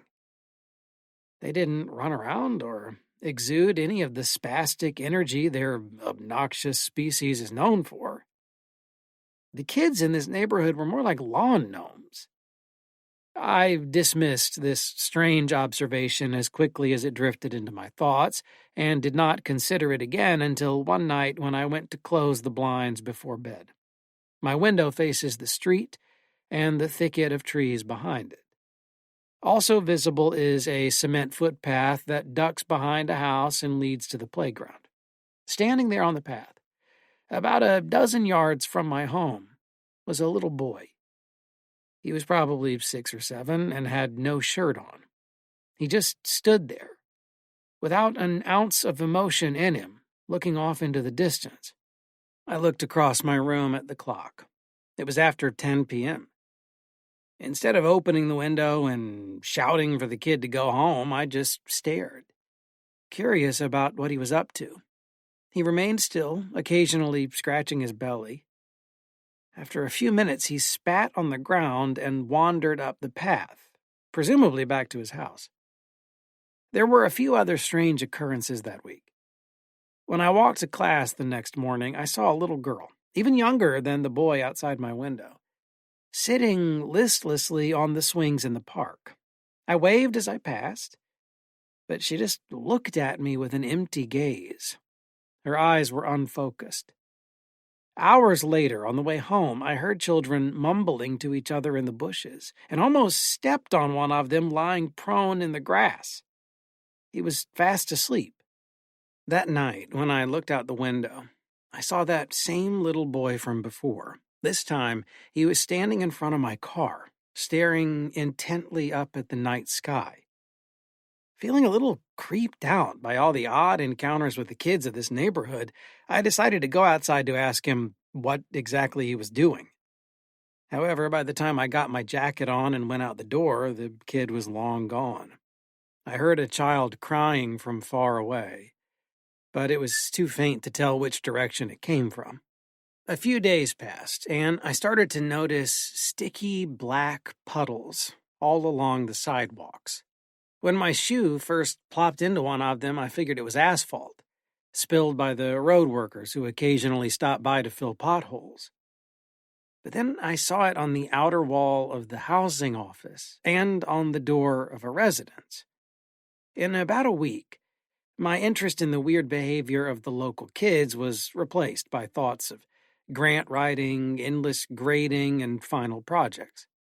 As the semester drags on, this flood of obligations can swallow a grad student whole, and in a while there are no intellectual resources left to commit to the real world. I didn't even notice the children anymore, until one of them walked straight into me while I was unloading groceries from the trunk of my car. It was sunset. She bumped into my leg and uttered something I didn't hear, then shuffled away like she was sleepwalking. I set the bag down and followed her at a distance, trying to figure out just what the hell was wrong with her. If she were a teenager, I'd have assumed she was on drugs, but this little girl wasn't a day over 7.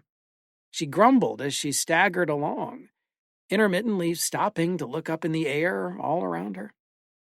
"Are you okay?" I called out from behind her. Didn't see," she replied, more to herself than to me. She didn't stop to look at me. Where do you live, sweetie?" I asked, trying my best to sound fatherly. I had no idea how to talk to kids. "Up in the trees," she said. "Up in the trees."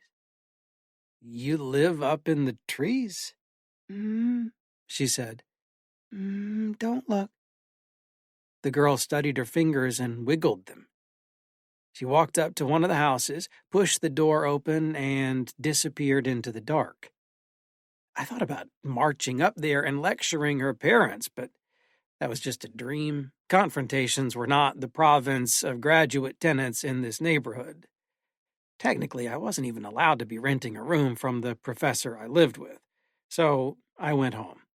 On the short walk back to my car, I heard children talking in the distance. Their speech was low and monotonous, like they were engaged in a boring quarterly meeting. I made a few rushed trips inside with the groceries and then tried to locate the source of their chatter, but they hushed as I patrolled the street. "Go home!" I shouted in no particular direction. "All of you!" I couldn't believe how terrible the collective parenting was in faculty housing. Things got much weirder that night. I woke up in the dark to the sounds of children crying. Through the barely open window, I could make out 5 distinct voices. 3 of them sobbed, while the other 2 issued commands like, "Be quiet," and "No, this way." I jumped out of bed and threw the curtain open.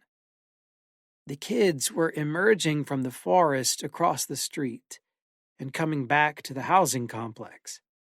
My gaze snapped to the clock and then back to the kids. It was after 1:00 a.m. "What the fuck is going on here?" I said aloud. I followed the kids with my eyes as they made their way across the little meadow. When they hit the street, some of them returned to their homes as if nothing out of the ordinary had ever happened. 2 boys remained in the parking lot on my side of the street for a minute, whispering to each other. The bigger one hugged the smaller, and then they parted ways. I made it my business to cross paths with some adults on my way to school the next day. There was a woman smoking a cigarette on her patio as I passed by, so I asked her if she had seen anything strange in the neighborhood lately. She gave me a terse "no," and stubbed her cigarette out, then walked back inside. The lock audibly clicked after she slammed the door. A man and woman were loading their little girls into a minivan nearby. I recognized one of the kids as the girl who claimed to live up in the trees. I approached to have a word with the family, but as I did, the girl saw me and made a shh gesture with her finger. This threw me off, and I stood there, almost forgetting what I'd walked over for. The father slid the panel door closed and turned around, spotting me. He looked me up and down, then squared his shoulders at me in an assertive stance. "Help you?" he asked, eyeing me suspiciously. I was caught off guard by his defensiveness, but then realized that I probably looked like a creep watching him and his children. "Sir," I said, trying to present myself in a friendly way, "I saw your daughter wandering around by herself yesterday evening. She looked like maybe she was sick." "She's fine," he interrupted, and got into the car. That was the second time this morning someone had slammed a door at my presence. I continued along toward campus, passing through the playground as I usually do. 2 kids sat idle on the swings, watching me as I moved. Today there were oily black pools everywhere, in the sawdust, on the picnic table, on the pavement. Long streams of it ran down the entire slide. I couldn't figure out what the hell it was, so I crouched down and poked a bit of it with my finger. It smelled foul. "You guys know what this is?" I called out, pointing at the ground. They just stared vacantly. Further up the path, a little blonde girl stood, sipping from a cup. As I passed by, she bent over and vomited pitch-black sludge down her blue dress and all over her little shoes. My stomach leaped into my throat, and my breakfast almost washed back out of me in a gesture of biological sympathy. The girl then looked up at me, eyes unfocused, and wordlessly offered her sippy cup to me. No thanks," I said, putting my hands up. The hair on the back of my neck stood on end. I got the hell out of there as fast as I could. At the end of the path, I stopped a jogger and told him there were some sick kids back at the playground. It was his problem now. I spent the day dashing to and from meetings with my advisor, my qualifying examinations committee, and my undergraduate students. I skipped dinner and instead tried to take a bite out of the mountain of ungraded essays in my office. I caught the last bus home at midnight. To my relief, there were no creepy children sleepwalking around the playground or staring at me from the bushes. The neighborhood was quiet, and only the gentle refrains of owls and crickets broke the stillness. As I approached my house, I saw the little girl from earlier. She darted between cars in the nearby parking lot. She was heading for the meadow across the street, and probably the forest beyond it. I quietly jogged over in pursuit, and noticed two boys walking slowly across the field up ahead. The whole space was bathed in the moon's glow, but the light did not penetrate the woods. The kids disappeared into the darkness almost without a sound. 3 more came from the north side of the meadow, walking along the tree line, looking for the path their friends had taken.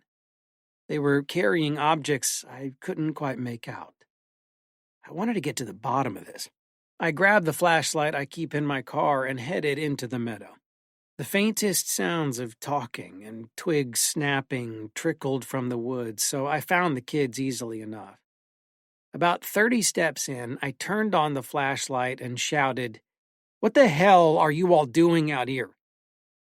My light fell on a group of 7 or 8 children, all bunched around the base of a huge tree. When they saw me, they scattered like minnows, bolting in every direction and screaming as they did. I tried to chase one of them, but I lost him in the mayhem. Instead of following them home, I investigated the tree where they'd met, and found that its base was littered with toys. Water guns, dolls, action figures, and even a tricycle were strewn around it like some macabre Christmas scene. Everything was stained with that horrible black slime. Some of it was still dripping down the trunk. A nauseating fear crept over me then. My skin crawled. The sky spun behind the net of tangled branches above me. Although I could not understand it, something was incredibly wrong with this place, and I could feel its malice looming over me in all directions as though the trees were alive. The sobbing of a child interrupted my train of thought. "Cassie?" a boy cried out. His voice was weak and afraid. "Nathan?" he cried pitifully. I shined the light all around me, but its pale circle barely reached the nearest trees. "Where are you?" I called out. The boy didn't reply. He sounded very young, probably 5 or 6. He was much deeper in the forest. I followed the sound of his muffled crying. It took me farther east, around big trees and down a little hill. Then I found him, sitting in a clearing underneath the moonlight. I rushed over. "Hey, buddy," I said, crouching next to him. "Are you okay? What are you doing here?" He looked up at me with a withdrawn sorrow. In his arms, he clutched a stuffed animal. It was a rabbit in overalls, wearing a big smile on its face. "I can't find my friends," he said, hugging the doll tighter. "They left," I said, "but I can get you out of here. Come with me." I took the kid by the hand and led him back through the woods the way I came. Even with the flashlight, it was unnervingly dark. Our footsteps crunched so loud on the forest floor I thought we'd wake the dead. Feared, actually. "What's your name?" I asked, ducking under a claw-like branch. "Robbie," he replied, looking up at the tops of the trees. "What are you kids doing out here? Some kind of satanic ritual?" I forced a laugh, but the boy didn't return one. He held the rabbit to his chest and looked all around us, uninterested in my question. "Robbie, how did you get lost?" I pressed. "I got scared," he said, squeezing my hand. He looked right at me for a moment. "What scared you?" The boy looked up into the trees again. He was searching for something. I stopped walking and scanned the flashlight across the canopy above us. There were many dark places that the light could not reach. "Come on," I said, patting his back and urging him forward. A wet, sticky liquid greeted my hand. I shined the light against my palm and saw that it glistened with a substance that looked exactly like oil. It smelled like death. "What the hell is this stuff, dude?" I asked. "Did somebody barf on you?" He lurched forward and coughed up a bunch of phlegm. "I feel sick," he said, looking down at his feet. After a few minutes, we came upon the meadow. I tried to tell Robbie that I wanted to talk to his parents, but he dashed off toward the houses before I could finish my sentence. Instead of chasing after him, I surrendered to my lethargy and trudged home, even more baffled than before. This neighborhood is going to be the death of me. When I opened my front door to go on a jog the next evening, I slipped on a frisbee that was sitting on the welcome mat. My foot slid out in front of me, and I dropped into the most graceless split ever performed. My hips made the sounds of crackling firewood, and every muscle in my legs vibrated like a plucked banjo string. I barely managed to get back up, and when I did, I spotted a little note on the ground beneath the toy. It read, "Please give to the tree for me. I am too sick. Robbie." I didn't know how to react to this. An image of the tree from the night before flashed into my mind, toys placed oddly around it as offerings. It was likely that Robbie had come down with whatever weird stomach bug all the other kids seemed to have. I had no intention of fulfilling his request, so I took the frisbee inside to return it to him in a few days. I went on my jog, slightly hindered by my unexpected foray into ballet on the welcome mat, and then went downtown to a friend's birthday party. It was late when I got home. My buddies dropped me off around 1 o'clock a.m., and I staggered blurry-eyed toward the door to my home. Out of the corner of my eye, I saw movement in the meadow on the other side of the road. Something flopped over into the grass. As my friends pulled away, the car's headlights lit up 2 children near the trees. One was trying to lift the other off the ground. Anger and confusion welled inside of me. I rushed over, wanting to scream at them. But then I saw how sick they were. They were a boy and a girl. The girl had that unmistakable fluid all down the front of her pajamas, and the boy had it all over his hands. "What happened?" I asked, trying not to scare them. The kids didn't respond. They just limped off toward the neighborhood, leaving me in the meadow. They'd come out of the woods, so I surmised that more of them were still inside. I crept across the boundary and into the dark. I didn't have my flashlight with me, but the cries of children guided me through the gloom. Eventually, I could faintly discern the huge tree. Kids sobbed and whined all around it. It was too dark to see much more than shapes, but I guessed that maybe 7 more kids were out here. I popped on my cell phone's flashlight. My own horrified gasp temporarily deafened me. The scene unfolded so rapidly that my brain didn't have time to process it. There were children everywhere. Some lay on the ground, clutching their stomachs and moaning. Others sat silently, looking down at their hands. Their faces donned twisted expressions of terror and agony. Black slime caked each of their little mouths. At the center of their congregation was the big tree. Toys still scattered around it, covered in even more of the liquid than before. Something dangled from a heavy bough. I noticed 2 little legs first. A boy was suspended, about 5 feet off the ground. He kicked and thrashed and reached upward, but didn't make a sound. Holding him by the neck was a huge creature, wreathed in a veil of shadows, hanging upside down by some appendage high above. I could not make out the details of its body, but it appeared branch-like, as if a part of the tree itself had awakened from its slumber, and its movements made the crackling sound of bone against wood. The creature held the boy's face with spindly hands and yawned wide its terrible mouth, pouring a stream of that dark bile down into his throat like a mother bird feeding its babies. The boy choked and sputtered and went limp. The light from my phone glinted off the creature's eyes, and it snapped its gaze toward me, then dropped the child and scurried back up into the darkness of the treetops.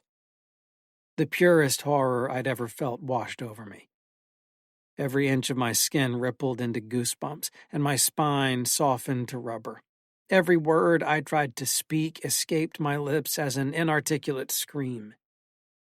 A cold little hand slid into mine, and my arm went taut as I was pulled in the opposite direction. One of the children was trying to lead me out of the forest. The others limped along behind us. They said things to me, but I couldn't stop shrieking long enough to hear them. At the tree line, the boy stopped in his tracks and let go of my hand.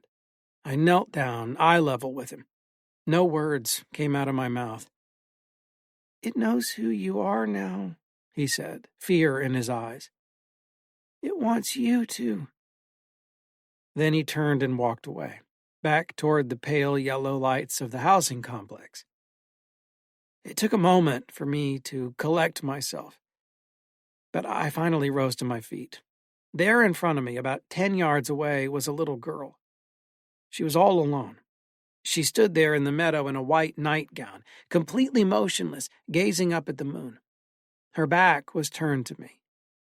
As I moved closer, I saw that one of her arms was a long, dark appendage that hung all the way to the ground. It was as if someone had sawed off her arm and in its place jammed a piece of gnarled driftwood. My breath caught in my chest. I moved past her quietly, then dashed off to my house. She never noticed me. She just kept staring up at the moon, completely hypnotized by it. That same week, I moved out of faculty housing. I had no more questions about what was going on in that place. I just wanted out forever. I now live in graduate student housing. The room is a bit smaller and the rent is a bit higher, but this neighborhood is on the other side of campus, miles away from the old one. Best of all, in this community, there are no children allowed. Chocolate is rocket fuel for nightmares. Felix Blackwell. My fiancée, Faye, has an undiagnosed sleep disorder. When we first started dating, she recounted several of her most unusual dreams to me, and a few of her memories of sleepwalking. One of the stories always stuck with me. When she was a child, she climbed out of bed and crawled across the floor, growling like a rabid dog, and hid in the darkness while her older brother watched late-night TV. She watched him for several minutes, fixated on his throat, then suddenly came to. She could not explain why she'd felt compelled to do that. As an aspiring horror author who was writing a book about nightmares, Faye's sleep disturbances were fascinating to me. It did not occur to me that she suffered from night terrors until I began spending several nights in a row at her house. Night terrors are different from nightmares.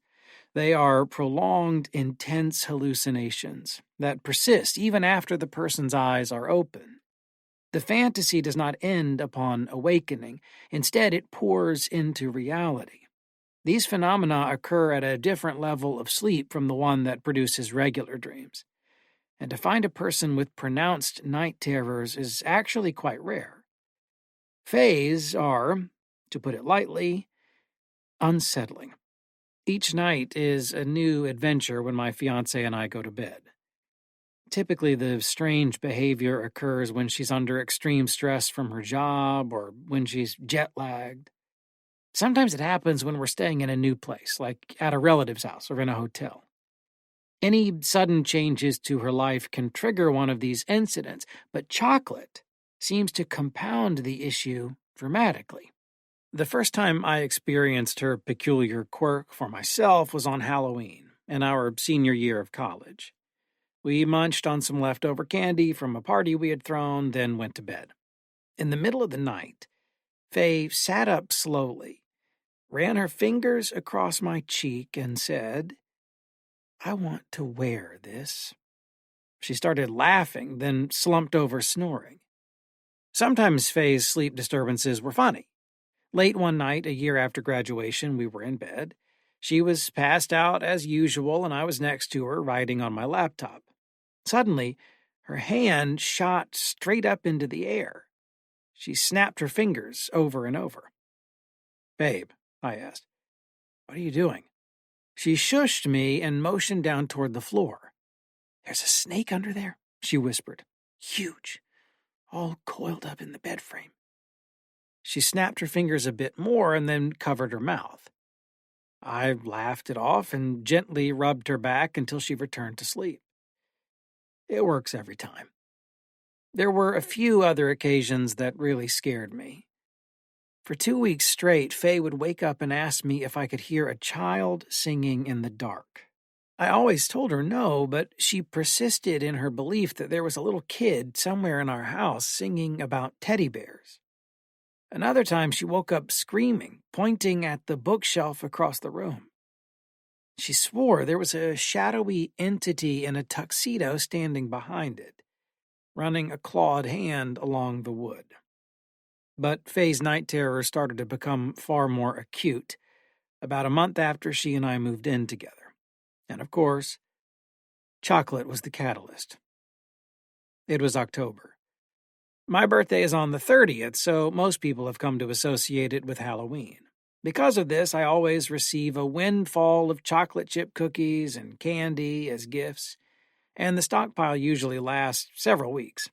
Faye and I would munch on the mountains of home-baked cookies and candy bars with reckless abandon, totally disregarding its propensity to make her into a midnight psychopath.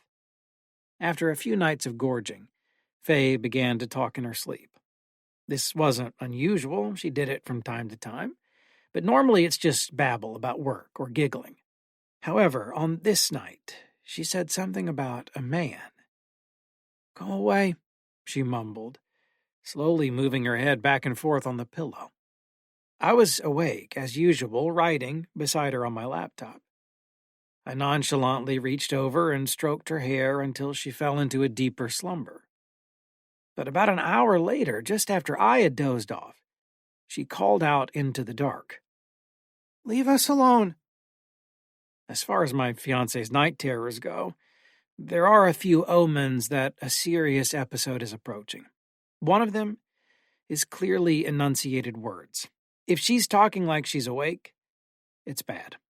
If she's actively addressing someone, it's worse. And if, God forbid, she gets upset, there's going to be a hurricane.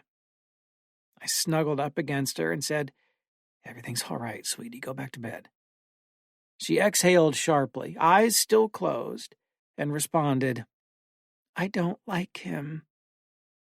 The next morning, as we ate breakfast, I asked my fiancée if she remembered what she had dreamed about. She couldn't recall. So I dismissed the event and didn't bring it up again. It's better not to prod Faye about her sleep disturbances in detail because she occasionally gets embarrassed. It also runs the risk of causing more of them. So I went about the day without saying anything else and hid the cookies in the back of the pantry. I had to deliver a lecture early the next morning, so I needed a good night's rest. That evening, we went to bed early. Faye watched a rom-com on her computer while I graded a few papers, and by the time I came back from brushing my teeth, she was fast asleep. As I leaned over her to turn off the light, I saw a Snickers wrapper on the floor below it. "Damn it, Faye," I said, rolling my eyes. I turned over and went to sleep. It was about 2:00 a.m. when I woke up to her talking. "Why?" she said. After a string of words I was too groggy to make out. I rolled over to see her sitting straight up, strawberry locks cascading down her bare back. She stared past the foot of the bed. "Faye, shh," she hissed. "Can you hear it?" "Faye," I said. "Honey, go to sleep. I really need to get some rest." I gazed up into her eyes and saw that they were closed. She looked down at me, right at my face, and said, "Go tell the man in the bathroom." She paused. "He needs to leave." The hair stood up on my arms. Faye always said stuff like this, but it still creeped me out. I looked across the darkness to our bathroom. The light was on inside, barely lighting up the edges of the door. Faye was an expert sleepwalker, so I reasoned that she had gotten up to use the bathroom, forgot to turn off the light, and then dreamed that someone was in there. I gently laid her back down, then shambled to the bathroom. The light stung my eyes as I pushed the door open. Of course, there was no one inside. I flicked the light off and stood there in the dark for a moment, rubbing my tired eyes, then went back to bed. "Is he gone?" she muttered, falling back to sleep. "Yeah, babe. Took care of him." I dragged myself through the next day. I'd struggled to fall back asleep after the bathroom ordeal, so when I got home I expressed to Faye that I was upset with her for eating candy in bed. She had just returned from the gym, and her petite figure was wrapped in curve-hugging spandex. "Do I look like I need to watch what I eat?" she laughed, leaning against the kitchen counter and stirring a protein shake. "That's not what I mean, and you know it," I said. "You've been keeping me awake. I'm just asking you to cut the chocolate for a few days." Faye walked over to me and threw her arms around me. Even when she was a sweaty mess, she smelled good. "I will, Pop-Tart," she said with a big smile. "As soon as we run out." Things got a lot worse that night. I hid the candy with the cookies and searched our bedroom for a hidden stash. I found nothing.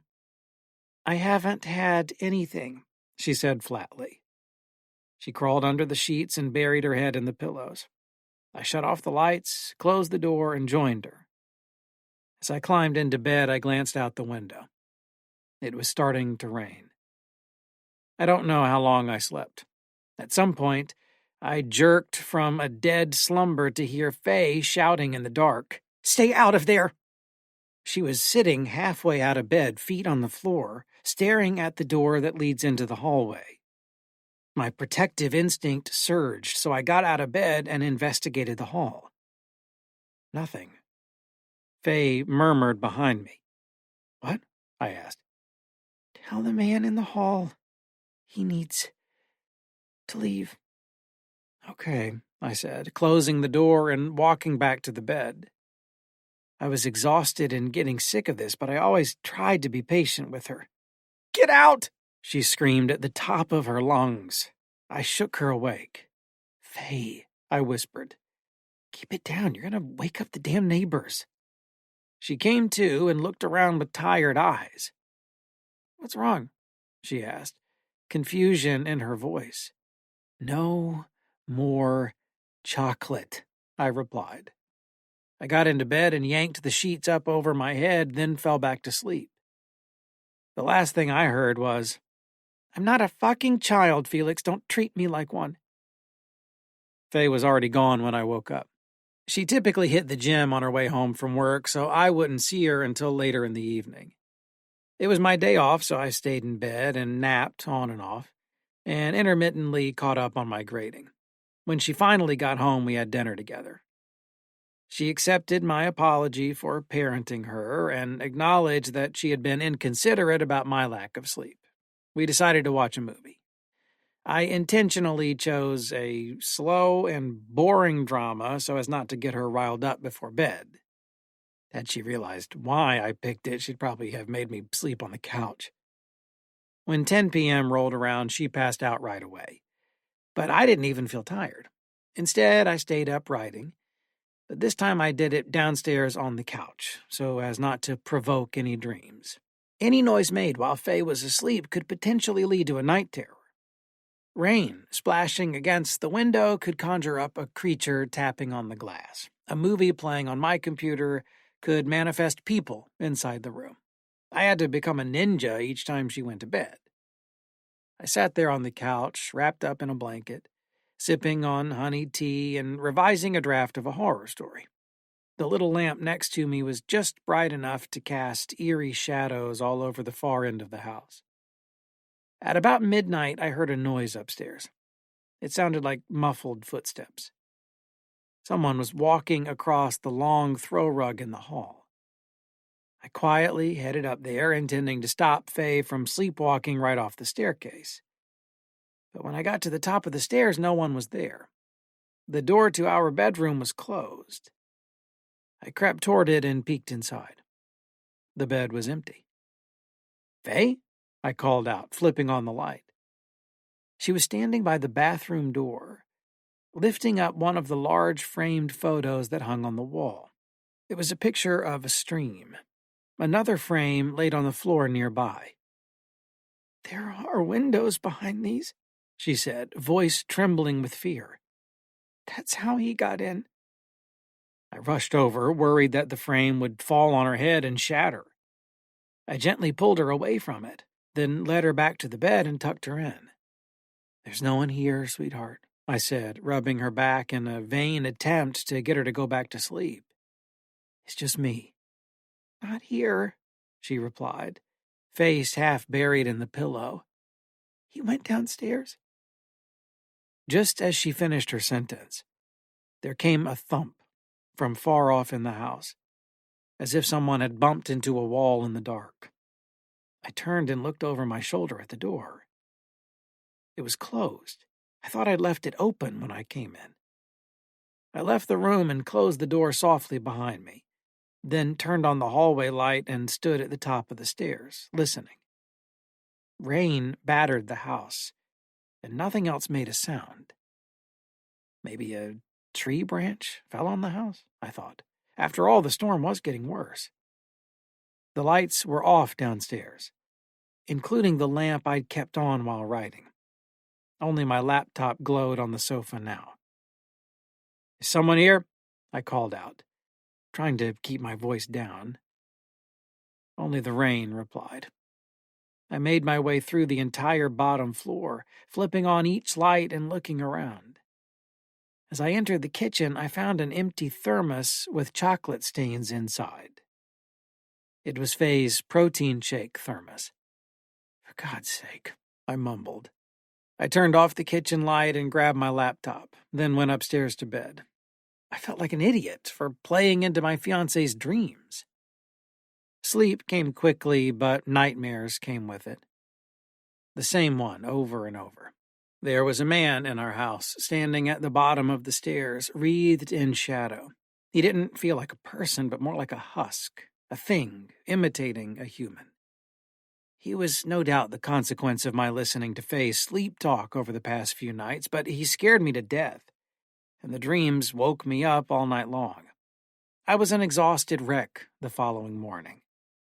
I called out sick from work and once again stayed in bed, intermittently seeing the shadowy figure in my dreams.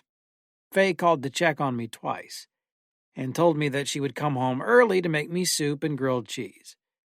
My favorite at-home sick meal. Secretly, I wished she'd stay at work late. In fact, I wished I could spend the night somewhere away from her.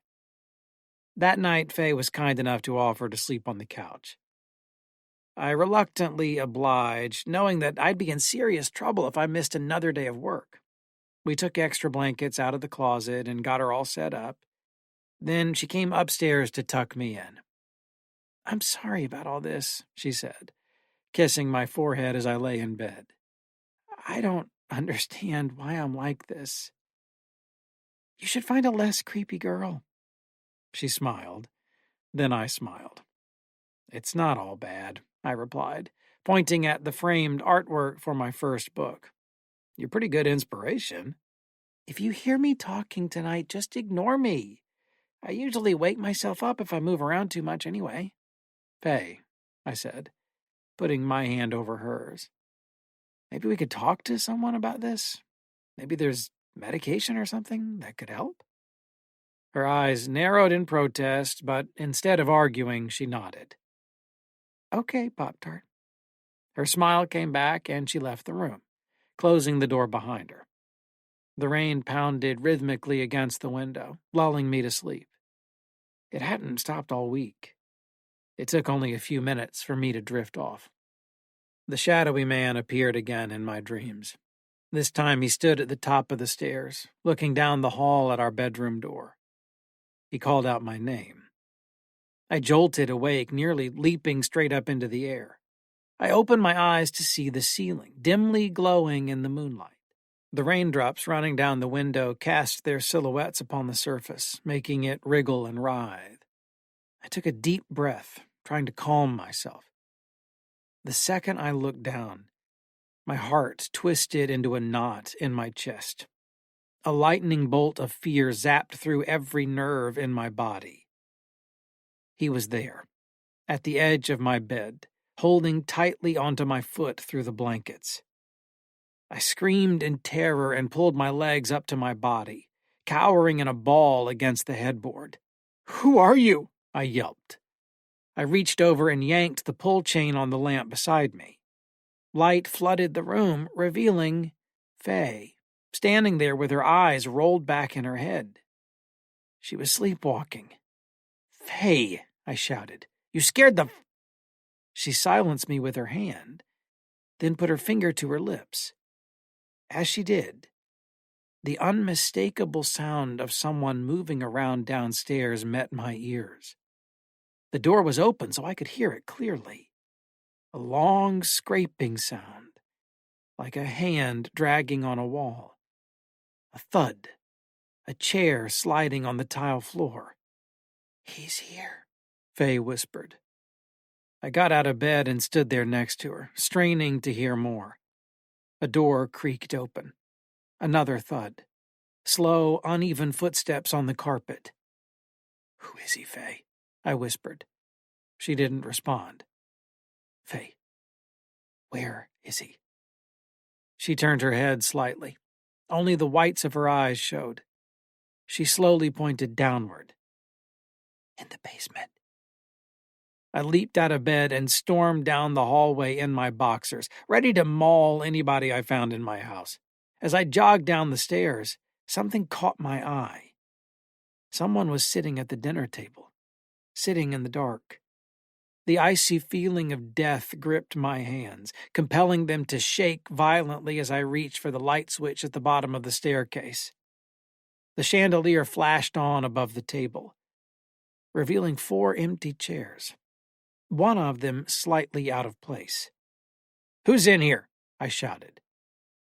The sound of bones crackling beneath skin echoed through the dining room. It came from the short hall that led to the basement. The image of a man shuffling around my house, popping his knuckles and neck, arose in my mind. Maybe he was some drug fiend looking for pills. I grabbed a knife and the ancient flashlight from the kitchen, then made my way to the basement door. It was open slightly. Faye and I always kept it closed to block the cold drafts that might otherwise pour in from the uninsulated basement. I poked my head inside and peered down the stairs. There at the bottom was a face, looking back up at me. It was so wreathed in darkness it appeared disembodied. I couldn't make out any of its features, only an outline, but it seemed to be looking at me. I shook so hard that the batteries in the flashlight audibly clattered. Without taking my eyes off the face, I reached over and pulled the light string. But it would not turn on. The stale air went even colder. The face retreated into the darkness, and again the sickly sound of bones popping echoed all around me. I turned on the flashlight and directed its beam down the wooden stairs. Its pathetic glow barely reached the bottom. I probably hadn't changed the batteries in a decade. The tiny circle of light illuminated only a few boxes and a broken vacuum. I slowly walked down the stairs. They moaned under my feet, joining the symphony of disturbing noises that emanated from the dark. I reached the cold cement and rounded the corner, scouring the walls with my flashlight. A box fell to the floor. I whipped the light toward the sound, and there he was. A man, facing away from me, hunched over and sliding his hands across the concrete wall. He was feeling his way around. As the light moved over him, that terrible dread from my nightmare once again took hold. I was overcome with the sense that this was not a person at all. His skin was gray and pallid, and his bones poked against it as if trying to escape. He looked like a skeleton draped in rotten ham. Big, festering sores pocked his back and arms. He was naked. Who? The words bubbled up from my throat and dribbled off my lips. Who are you? What do you want? The man turned his ear toward me, listening for my voice. I'm lost, he whimpered. His voice was impossibly raspy. There was not a drop of spit in his mouth. Help me. He turned his bald head in my direction.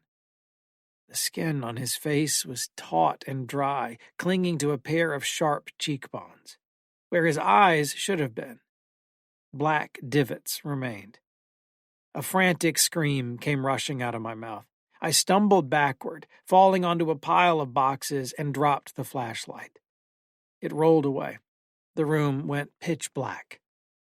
I'm in the dark, he said, shuffling toward me. I could hear him bumping into all the clutter. I'm lost, he cried, rage building in his voice. Give them back. Leave us alone, I shouted back.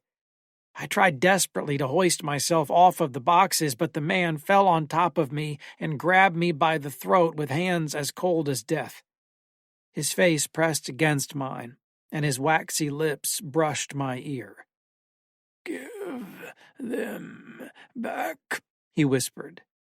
In a burst of panic-induced strength, I threw him off of me and scrambled up the stairs.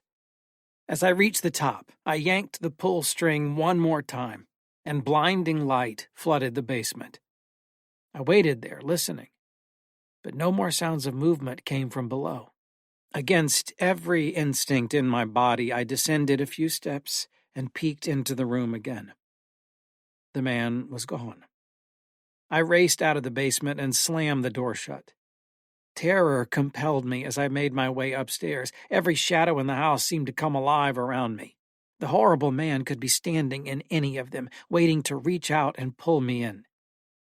The light was off in our bedroom, and when I pushed the door open, I was shocked to find Faye sleeping soundly in a pool of pale moonlight. The storm had lulled, leaving the house eerily silent. The blankets on her chest rose and fell rhythmically. Her breathing was soft and slow. Faye, I said, taking a seat on the bed and shaking her. She grunted. Faye, I repeated. Who is the man? What? She asked in a sleepy voice. The man in our house. She said, her eyes still closed. He watches you sleep. Stands right there. Every night. She pointed a lazy hand at the ground next to the bed. So I took them. I don't like it when he watches. Took what, Faye? What did you take? She yawned and rolled over. His eyes.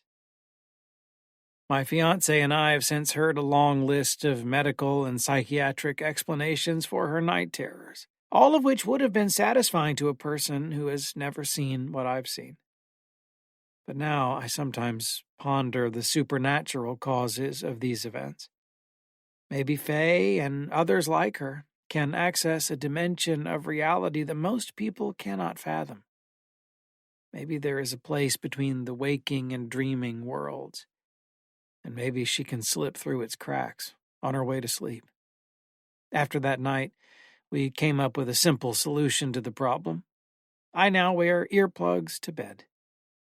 Faye still talks in her sleep, but thankfully, I don't hear a word of it. Long Live the King. Colin J. Northwood. On the banks of the great river, under a shroud of mournful thunderclouds, amid a ring of jagged peaks, King Madigan IV was slain by an arrow.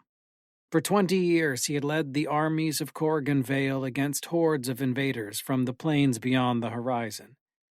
And on the very day that the war was won, the man was lost. A solemn procession began.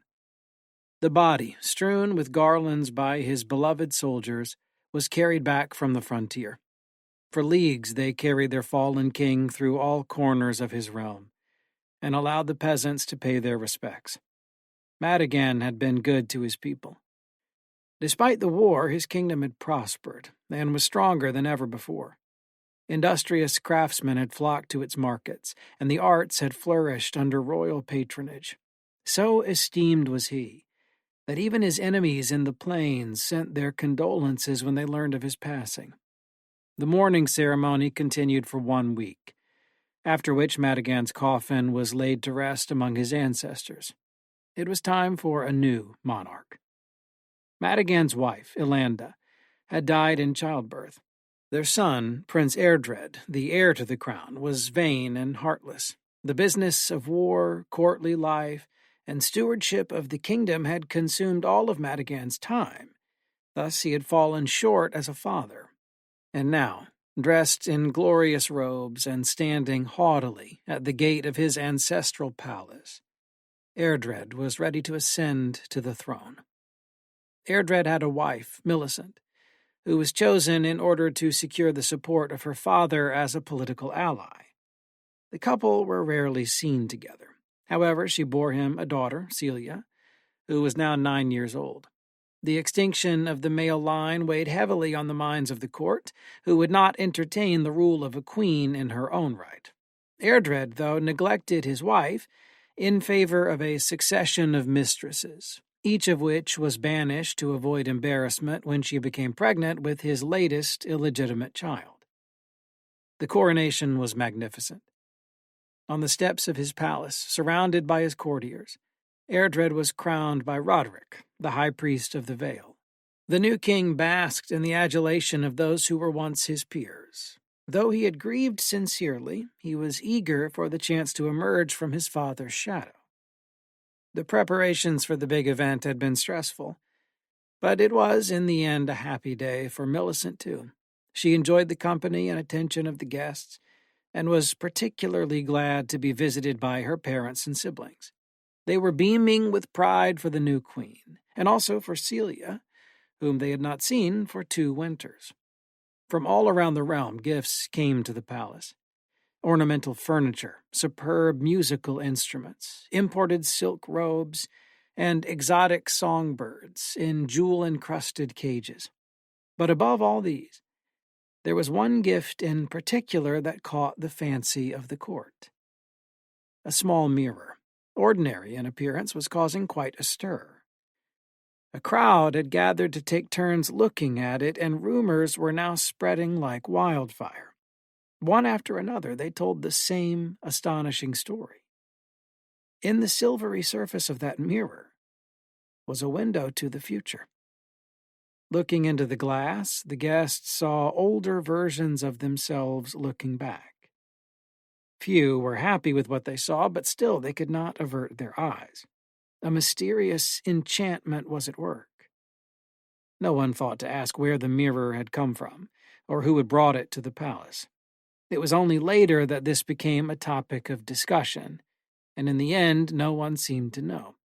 When the royal family heard about the commotion, they insisted on seeing the mirror for themselves. Celia was the first to look, and saw herself as a beautiful young woman in her 20s. Millicent looked too, and saw herself pregnant with a second child. The court rejoiced at the good tidings, and Roderick proclaimed it to be a divine omen, sent from heaven to herald the new king's reign. But when Airdred himself looked into the mirror, he saw his own skeleton, draped with bits of rotting flesh, and impaled with a sword through the back. A pall fell over the celebration, and nary a whisper was heard in the throne room. Airdred took the mirror in hand and retreated silently to his private quarters. The sight of his own decaying remains was seared into his memory. Even when he took refuge in his favorite books, he could think of nothing else. Neither Millicent nor Celia was able to calm him. They too feared that his death was at hand, but his behavior made them worry that his sanity would evaporate long before his soul left his body. That night, Airdred's dreams were plagued with inescapable death. A blade would pierce him from behind, thrust through his abdomen, and emerge from his chest soaked in blood. He would look down to see it twist and jerk skyward, creating a cleft through the front of his torso and releasing a torrent of gore. Finally, as Airdred felt the warmth departing his body, the blade would be forced upward through his heart. But every time this happened, his body would become whole again, and no matter which way he turned, some malevolent presence always lurked behind him, waiting to begin the cycle anew. When Airdred finally awoke, drenched in sweat and gasping for air, the sun was just beginning to rise. He took another look into the mirror, and once more he saw only death in his future. For so many years he had awaited his glorious reign. Only now did he consider for the first time that his power would one day inevitably come to an end. But today he was still a mighty king, and the commander of the legions of Corrigan Vale. If a dire fate awaited him, he resolved that it should not take him without a fight. The hand that held that treacherous blade would be a trophy on his wall. And since no foreign foe could breach the lines of his stalwart army, he knew exactly where to look. Airdred summoned his most loyal guardsmen and ordered them to round up every nobleman in the kingdom. The king's court had by now all heard about the ill omen and already were worriedly debating amongst themselves as they convened in the throne room. But when the king himself arrived with an unusually large escort of armed guards, all of their voices fell to a hush. The entire group concurred that there was reason to fear that the killer was in their own midst, so they agreed to be searched one by one. They remained calm, even as the guards restrained each of them and led them single file to the ceremonial stone altar at the center of the room. It was only when the first of the nobles was allowed to step forward that trepidation began to set in, for he was asked to lay his bare hands on the altar and remain still before the king as two guardsmen held him in place. Airdred took one look at the mirror, beheld his ghastly corpse, and spoke. "Do it." And with that, a third guardsman raised a gleaming saber into the air and chopped the nobleman's hands clean off. An agonizing scream echoed through the room as the severed wrists became wellsprings of blood. In his trauma, the nobleman was unable to resist as his two chaperones carried him off, first to the blacksmith to have his wounds cauterized, and then to the dungeon, for his loyalty could no longer be presumed intact. Panic began to break out among the remaining noblemen, but the guards kept them under control. Airdred looked into the mirror and was disappointed to find that his fate had not changed. No matter, he thought. The show must go on. Next. And so every nobleman in the kingdom lined up to have his hands cut from his body. With each amputation, Airdred would look again at the mirror, despairing that he had not yet found the traitor in his court. Even when every one of his guests had been maimed, the face of death still mocked him from within that dreadful mirror. He frowned at the pile of hands laying before him and the horrible stains on his altar, knowing that his task was not yet done. Next came the workmen of the palace, whose loyalty was proved as each one lost his hands, and still the shadow of the king's death remained.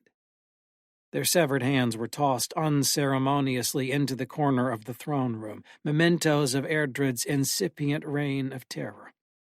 The maidens of the palace, noble and peasant alike, followed in the footsteps of their male counterparts, for Airdred feared that they too might have been plotting against him. Not even his own family escaped. Millicent and Celia, too, were mutilated, And still the king's skull stared back at him from the mirror, gnashing its teeth behind disintegrating lips. Roderick, the high priest of Corrigan Vale, was caught trying to escape the palace. Airdred held him in special contempt for this cowardice, and for having heralded the mirror's unusual property as a miracle. And so, rather than remove Roderick's hands, Airdred ordered the guards to break his bones mercilessly. His limbs were shattered, then wrenched into diabolical positions more worthy of an insect than of a man. His face was bludgeoned until every recognizable feature was crushed into oblivion, and he could scarcely force his breath past his swollen tongue. And there on the altar they abandoned him, a quivering mass, slowly choking on his own distended flesh. Airdred didn't care to check the mirror this time. He merely sighed and retreated to his study, exhausted, yet satisfied that he had done a good day's work. That night his horrible dream returned. Again and again his sacred body was defiled by the same accursed blade, wielded by the same unseen hand. What had frightened Airdred the previous night now filled him with rage.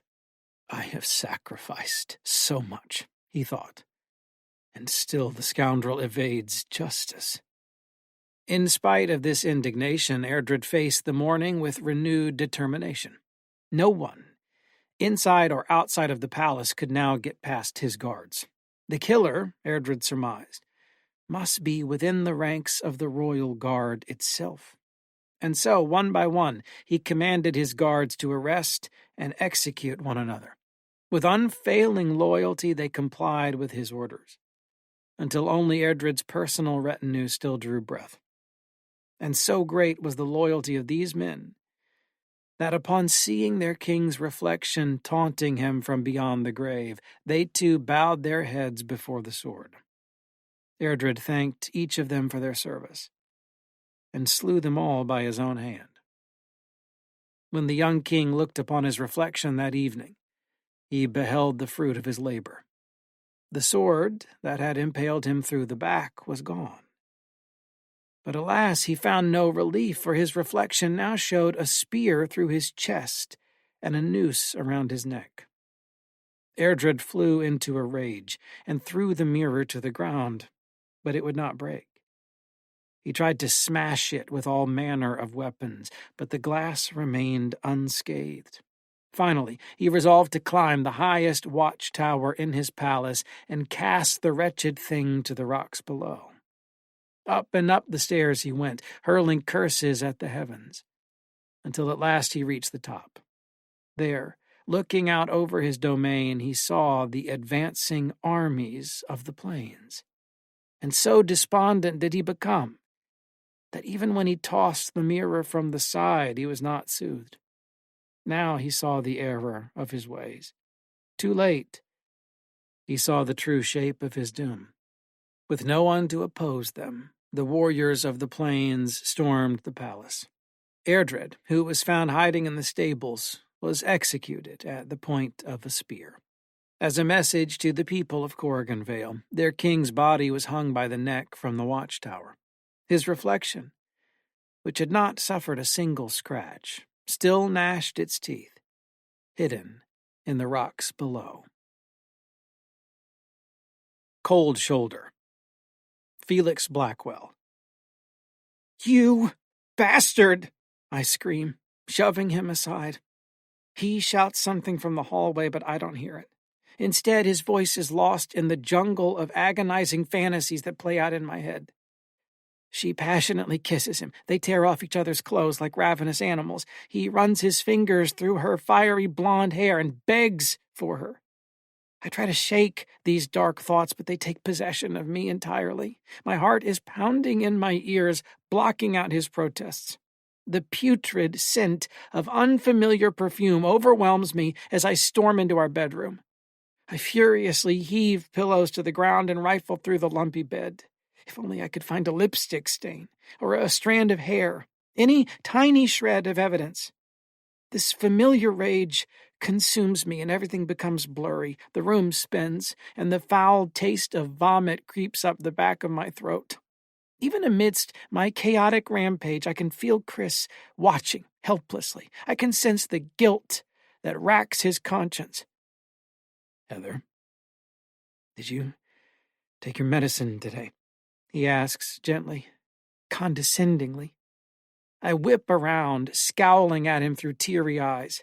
"Don't even try to make this about pills, you son of a bitch," I reply, striking a pillow. "I know what you're doing, Chris. I know exactly what's going on." I square off with him, a bull before the charge. A desperate glaze clouds his eyes, and he backs away wordlessly, disappearing into the living room. Everything is a mess now. Lately, he just smokes his cigarettes, and I just paint my pictures. One of the few things that used to calm me was standing on the balcony of our old apartment watching the city lights of New York. They were like billions of glittering gems, each illuminating a room someone was in, maybe even someone just like me. Switching medications resulted in the loss of my job, however, and so we lost our home, too. This new place is a squalid hellhole, a puke-green, ramshackle nightmare that feels more like a prison than an apartment. Since we moved in, Chris and I have become totally detached from each other. He stopped telling me I was beautiful, so I stopped wearing makeup. Or maybe it was the other way around. I can't remember. All I dream of, is to rekindle the old flames that once blazed between us. And now he's sneaking around with another woman. After I inspect the room thoroughly, I give up and crawl into bed, defeated. I cover myself with the starchy sheets and bury my eyes in my pillow, sobbing. The bedroom light flicks off suddenly, and in tiptoes Chris. I hear him set a bottle of pills on the nightstand next to that vase filled with old dead roses he got for me months ago. I couldn't bear to get rid of them. They were the last gesture of his withering affections. Then he softly climbs into the sheets behind me. He doesn't say a word. I remain as still as death, but the stink of that vile perfume radiates from his body. I start to cry again. My brown, stringy hair is matted to my face. Now I wish I were blonde like her. Hours pass. Suddenly I'm jerked from a deep slumber. In a nightmare so vivid it shook me to my core, I shattered the vase over Chris's head as he slept while screaming, "Is she prettier than me?" The dream soaked me in the cold sweat of terror. Now I find myself gasping the stale midnight air. The mustiness of the apartment and of our broken love is closing in on me. I'm drowning. Teeth chattering and distant screams still ringing in my ears, I lean over and wrap my arm around Chris. His warmth soothes me, and I whisper, "I'm so sorry for everything." He touches my hand but doesn't say anything back. I wake up early the next day and creep quietly out of the house. It's raining outside, but I'm glad to feel the icy drops lick my skin. I want to buy fresh roses for Chris to help our old love blossom once more, so I walk a few blocks across town. When I get home, he's still asleep, so I replace the dead flowers with the new ones and head into the kitchen to cook him his favorite breakfast, cinnamon French toast with strawberries. "Chris, honey, come watch some TV while I make us something to eat," I call out in a melodious voice. Two forces tear me in opposite directions. The thrill and excitement of renewing our relationship, and the covetous rage inspired by vivid thoughts of his affair. I try to bury the latter in the darkest part of my mind. My blood courses through my veins like molten lava. There will be time to fight later. Right now, I just want to see him look at me with joy. As I dance into the living room with 2 plates in hand and a big plastic smile on my face, I find him sitting motionless on the couch, vacantly gazing at the screen. Honey, I made your favorite." He doesn't look up. I begin to smell the faint reek of that perfume and feel my nostrils flare in anger. I tried desperately to suppress the furor boiling within me. "Chris, you haven't even showered yet? You stink, and you're beginning to look pale. What is the matter with you?" He doesn't say a word. He's ignoring me again. A lightning bolt of rage strikes my heart, and I shatter the plate against the table, spattering warm syrup and bread pieces all over both of us. The pig doesn't even flinch. He's trying to give me the cold shoulder. We don't speak for the rest of the day. He watches a few shows and then gets into bed while I'm in the shower. I have no words to say anymore. My dream of a perfect life with the man I love has been ripped away by a hurricane of exotic perfume, and all the tears I can cry will never bring it back. And this goes on for 2 more days before I decide he's had enough space. "Chris," I whisper into his ear from behind as he sits at the breakfast table. "I need to forgive you, and I need you to forgive me. Can we do that for each other? Can we talk?" Once again, silence is the hole that sinks my ship. I reach out to put my arms around him, but his back muscles are taut with anxiety. I recoil, and tears begin to drip down my face, washing away the shred of hope I desperately cling to. Despair anchoring my footsteps. I sulk into the living room and drop heavily onto the couch. The tight grip of my sadness drags me ever downward, and I fall asleep with the television on. Wild dreams drift in and out of my mind, and then there is nothing. As I come to, I hear familiar voices nearby. I crack open my eyes, and I'm greeted by the TV's relaxing glow. It's my favorite movie, the one about the professor who has an affair with his student. I remember it so well that it almost feels real. She passionately kisses him. They tear off each other's clothes like ravenous animals. He runs his fingers through her fiery blonde hair and begs for her. Oh, how I love this movie. And then I experience another fleeting moment of clarity. No matter how much I pretend that Chris is still here, I can no longer do this to myself. I can move him into any room or dress him up in any clothes. I can tell him how much I love him or kiss his cold, stiff face. I can tell him I was wrong over and over. But I can never, ever hear him say, "I forgive you, my darling. I still love you." I can never bring him back. I will never forget to take my medicine again. In Between. Felix Blackwell. These little ones are baby universes. That is what she said to me. That's what she said as she placed the blue things into my hand and smiled. I said nothing because at the time I didn't know what to say. Now I know I was right not to say anything because there could be no words to describe or relate what was about to happen to me. I said nothing at all. I just walked away, out of the meadow I found her in, out of the woods I'd wandered through to get there. I didn't look back. I just assumed she crawled back into the soft soil hole where she lived.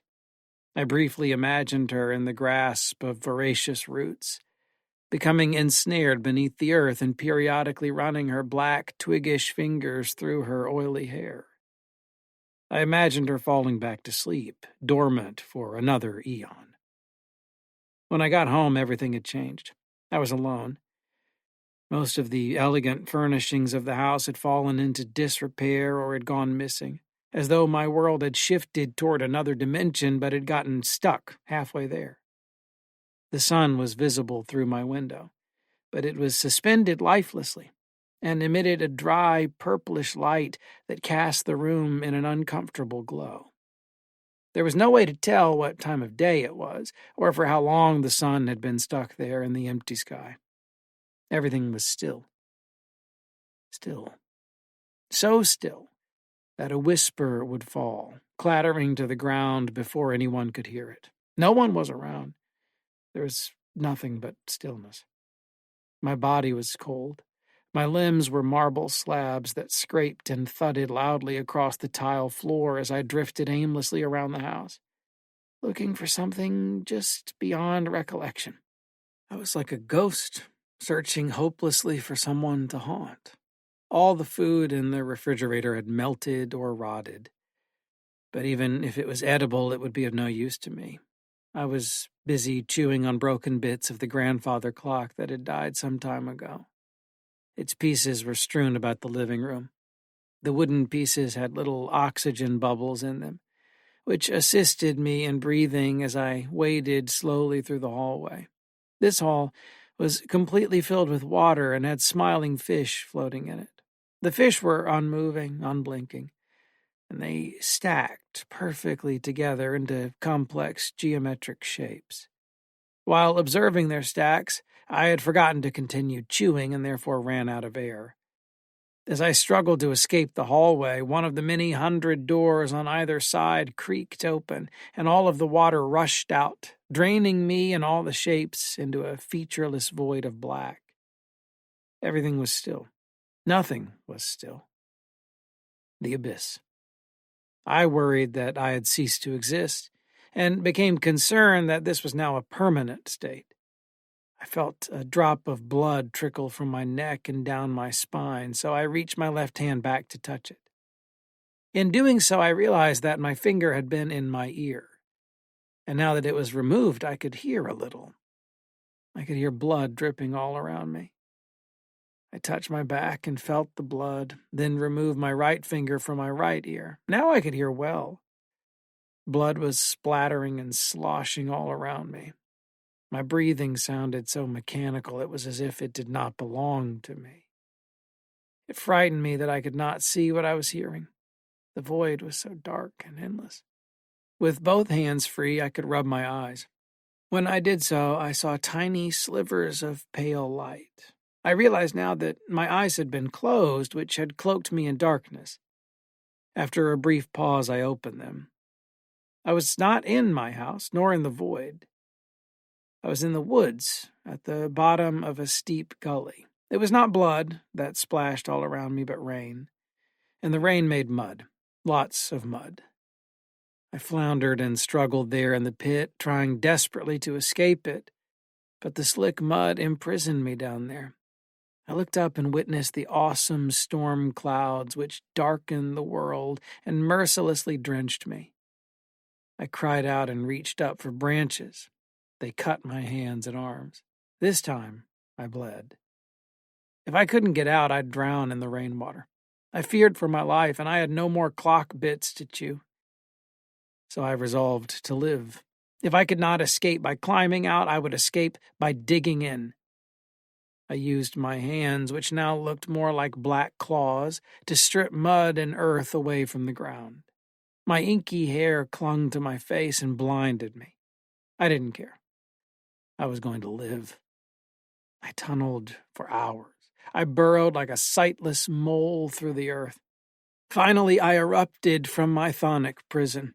I saw the bright, sunny sky and heard the birds chirping gaily. I felt the breeze coming through the hills and down into the meadow in which I stood. In the distance, a boy was waiting for me. He hesitantly approached. I looked at him and paused for a moment, then reached my hand out and gave to him a few blue things. "These little ones are baby universes," said I. He said nothing and walked away. He walked out of the meadow he found me in, out of the woods he'd wandered through to get here. I climbed back into my soil hole, ran my fingers through my hair, and fell asleep amidst the tender strangle of the cool, wet roots. Kismet. Colin J. Northwood. Day 1. Shelter. I absent-mindedly scratched the back of my neck as I checked my email. Nothing. Again, this dating website is worthless. No, not the website, me. I'm worthless, not worth a goddamn email. Amy had been gone for 2 months now. We were going to have children together. We were going to finish each other's sentences. I thought about what the television had said to me last week. More fish in the sea. The biggest cliche in the world. It's hard to believe people still say that. Fish in the sea. Of course there are fish in the sea, but the sea is a vast abyss with a little life clinging to the edges. Maybe it's not such a bad metaphor for my existence after all. I snickered at the thought, and the movement of my tongue reminded me again of the metallic taste that I had grown to hate so much over these last few weeks. With a sigh, I pulled the gun out of my mouth, wiped the barrel on my pants, and tossed it back into the drawer beside my bed. What a coward I am. Next time I'll do it. I know I said that last time, but still, next time. We had bought the gun for self-defense back when this apartment had someone worth defending. Now it's an instrument of self-destruction. Amy would appreciate the irony of that if I pointed it out to her. Maybe I will if I leave a note. I'll try to remember that next time with the whiskey's permission. I'm going to have a wicked headache in the morning. Shit, I have to work. It took me a while to get comfortable enough to sleep. Comfortable with my thoughts, but also comfortable with this damn pillow. I think I need a new one. Day 2. Awareness. Home. I felt like a hammer was smashing my head when my alarm clock went off. 6:30 a.m. I need to quit drinking so I don't kill myself. But mostly so I don't have to endure headaches like this. I can barely move my head, let alone get up. But I need to get to work, in case I live through the week. Although my head still hurt and refused to move much, I felt a little better when I got up and dragged my feet out the door. I wore the costume of a civilized person and reassured myself that, with minimal effort, I could still fit in with other humans. I played a good imposter on the train, so good that I could detect no suspicion in their glances. When I got off the train and headed for the office, they still seemed bored. All of them. They probably wouldn't notice if I just shot myself right here and now. Maybe I'm just not that interesting. Hannah did notice my condition, though. I could dress up and walk like a real man, but I couldn't hide the scab on the back of my neck. I didn't remember where I got it, but I humored her with a story about a kayaking accident. Yeah, Hannah, I'll be more careful. I sported a fake and glassy smile. She was cute, but married. A little older than I like, but I still want to fuck her. She wasn't happy with my answer, but I changed the subject. It's an easy thing to do once you figure out how much people love to talk about themselves. I turned back to my desk and started typing again while she went on and on about her kid. She frowned a little bit, patted me on the shoulder, and went back to her desk. Patronizing bitch. I've already got a mother. She was right about my neck, though, and now it was beginning to swell up. When I applied a little pressure, there was a pain that didn't feel like my own. What the hell did I do last night? Okay, no more booze, for real, unless I need some extra courage. When I finally called the clinic to make an appointment, I felt a twinge of fear. I don't know why. Maybe I'm ashamed of the state of my life. I guess I resent having to be under scrutiny, even if it's just a medical exam. They'll probably give me some good painkillers, though, so I'm nervously looking forward to it. Pity has its advantages. Day 3. Am I? I didn't drink last night. I slept pretty well thanks to my exhaustion from the previous night. It's Saturday. And there's an email. A woman who wants to meet me for coffee. I hate coffee, but I'm in no position to refuse. Yes, tomorrow is fine. For the first time in weeks, I noticed the sun peeking through my blinds. Maybe the weather had been shitty, or maybe I just hadn't taken the time to notice when it wasn't. I tasted my breakfast, also for the first time in weeks. It pleased me to notice that my toast was burnt. I stretched out a bit, reveling in my rediscovery of dim sensations. I had something resembling a thought about all of this, but it wasn't fully formed, like the primal cooing of an infant. I laughed at how stupid I felt. Months of loneliness had gone up in smoke. How could I have taken myself so seriously? No wonder Amy never did. On my way to the clinic, my inarticulate bliss continued. I had felt so alone for so long, and it was gone so suddenly. I whistled to myself and felt almost like it echoed inside of me. Maybe I don't need those painkillers after all. But when I stepped inside the clinic, I felt inexplicably confused, nervous, betrayed. The nurse seemed concerned about my neck. The scab was healing normally, but the swelling had not subsided. When touched, my lump responded with a pain that echoed like my whistle. She left the room to get another nurse. Why are we here? What? The other nurse wasn't much help to my neck, and she wasn't much to look at either. She made an appointment at the hospital next week for me. It's probably no big deal, she told me, but if it gets any worse, I need to notify the doctor whose number is on the appointment card. She gave me an ice pack, but no pills. Day 4. Good morning, John. From an unusually vivid dream, I finally awoke. Or at least I think I did. I can never be sure when I'm on these... Wait, no, I didn't get any pills. I didn't even drink. Maybe this is what sobriety feels like. It's been so long I can hardly remember. 4:30 a.m. God damn it. I yawned and checked my email. One new message. A reminder from that woman to meet her this evening for coffee. Yes, I remember. In the shower, I felt a spasm of pain from the back of my neck. Sorry, John. What the hell was that? The words seemed to come from everywhere at once, just like in my dream. I spun around in a panic and almost slipped. Who's there? No answer at first, but then... John, don't be frightened. Now I knew it wasn't a voice. It was inside my head. Maybe I had quit drinking too suddenly. Then another surge of pain from the back of my neck. It's time to call the doctor. I scrambled for the card I was given yesterday at the clinic and snatched up the phone.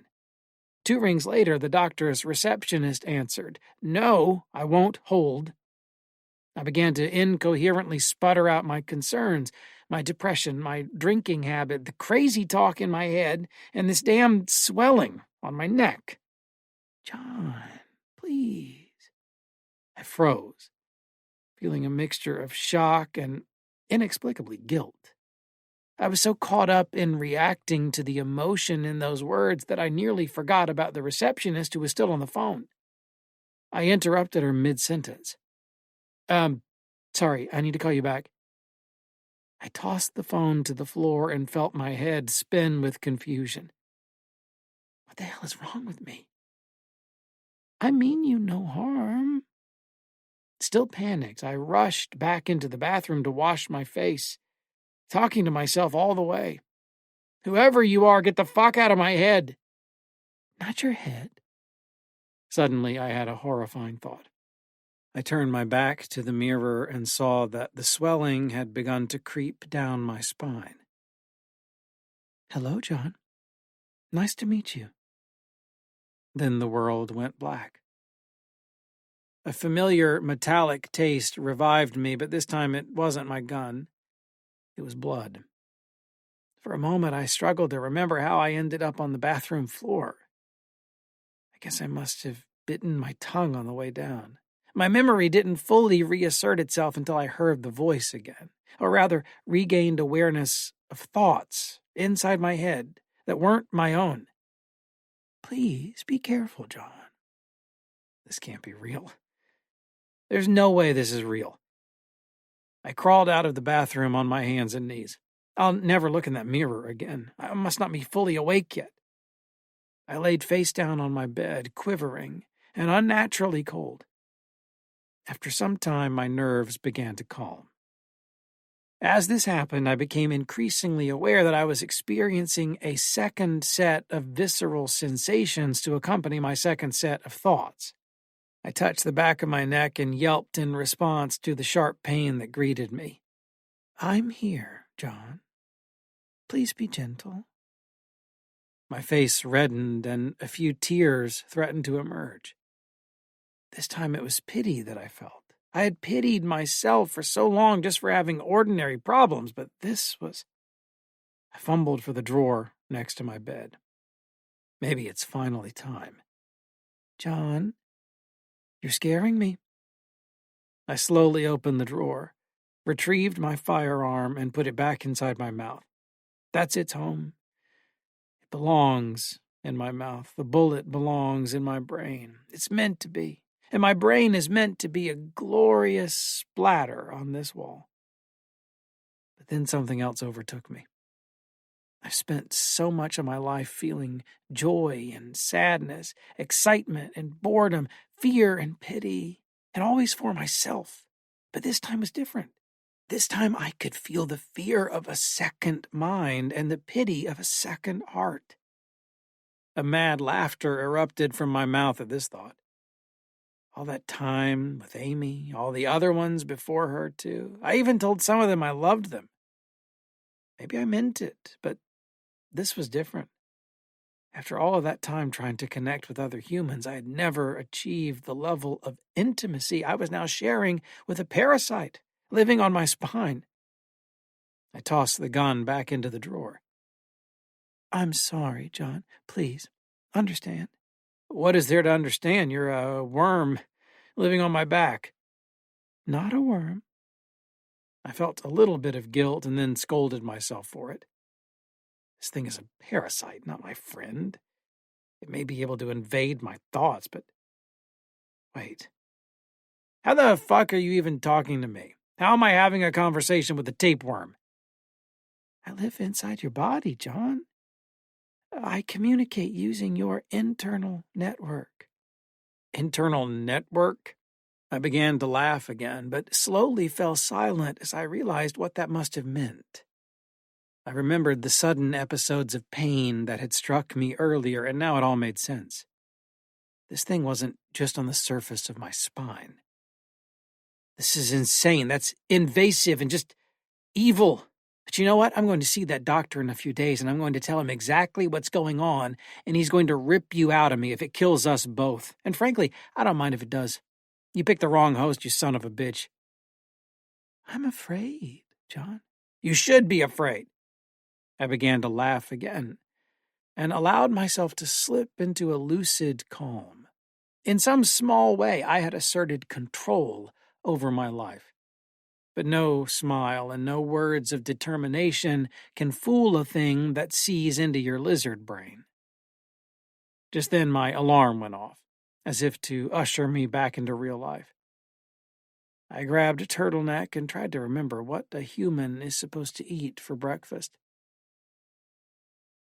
I couldn't help but laugh out loud at the dull faces on the train today. Ho-hum, going to work at your stupid job, reading the stupid newspaper. Hey, Hannah, how are your stupid kids? Oh, a cold, you don't say. Fascinating. Hey, desk. Hey, laptop. Good to see you too. Do you have any stupid kids to whine about today? No? Excellent. You're wonderful people. Do I have any kids? Why, yes, I do. On my spine. I call him Joey, because he reminds me of those ugly red worms that crawl out of a kangaroo just to prove that Mother Nature is disgusting. Hey, Joey, what do you think of that? A name? Yeah, a name. I'm going to call you Joey. And you think of me as your own child? And with that, I burst out laughing again. I could no longer keep it to myself. The whole office fell silent and stared at me. I guess you all want an expression of shame. You're going to be waiting a while. Get back to work, dipshits. But yeah, Joey, I guess I'm your surrogate mom. Hannah and I can sit around yapping about mom stuff now. I'd knit you some little mittens if you weren't a worm. Not a worm. Yeah, I know, not a worm. I didn't get much work done that morning. Just talked to Joey. Made sure he knew who was boss, just like my father did. But my father never spent this much time with me. And I never listened to him anyway, probably because my life didn't depend on it. But Joey's did. When I stood up for my lunch break, the pain returned. Knees weak, teeth grinding. Sitting back down, but it's still getting worse. Fuck, it's too much. Don't you tell me you're sorry again. John, it's my growth cycle. I can't control it. I'm gonna kill you. I know, John, you can kill me if you want. I'm at your mercy. At least you listen. Amy never did that. I have to listen, John. You're the entire world to me. I'll die without you. You'll die with me, too. Maybe so. But it doesn't have to be this way. Listen, it's nothing personal, but this has to stop. So you're going to the doctor, then? What else can I do? I can't live like this. John, I need a host, but... But what? But it doesn't have to be you. On the way home, I thought about my upcoming date. Coffee with the woman from the website. Joey didn't have any advice. Surprise, surprise. It turns out that parasitic worms don't know much about dating. Watch and learn, Joey. This one's going to be a slam dunk. This one had better be a slam dunk. Promise me you'll go through with it. I promise. Good. Now watch and learn. I know how to do this, and I showed it all to Joey, father to son, the birds and the bees. First a smile, then coffee, a gentle look to lure in the prey. She doesn't know you're trying to mate with her. She knows. She just isn't allowed to act like it. Why not? She has to pretend to not be a slut, and I have to play along. It's part of the human mating ritual. When she gives in, she's supposed to say that she doesn't usually do this. Soft laughter, a touch of the hand. The deal is just about sealed now. All I have to do now is keep steady and keep listening to her yammer. John? Yeah? Do you think she'll let me in? Can you convince her? Fuck no. You're going to have to get her the same way you got me. Wait until she's out cold. Until then, you have to stay hidden. Or else you're going to ruin my chances. And yours, too. Cigarettes, touching her hair. Why do humans smoke cigarettes? I don't know. Why do you ask so many stupid questions? 2 glasses of wine. Call a cab. Bring the bottle. Yes, you can stay. Close your eyes, Joey. This part's not for kids. Day 5. Alone again. Always alone again. She got up this morning and didn't say a word to me, just got up, grabbed her stuff, and went right out the door. But I saw the scab on the back of her neck. Enjoy your new pet. I feel a little bad about it. Not for her, but for Joey. Maybe I should be proud that he's leaving the nest and spreading his wings. But just like a real parent, I'm feeling a little bit useless without him. No one needs me anymore. Oh well, life goes on. Time to get up and get on with it. Fuck you, toaster. Stop burning my goddamn toast. I need a drink. Or 4. To kill this headache. To kill this. No. No, no, no, no, no. You promised. John, I'm sorry. I didn't know. Didn't know what, exactly? I thought I could. But just as I can no longer lie to Joey, he can no longer lie to me. We've grown too close. He wasn't trying to move to a new host. He was trying to reproduce. And now I know that he was using me all along. A parasite, using its host. Who would have thought? It's the most obvious thing in the world. Kids use their parents, parents use their kids, and Joey used me. It's the cycle of life. The snake swallows its own tail. Well, guess what else you're about to swallow? John, please put the gun down. I can explain. I bet you can. Click. Spike. Felix Blackwell. "It's a wolf," Camilla said, whacking the old wooden fence with a stick. A strange groan resounded from the other side, like a human's cry of pain escaping from an animal's throat. "No," said Ethan. "It's a bear." He tried to peer between the slits in the fence, but he could only make out a rough shape. It sulked away, back to the house it came from. "It's got a long tongue. I can hear it." Camilla leaned toward her big brother and spit her tongue out of her mouth, wiggling it all around. She managed to lick his ear before being shoved away. "Gross!" Ethan yelled, loud enough to embarrass himself. His sister had lost a tooth earlier that morning. He worried that her mouth would smell like blood. Camilla laughed at her brother's squeamishness and walked across the yard toward the treehouse. "Maybe we can see it this time," she speculated, climbing up the boards. "We can never see it," Ethan said. "Not from there."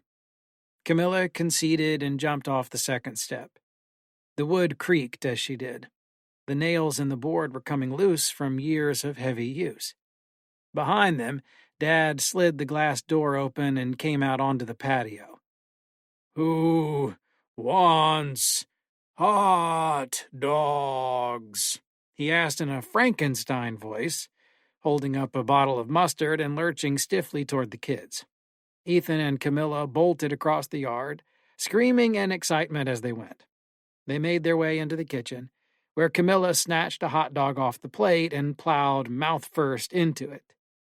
Ethan washed his hands for 60 seconds and then carefully chose a hot dog. "You are the most stressed-out 8-year-old I've ever met," Dad said, patting his son on the back. "You must get it from your mother." That night, the kids lay in their bunk bed with full stomachs.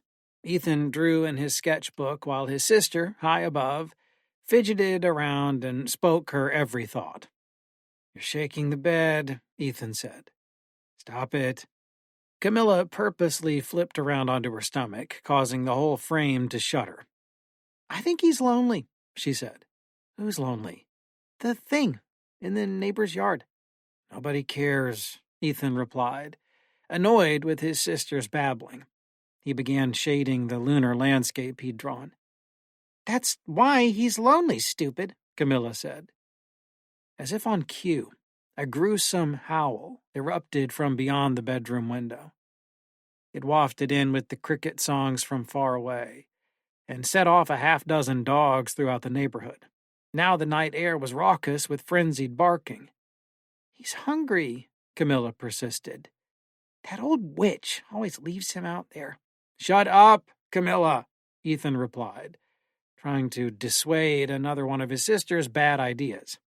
"He's probably cold, too." Ethan dropped the sketchbook to his lap and let his head go limp on the pillow.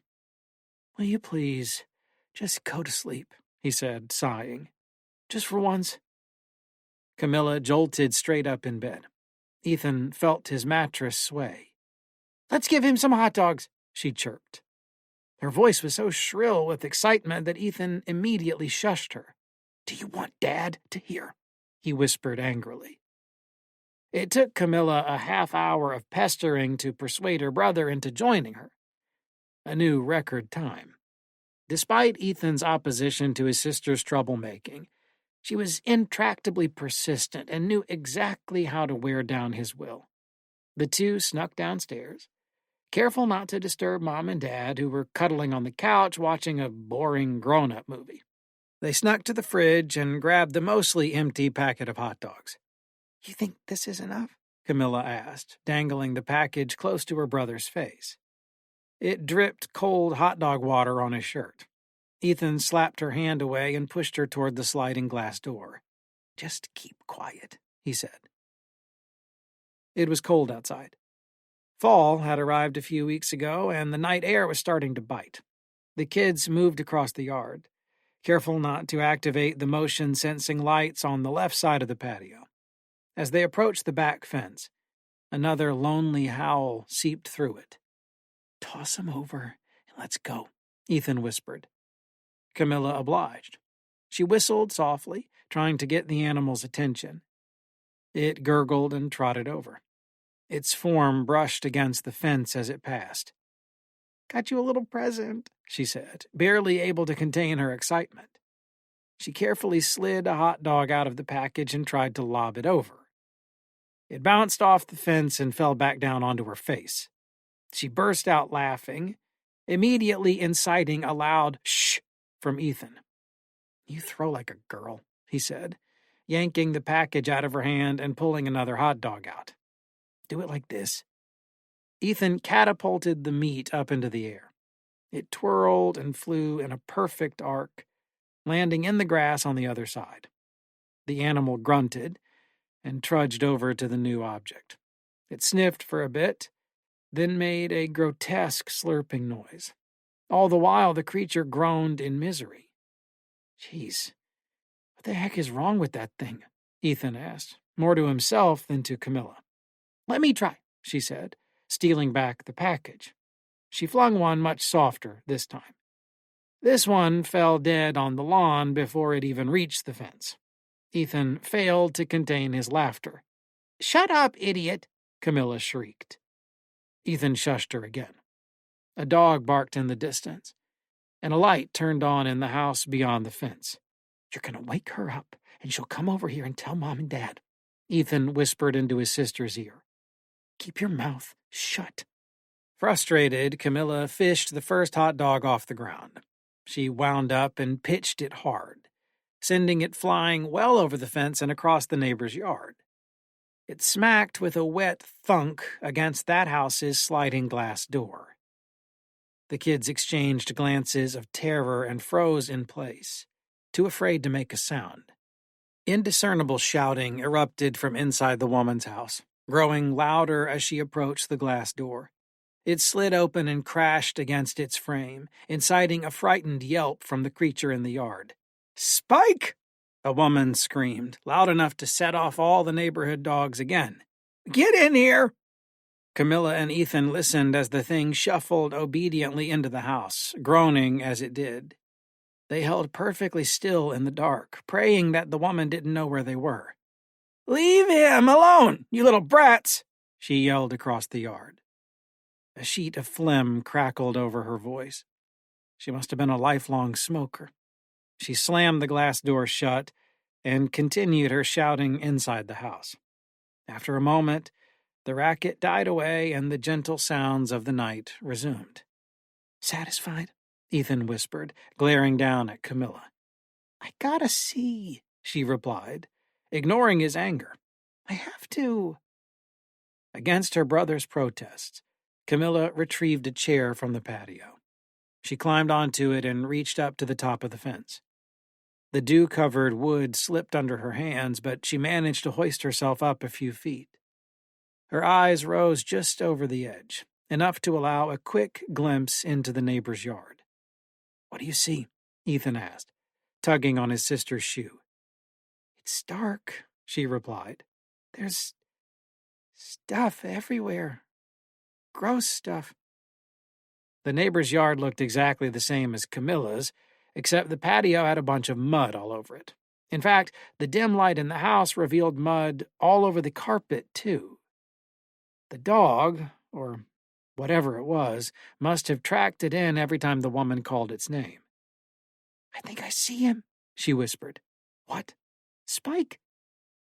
Camilla adjusted her grip on the fence. As she did, something sharp slid deep into her pointer finger, immediately causing her to let go.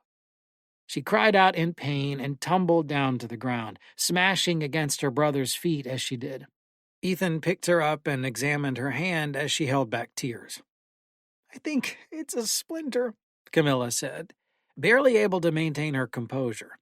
A single trickle of blood ran down to her palm and dripped onto Ethan's fingers. He jumped back, throwing his sister's arm away as he did. She winced in pain. It's gonna be fine," Ethan said, hyperventilating. He paced around in a small circle with his tainted hand outstretched, trying to distance himself from the blood. "Let's go back inside." As usual, Camilla was amused by her brother's phobia and tried to reach for him. "It's okay," she said with mock sympathy. Hold my hand, you'll feel better." Ethan bolted back to the house. His sister followed behind, cackling with delight. The two grabbed some bandages and snuck up to bed. That night, Camilla lay awake, nursing her sore finger and entertaining thoughts of what kind of strange creature lived next door. She had to know. Below her, Ethan slept well, certain that their adventure was over. By morning, the children had mostly forgotten about last night's escapades in the yard. They watched cartoons and rode bikes, trying to make the most of their waning Sunday. Just as the sun touched the horizon, they agreed to a game of hide-and-go-seek with the neighborhood kids. 17, 16, 15, 14, a little girl chanted, covering her eyes with both hands. The other children scattered. Camilla tore down the block and leaped into a hedgerow for cover. "Camilla," Ethan yelled after her, unable to keep up. "That's out of bounds." 9, 8, 7, the girl continued. Ethan looked frantically in all directions. He gave up and slid between a trash can and a recycling bin sitting at the edge of a driveway. He held his breath and instantly rued the filthy hiding place. The chase was on, and the little girl blazed after two boys she'd flushed out of an open garage. Ethan took the opportunity to sneak back to the base, the street lamp where the girl had been counting, and tagged it, assuring his own safety. He watched the drama unfold from afar, feverishly trying to brush the trash can's germs off his shirt. The children played new rounds until it was completely dark.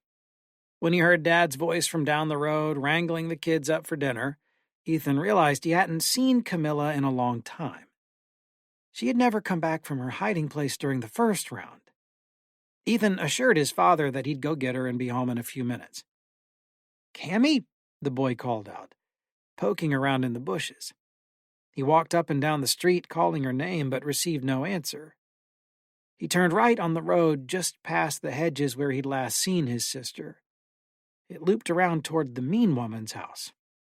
A wet, lazy barking sound echoed through the neighborhood, momentarily silencing the crickets. "You didn't," Ethan muttered, fearing that his foolish sister had again tried to get a peek at the strange animal.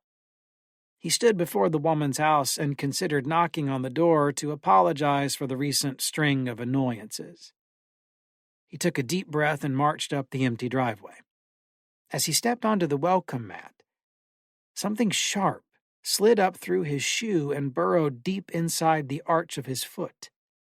A lightning bolt of pain exploded up his leg and into his skull, and then the world went sideways.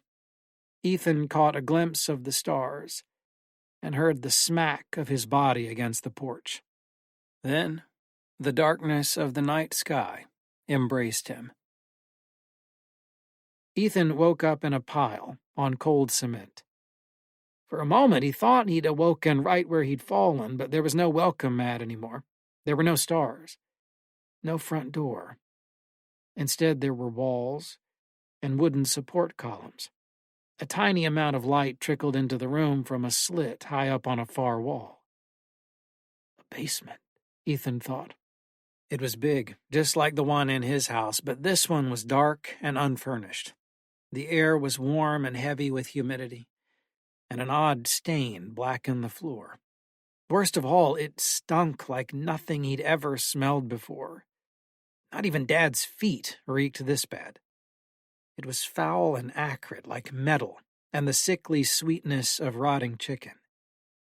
Ethan's heart hummed in his chest. He pulled himself up to his feet, but was dragged down by the heaviness of his head and the acute pain in his foot. He poked at the injury. For some reason, his shoes were missing. Ethan realized then that he'd felt this way before. 2 years ago, when he'd woken up from a tonsillectomy, it felt sort of like this. Dull, disoriented, numb. "Hello?" he called out. His voice sounded strange in the air. The room tilted slightly, as though he were on a boat. Another sound rang out in the darkness. A tiny whimper. Ethan instantly recognized it as Camilla. "Cammy? Where are you?" he whispered. There was no response, so Ethan crawled forward. At the end of the long room, a pair of little feet came into view. He squinted through the gloom and recognized his sister. "Cammy," he said, grabbing her foot and shaking it. She uttered a weak moan. Camilla was sitting propped up against the wall, half conscious and white as a ghost. Her arms lay heavily at her sides. As Ethan drew nearer, he noticed blood caked around her neck. She'd been bitten. Even in the obscurity of darkness, he could barely stand to look at it. Something moved nearby. Ethan looked into the corner and saw more people, some sitting against the walls, others face down on the cold cement. They were withered and lifeless. One of them reached a shaking hand out toward him, but it dropped down to the ground soon after. "Wake up, Cammy," he said, shaking her again. Tears dribbled down his face. "Please get up." His heart thudded even faster. Cammy's lips quivered in response, but she was too addled to speak. "I'll get help," Ethan said. "I promise." He hoisted himself up again, ignoring the pain and leaning a hand against the wall. He followed the dim light that seeped in from the other side of the room, back from where he'd crawled. It led him to a small wooden staircase. At the top, the bright outline of a door glowed. Ethan shuffled up the steps one by one, grimacing in pain as he went. When he neared the top, his injured foot came down at an angle on a rusty nail. It shredded the swollen wound from earlier. Blood exploded from it, and Ethan screamed in agony. He tumbled backwards down the stairs, but managed not to smack his head this time. Instead, he landed on his arm. The boy squealed and cried. His noises elicited the whining of an animal from the other side of the door. It scratched at the wood and groaned. "Who's down there?" a woman called out playfully. "What do you hear, baby? You want to go down there?" The door creaked open. Ethan bit down on his lip and withdrew from the stairs into the shadows. He hid behind one of the load-bearing pillars and peeked around it. A tall, ugly woman with a waxy face descended the staircase, dragged by a dog on a leash. She looked like something from a nightmare. Her hair was frazzled and burnt from years of obsessive grooming, and her skin bore the texture of a fresh corpse. Bones jutted from every inch of her gaunt form, and her eyes bulged so wide Ethan could see their whites in the dark.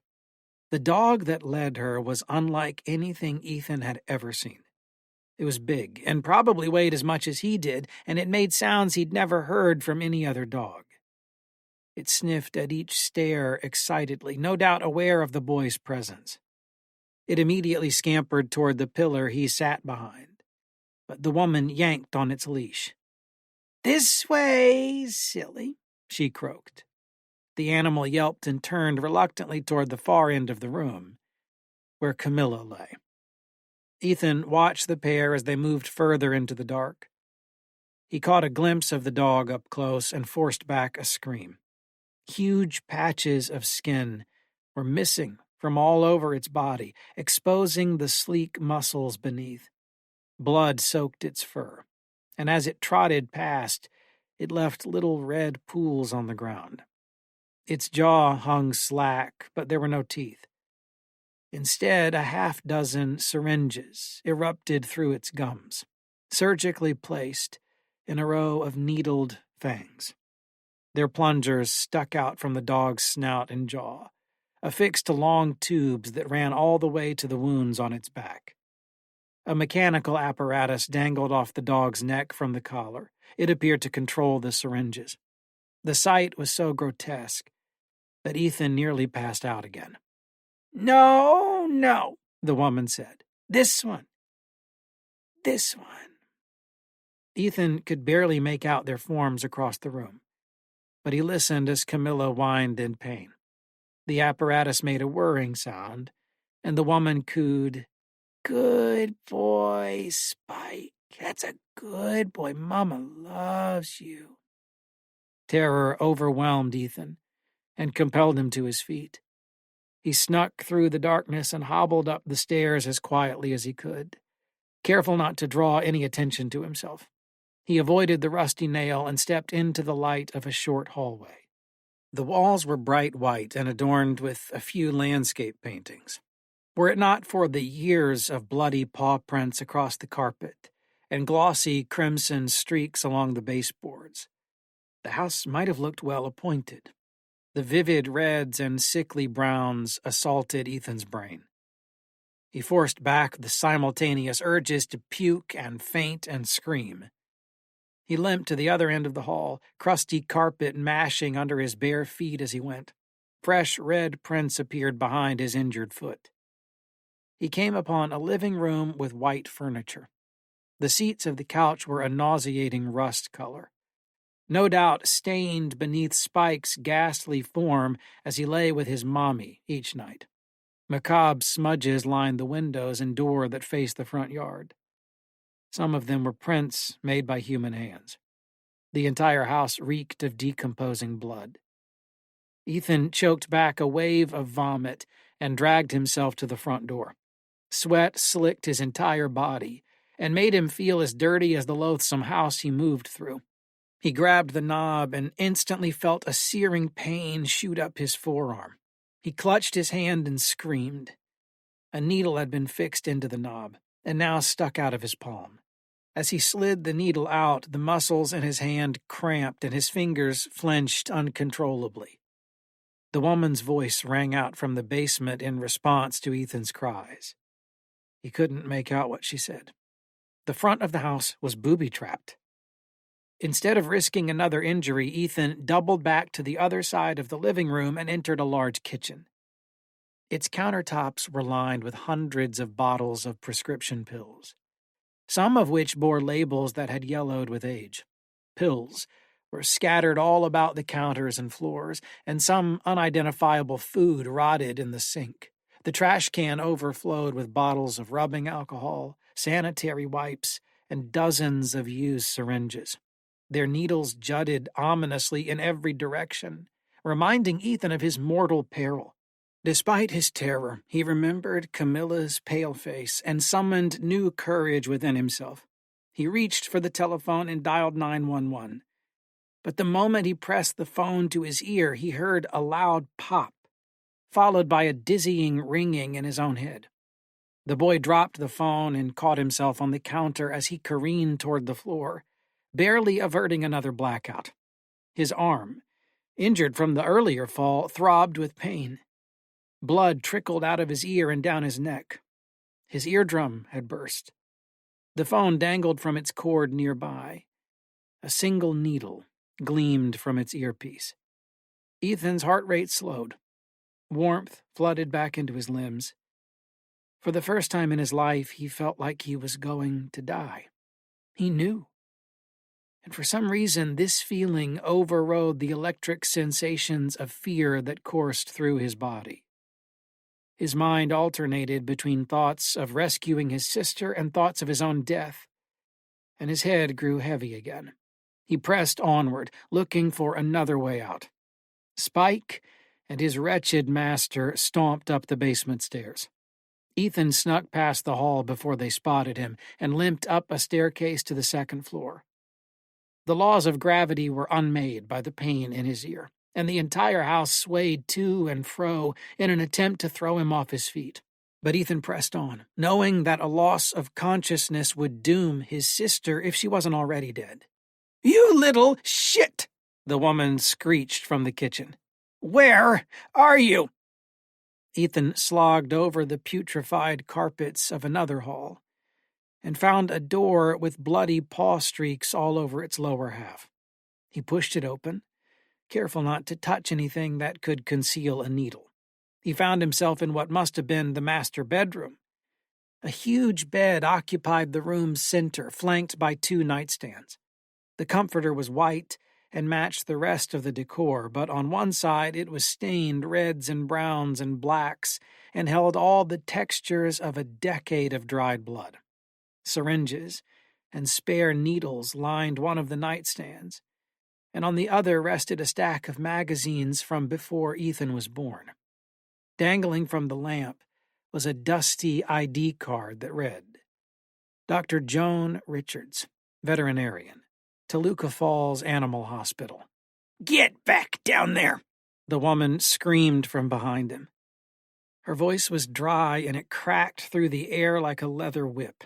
Ethan spun around in time to see the hideous woman lunge at him, her calloused hands striking at his throat and pulling him forward. "You little shit! How dare you put your filthy hands on my things!" Horrible scars lined every inch of her arms, and beneath the mask of cheap makeup on her face, Ethan could see a hardened layer of old cuts and scratches. She looked like a man Ethan and his father once saw at a bus stop. A dope fiend, as Dad had said. "Get away from me!" the boy screamed, clawing at her face. The woman shrieked and threw him into the nightstand. One of the syringes pierced into his lower back as he landed against it. She was on him like a wolf, thrashing him back and forth and beating him with open hands.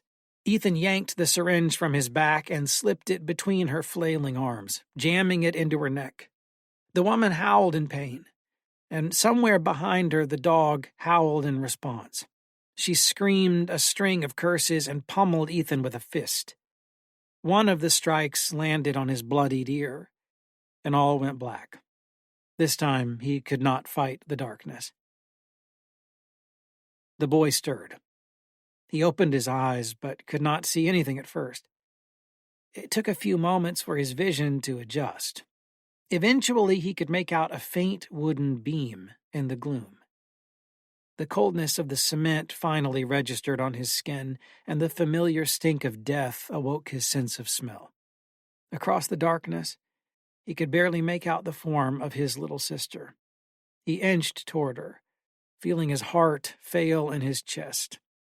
There was Camilla, or what remained of her, propped against the same wall. She was ghost-white, and her dry eyes were locked with his. Her mouth hung open, her lips stiff. She was nearly gone. She weakly reached out for her brother. Ethan tried to scream out in horror and despair, but whatever drug coursed through his veins prevented him from making much more than a squeak. He wanted to reach out and hold his sister's hand, to feel her one last time, but he recoiled from the sight of her, not just the dried blood that now covered her neck and clothes, but the nearness of death to her. Sadness washed over her face, then disappeared, leaving her expression blank and lifeless.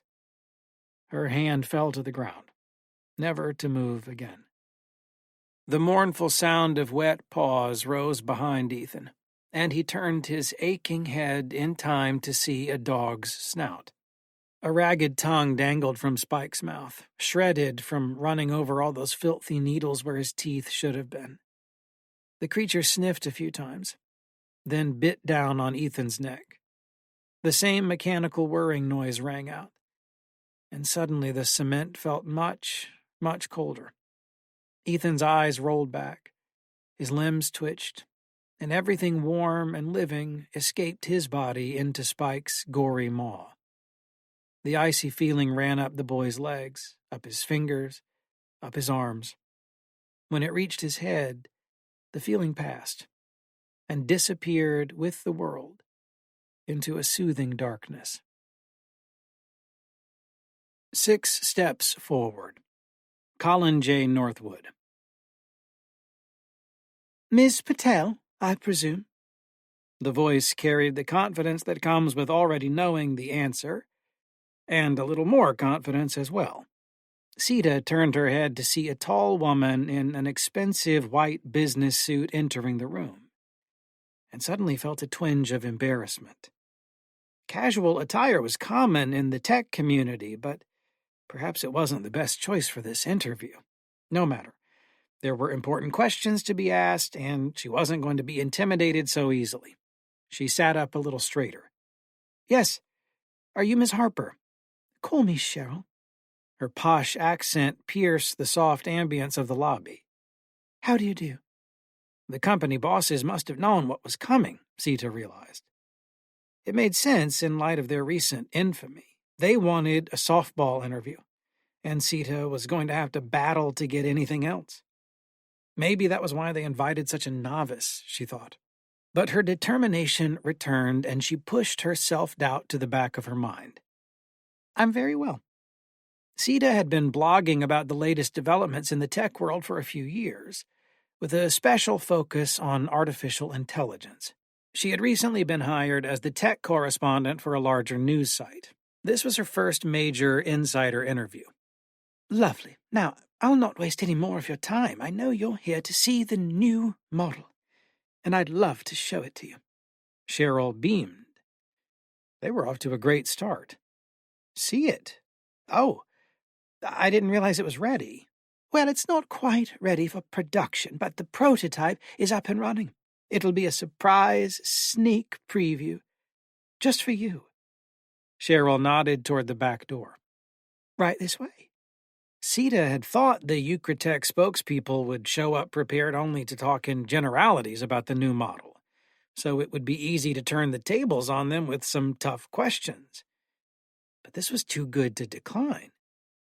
As she stood up and followed Cheryl into a long corridor, she began to notice the conspicuous absence of security personnel. It seemed strange for such a high-profile private research facility to be unguarded. Corporate espionage had been rampant in the past few years, but perhaps the famous robotics company had other solutions. Sita made a mental note to ask about it later.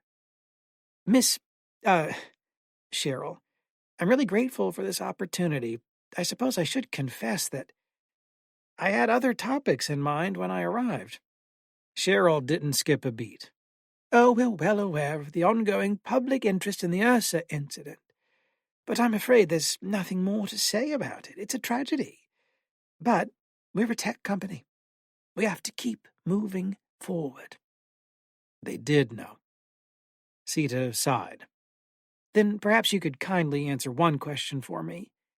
How has the incident informed your development of the new model? Cheryl turned around with a smile too steady to be sincere. I'm glad you asked. Again, they were one step ahead. You see, Cheryl continued, many of our competitors have gone along with the accepted wisdom on the subject. They think the AI was too ambitious, and the tasks were too complex for it. They've scaled back their efforts. They've resigned themselves to making machines that don't even attempt something as bold as autonomous surgery. Sita raised an eyebrow. You can hardly blame them in light of what happened. Still, Cheryl was unfazed. Of course. We in the industry have to be sympathetic to public concern about the safety of our products. Now, I'm sure you know that the nature of that incident is in dispute. I won't rehash that any further. If you aren't satisfied with our previous answers, well, I'm afraid that's still where it stands. That's not very reassuring. I'm sorry, dear, but I'm not here to reassure you. I'm here to show you the new model. They rounded a corner, and the end of the corridor came into view. A large open space lay beyond that. You still haven't answered the question. Sita was growing frustrated, though in the back of her mind she was secretly gratified that the interview was beginning to meet her expectations. How does the Ursa tragedy inform the development of the new model? Everyone in the world knows that a major course correction was in order after that, but it sounds like you're doubling down. Cheryl maintained her confident stride. If not for her occasional pauses, her fast pace would have left Sita lagging behind like an errant child. You're right, Miss Patel. I haven't answered your question yet, and I can understand why you might have misgivings about our operation's ethical standards. But let me assure you, we do have an answer for you, and I think you'll leave here satisfied with that answer. How can you be so sure of that? Sita snapped. Your company is at the forefront of public concern about AI, and you know those concerns are reasonable. The Ursa incident proves it. This kind of lip service didn't satisfy the families of the victims, and it won't satisfy me. Sita frowned. So tell the world, Why should we look the other way while you flout your responsibilities? Haven't you learned anything from your mistakes? Cheryl stopped at the end of the corridor and turned around, glaring down at her interlocutor. Miss Patel, perhaps I owe you an apology. I may have given you the impression that we aren't taking these kinds of questions seriously. It's just that— Stop toying with me, Miss Harper. Are you going to answer the question or not? A draft of cold air spilled out from the room ahead. In her restless state, it was almost enough to make Sita shake. It's just that we've given up on AI altogether. Sita's jaw fell slack, and there was a long moment of silence before she finally found her voice again. Given up? Cheryl's smile returned, and this time she meant it. I told you, love. We at Eucritech pride ourselves on thinking big. But how's— Sita's thought trailed off while Cheryl politely waited. If our competitors want to fool around with second-rate AI, we're happy to let them. We're not trying to follow the crowd. We've been on top of this industry for a while, and it's because we're not afraid to take bold action. We have to be bold. We're the future. Then what are we here to see? As I said, Miss Patel, come right this way. They entered a cavernous room, several stories high, and lined with doors on every side. There were many windows, too, but they only showed labs and offices. Perhaps to combat the feeling of confinement, there was quite a lot of live vegetation everywhere. The walls were overrun with dense vines, and several vigorous trees sprouted from enormous boxes of soil. The ceiling was painted to resemble a cloudy sky and lit as if by natural light. This must be a relaxing place to work. Yes, it's important to us that all our employees feel comfortable in their work environment. There were several teams of machinists working on various projects out in the open. Laughter and casual conversation filled the air. It must be very expensive to maintain all this. Innovation is worth any price. Sita couldn't believe that such a secretive company was fostering such an open environment. Even the air smelled fresh. Aren't you worried about security? I haven't seen a single guard or camera anywhere. Couldn't someone just walk out of here with a stockpile of confidential data? She turned toward a crew of gardeners trimming a hedge. We have security, Cheryl insisted. But we'd be fools to make it obvious, wouldn't we? She paused to wave to a man up ahead, who gave a thumbs up in response. We keep the tightest ship in the business, she added. No one gets in or out of this building without our knowledge. We haven't had a leak in years. As far as Sita knew, that was true. So, automated security, then? Cheryl didn't answer, but directed her attention to the man as they approached. This is Wesley Reynolds, the project manager. He stood in front of a large tarp-covered object, which was flanked by two more men. A pleasure to meet you, Miss Patel. All three men were dressed informally, and Sita felt a little better about her flannel and blue jeans. It was Cheryl in her business attire who stood out here. Nice to meet you, Mr. Reynolds. He turned his glance from Sita to Cheryl. Ready? Cheryl nodded, and the men pulled the tarp away, unveiling a machine the size of an automobile. Along its sides were 6 short metallic pillars, and on the near end were several apertures similar to the camera fixtures from earlier models. The whole thing rested lifelessly on the ground in a slightly asymmetric position. Sita folded her arms and took a few steps toward it, then turned to Cheryl. I thought you said it was up and running. It is, dear. Sita walked around to the back. But no AI? No AI.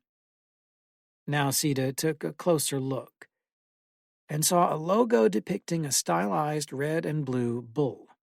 It held its chin in the air, puffing itself up into a position of self-importance.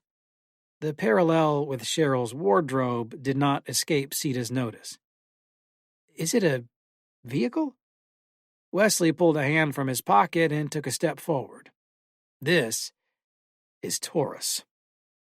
The animal branding of these devices was not endearing to Sita.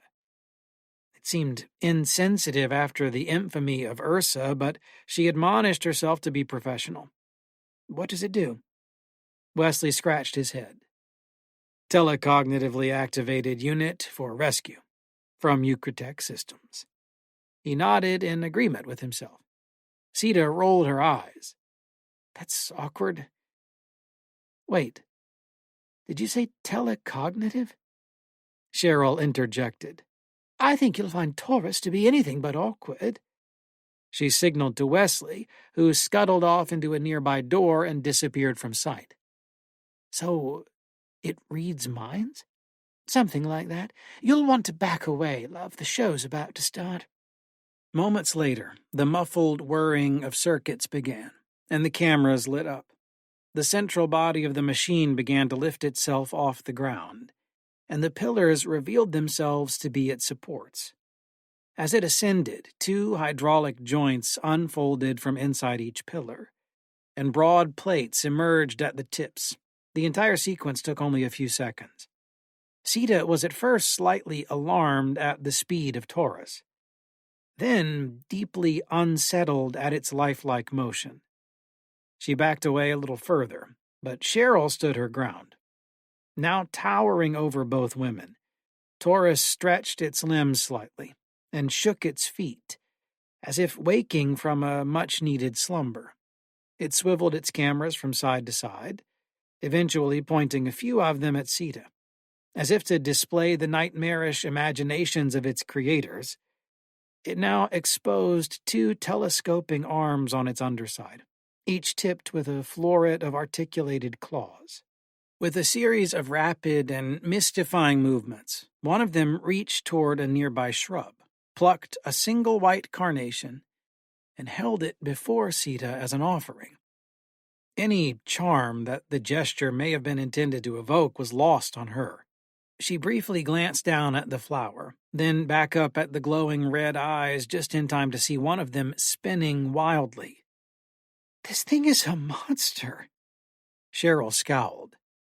Not in the slightest, love. This is the future of search and rescue operations. Taurus swayed in agreement and insistently presented the flower to Sita, who snatched it and threw it to the ground. Her face was flush as she turned back to Cheryl. After what happened to all those people, this is unbelievable. This thing is terrifying. How can you sleep at night? The cameras turned away from her indignantly. What happened to those people was an earthquake, Cheryl explained. If Taurus had been there, it might have rescued every last one of them. She placed a hand on a spindly metal leg and stroked it like a pet. Isn't that right, Wesley?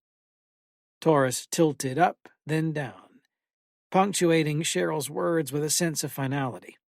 What the hell is going on here? The way Sita sputtered out her words rendered them more profane than anything she could conjure with curses alone. Never mind, I don't care anymore. She spun around, trampling the flower, and marched back toward the entryway. Cheryl furrowed her brow and Taurus shrugged, but neither followed. Sita weaved her way around several groups of workers as she retraced her steps. On any other day, she would have been embarrassed to have caused a scene in front of so many people. Today, though, she shot spiteful glances at anyone in her periphery who looked her way. Despite stepping over cables and around the devices connected to them, she kept up a swift pace. She proceeded into the corridor, rounded the corner, and headed for the lobby. She grabbed the door's handle, relieved to be on her way out. But when she attempted to yank it open, it would not budge. With a grunt, she pulled harder, but to no avail. As she struggled with it, she was overtaken first by anger, then by panic, and finally by despair. She kicked the door one last time before sitting in an adjacent corner with her head in her hands. After some time, she heard footsteps from the hall and looked up. It was Wesley. He stopped to greet her with a sheepish wave. "Hey, I'm sorry if I scared you." "Yeah. Normally I would say I wasn't scared, but I guess when you're operating a robot that can read minds, it isn't much use lying to you." "Huh? Oh, no, it doesn't work like that." Sita sighed and resolved to make the most of the ordeal. After all, she had come here to get some answers. Wesley stepped forward and offered her a hand. She didn't take it, but stood up and brushed herself off. "All right, then. How does it work?" "Come on, I'll tell you all about it." His relaxed tone was a relief to Sita, even under these circumstances. They began to walk slowly back down the hall. "Why was that door locked? You can't just keep me prisoner here." Wesley glanced back at the door as they were about to round the corner. "Oh, I'm sorry about that, ma'am. The door handles recognize fingerprints. Only employees can open them. It's a security precaution." He stopped and turned towards Sita. "If you really want to leave, I'll let you out." Sita paused to consider this, but decided against it. "It's all right. If I've got any future in journalism, I'm going to have to get used to uncomfortable situations." Wesley dipped his chin and fidgeted. I didn't mean you," Sita reassured him. "But if I have to spend one more minute with that woman—" He smirked. "All right, then. Just you and me." They turned the corner and continued down the corridor toward the main room. "So, it's telecognitive, but it doesn't read minds?" Sita asked. "It sorta does. It's controlled by thought." "Oh, Miss Harper made it sound like something revolutionary, but lots of other companies have developed machines controlled by thought." "They have, but not like this. It's like virtual reality, but not so virtual." "So is that why she called it by your name?" "Yeah. When you're operating Taurus, it completely replaces all the sensations of having a human body. It's like you are the machine." They returned to the lush environment of the main chamber. The feeling of being outdoors while deep inside the building was increasingly disconcerting to Sita. She had to remind herself it was just an illusion, even as she stepped over a column of ants. She turned her attention back to Wesley and asked, "How do you achieve that level of immersion?" "Through sensory deprivation. Taurus can only be operated from its control room. It's totally silent in there, and the climate is regulated to minimize disruption. And once you start up the machine, the rest of the room goes pitch black." "And you wear goggles?" "No, just a helmet. It bypasses the human senses and interfaces directly with the brain. The use of your eyes would interfere with your concentration. You really have to feel like Taurus's body is your own." Cheryl was standing by Taurus and talking to one of the other workers. She turned toward Wesley expectantly as she heard them approach. He shook his head at her. She looked quickly at Sita, who made a point not to reciprocate, then turned back to her conversation. Taurus was lying on its side like a sleeping dog. Sita grimaced at it before moving on toward the far end of the room, where she could see the door into which Wesley had gone earlier. "This is the control room," he said, and pulled the door open. It looked like a recording studio, with soundproofing all around and a large computer console taking up the entirety of one wall.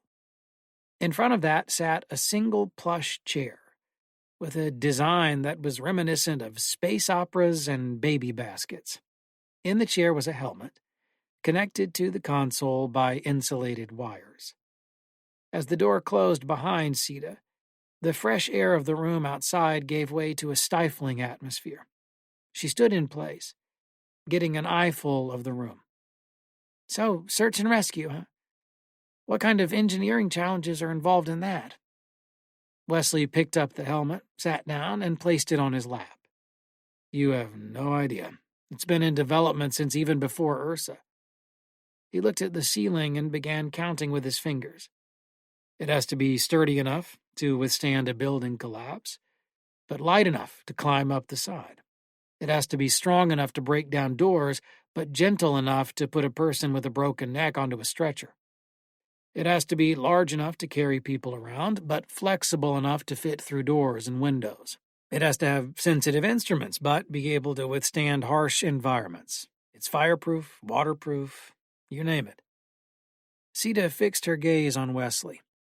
Do you have any documentation of all this? The last thing anyone wants is to see this thing fail out in the real world when people are relying on it. He grinned, showing the crooked teeth he had been hiding until now. I can do better than documentation. Oh, really? He stood up, walked around Sita, and opened the door to yell outside. Hey, everyone! Hey! Everyone clear out. Yeah, I'm gonna let her take a test drive. Suddenly, Sita was glad she hadn't been able to escape earlier. Wesley closed the door and gestured at the chair. Go ahead. As Sita turned to look at the chair, she soaked in the eerie silence. Every footstep was deafening in this environment. I should warn you, though. Wesley held up his hands. The first time is a little weird, so just take it easy. Sita picked up the helmet and sank into the chair. I'm ready, she said. Atta girl. When Sita placed the helmet on her head, she wondered for a moment how to start it up. She turned to Wesley, but before she could say a word, the lights began to fade out, and her consciousness with them. She had the distinct sensation of falling. And then she woke up in her new body. Taurus knew it had left its human body far behind, but every time it awoke as a newborn, it paused to appreciate the fact that its master was resting in a cradle. One by one, its cameras came online. Infrared, sonar, and visible light. It looked in several directions, not yet having learned how to focus its instruments. It hadn't yet realized it was capable of stereoscopic and panoramic vision simultaneously. That would come with time. The feeling of having so many limbs was strange for Taurus every time it was born. It would have to learn how to stand again. Walking was out of the question. Taurus took an inventory of its body. Many retractable appendages and hidden compartments were tucked away under its tungsten alloy exoskeleton. It extended a tube and involuntarily released a blast of cold gas. A fire extinguisher, perhaps. It stretched its wobbly legs and tried to stand, but only managed to sit. That was good enough to survey its surroundings. Nearby were some crates and a tall tree. A mouse was visible in the infrared spectrum, hiding beneath a hedge. A little farther away were some humans. Some of them were speaking, but their voices were drowned out by the constant pulsing of sonar. Taurus realized it was equipped with a smoke detector when it caught a light whiff of cigarette smoke from a jacket that one of them was wearing. And then, just as suddenly as it was born, Taurus was caught up in a spell of fatigue and collapsed to the ground. The lights in the control room were back on, and Wesley was leaning on the console. He pulled the helmet from Sita's head. So, what do you think? Pretty cool, huh? She was too disoriented to answer. Neither meditation nor drugs had ever made her mind feel so disconnected from her body. It was as if she had lived an entire lifetime in those circuits and was leaving it all behind with an aching sorrow. Wesley patted her on the shoulder. It'd take some time to get used to it. She looked at him in silence. I'll get you some water. Be right back. Don't go anywhere. He set the helmet on the ground and left the room. Sita mourned the loss of her electronic senses and wondered for the first time if her fleshy eyes were equipped to experience true beauty. But Wesley was right. By the time he returned with the water, her brain had recovered, and she felt like herself again. The whole episode was fading away like a dream. He handed her the glass. She took a sip, then set it down. He smiled at her again. It's really hard to describe, isn't it? It's like being someone else. Yeah. I guess I've got my story. On her way out of the room, Sita took one last wistful look at the console, then stepped back out into the main chamber. It felt like stepping back into real life. She didn't dare look in the direction of Taurus, for fear that the sight of it alone might imperil her sanity. Wesley escorted Sita through the main chamber. The sounds of busy engineers seemed a million miles away to her. It was as if the stifling silence of the control room had followed her. Wesley picked up on this and began to speak. But he was interrupted by a scream from behind. The two of them spun around just in time to hear a sickly crunching noise. The source of the disturbance was not visible until Taurus began to climb the wall. Even at this distance, it was obvious that a man was impaled on one of its limbs. Panic spread quickly through the room, and people began to flee in all directions.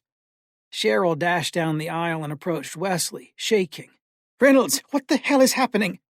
Just then, Taurus leaped from the wall and out of sight. Another scream rang out, and Cheryl cringed at the sound. "Who's driving that thing?" "I don't know. I was just in the control room a minute ago. No one should be in there." "Well, someone is bloody well in there." Wesley stood still for a moment, then took a deep breath and began to run toward the control room. Sita just stood and watched until her trance was broken by Cheryl. "Run, you twit!" The two of them headed for the entrance corridor. Even in her stylish shoes, Cheryl was able to maintain a good pace. Every few seconds, another sound added to the chorus of calamity behind them. Trees shook, crates tumbled around, and people screamed with their final breaths. Then, silence. Cheryl and Sita kept running until they made it to the corridor, then turned around. Despite some visible wreckage, the courtyard was evidently at peace. Sita put her hands on her knees and caught her breath. "Wesley must have shut it down." "There's nothing to shut down. I told you, there's no AI." A few beads of sweat lingered on Cheryl's forehead, shattering her invincible aura. "Someone was driving that thing." And just then, a metal claw curled into the door. Sita shrieked, but Cheryl didn't have time. In a fraction of a second, a clamp closed around her neck and ripped her head from her body. For a moment, her headless frame remained standing, hands on hips, until it collapsed to its knees. When it finally fell forward, shoulders to the ground as if in worship, the blood formed a tidy river and pooled off to the side, leaving the clean white suit largely untouched. Cheryl would have wanted it just that way. Sita wasn't sure if Taurus had been unaware of her presence or had simply lost interest. In any case, she stood there in shock and watched it scuttle off across the courtyard, perhaps in search of other prey. She stumbled a bit further down the hallway before realizing she would be unable to escape. She tried some doors anyway and had to stifle a strong urge to shout profanities when, as expected, none of them would budge. So now here she was, a sitting duck. If Taurus came back, she'd be trapped in the hallway with nowhere to run, nowhere to hide, and no way to fight back. She wasn't sure she'd fare much better outside, but she had to try. Maybe she could find an employee who could help her get out through one of these damn doors, she thought. And so back into the courtyard she crept, trying not to draw attention to herself. She felt some relief when she heard the sound of glass shattering in the distance. She had at least a little time to figure out what to do next. A few pairs of hedge clippers, abandoned by a team of fleeing gardeners, sat by Sita's feet. She glared at the tools for a moment, considering whether they would have any use at all against an armored enemy. Maybe she could damage its cameras if she got lucky. Or maybe... Sita grabbed a pair of hedge clippers and ran back into the hall. She positioned them around Cheryl's forearm, closed her eyes, and squeezed the handles together. The steel blades were not sharp, but they were strong. They punctured the tender skin of Cheryl's arm and produced a few small splatters from the soft flesh within. "Sorry about the suit," Sita mumbled under her breath. She gripped the handles harder and pushed them together with all her might. Cheryl's bones cracked and splintered. After a brief struggle, Sita managed to cut through the arm completely and picked up the severed hand by the wrist. She wrapped Cheryl's fingers around the nearest door handle, and just as she had hoped, it opened. This was a closet full of cleaning supplies, but now she knew she had access to the doors, and could escape if she wished. However, an unexpected doubt lingered in her mind. The control room was just across the courtyard, and Taurus was distracted. Sita couldn't believe she was considering such a foolish idea. She had a good chance at a clean getaway, and was risking her life even by standing here thinking about it. It was crazy. But maybe there were worse things to be than crazy. Sita had been following the Ursa story for years, and had come here because of her concern for public safety. There was no way she could live with herself if she fled just when her fears had been validated. She turned around once more and began to walk briskly through the foliage, Cheryl's severed hand still in her grip. The pace of Taurus's rampage seemed to have slowed, if the noises coming from across the courtyard were any indication. Sita knew she had to act quickly to have a chance of making it to the control room. She darted from tree to tree, staying behind cover whenever possible. Halfway across the courtyard, Sita spotted Wesley lying on the ground, staring at the ceiling. His clothes were shredded, and his skin had fared no better. She dashed to his side and whispered his name. No response. She shook his shoulder, but could not awaken him. A scream rang out from across the room, then a heavy metallic clank, then silence. Sita knew she had to keep moving. She drew close to Wesley's ear and said to him, "You're going to be okay. Stay here." Then she was back on her feet and running. When the control room was in sight, Sita scanned her surroundings to make sure the coast was clear. She froze when she saw Taurus 50 paces behind her, near enough to rapidly close the distance if it noticed her. It had the posture of a sniffing hound, and was slowly advancing. Much to Sita's dismay, she realized that Cheryl's severed hand had left a trail of blood all the way across the courtyard. But it was too late to hesitate now. Sita dashed for the door and was relieved to have made it alive. She turned back just as Taurus looked up and began to bound toward her. In a panic, she wrapped Cheryl's hand around the door handle, yanked it open, and jumped inside. The room was empty and dark. "Who's in here?" No reply. Sita banged on the console and the lights came on. Still, no one was visible. The chair was empty, and the helmet was on the floor, just where Wesley had left it. Outside, Taurus had arrived.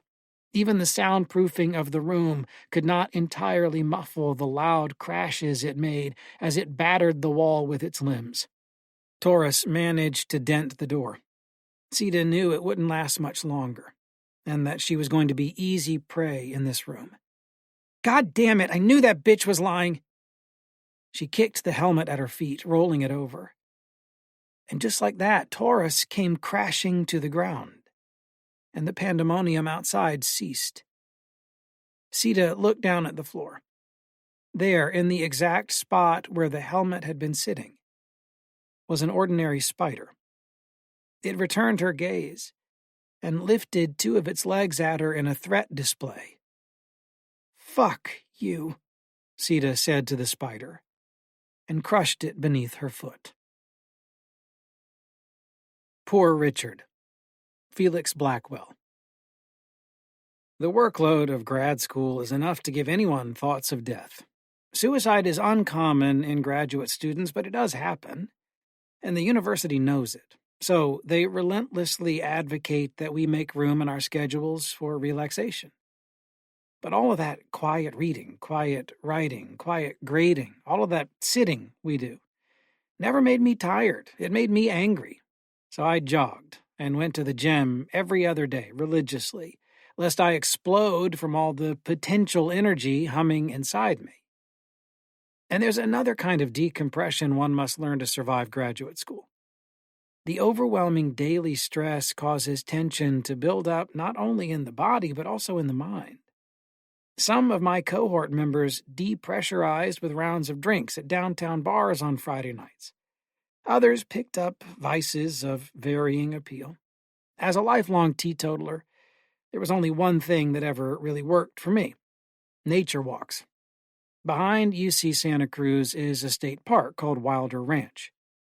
Out there, a labyrinth of mountain biking trails crisscross the landscape, cutting between brilliant emerald groves of redwoods for miles and miles. I spent several months walking them all, giving them names, and mapping the area in my head. One of the trails was particularly beautiful. I named it Brightwood Loop, because of the way hundreds of shafts of light fell on it from the canopy. From the road, a narrow path cut directly into the woods, met up with a few broader trails, and then snaked along little cliffs and valleys and looped right back around to the starting point. At a lollygagger's pace, one could be back to the car in under 2 hours. So, once a week, I'd grab my iPod and a water bottle and spend some time in the great outdoors. The best thing about walking the loop was that it required zero brain activity. I could shut off the analytical part of my mind, get lost in the music, and let my thoughts run wild. With the golden glow of sunbeams piercing the woods here and there, the songs of 1,000 birds, the breeze that makes the whole forest come alive, this lush little world carried me away. As a graduate student, this was exactly the medicine I needed. Most of my lazy hikes, as I came to call them, were uneventful, and thankfully so. Then one day, I found something in the woods. It was nearing winter break, and all of the undergraduates were busy studying for finals. None of them had time to hike. Local mountain bikers had also abandoned Wilder Ranch because of the early sunsets and the intermittent rain, so I was utterly alone. There was nobody around for miles. No longer did I pass an occasional friendly face during my travels. It was gloomy that day. The dying light was scattered by the fog, so everything was dim and gray. No birds sang, spare the crows. I'd completed a little more than half the loop and was just arriving at one of my favorite parts of the trail, a narrow, leaf-covered path that followed the ridge of a steep downhill slope. From here, on a clear day, I could see the entire Redwood Valley stretching out to the next town. But today the fog made it seem like the world simply ended 5 yards off the path. Something caught my eye up ahead. At the base of a large tree, just a few feet from the trail, something was sticking out of the ground. At first glance, I thought it was simply the knuckle roots that grow out of the soil beneath redwoods, the kind that knock mountain bikers off their bikes. But as I approached, the unmistakable shape of hands came into view. 2 hands, human hands, were jutting out of the earth. They were filthy things, caked with flecks of dirt and mud. I stopped dead in my tracks 10 steps away and yanked my noisy earbuds out. The silence of the forest washed over me, amplifying the oddness of the sight. A lone crow called out from far away. As I stood there frozen, trying to figure out whether or not my eyes were playing tricks on me. I walked forward a couple of steps, crunching the brittle leaves beneath my feet. I looked over my shoulder and all around me, acutely sensing how isolated I was from the rest of the world. As I shuffled closer, the hands came into clearer view. They were withered, ancient things, the skin pale and patchy, the flesh hard with death. They were as motionless as the trunk of the tree behind them, frozen wide open as if to sign hallelujah. I must have stood there for several minutes, just staring. The tiny cries of a perfect circle still murmured from the earbuds dangling around my neck. Someone had either buried a statue out here as a practical joke, or someone had buried a corpse.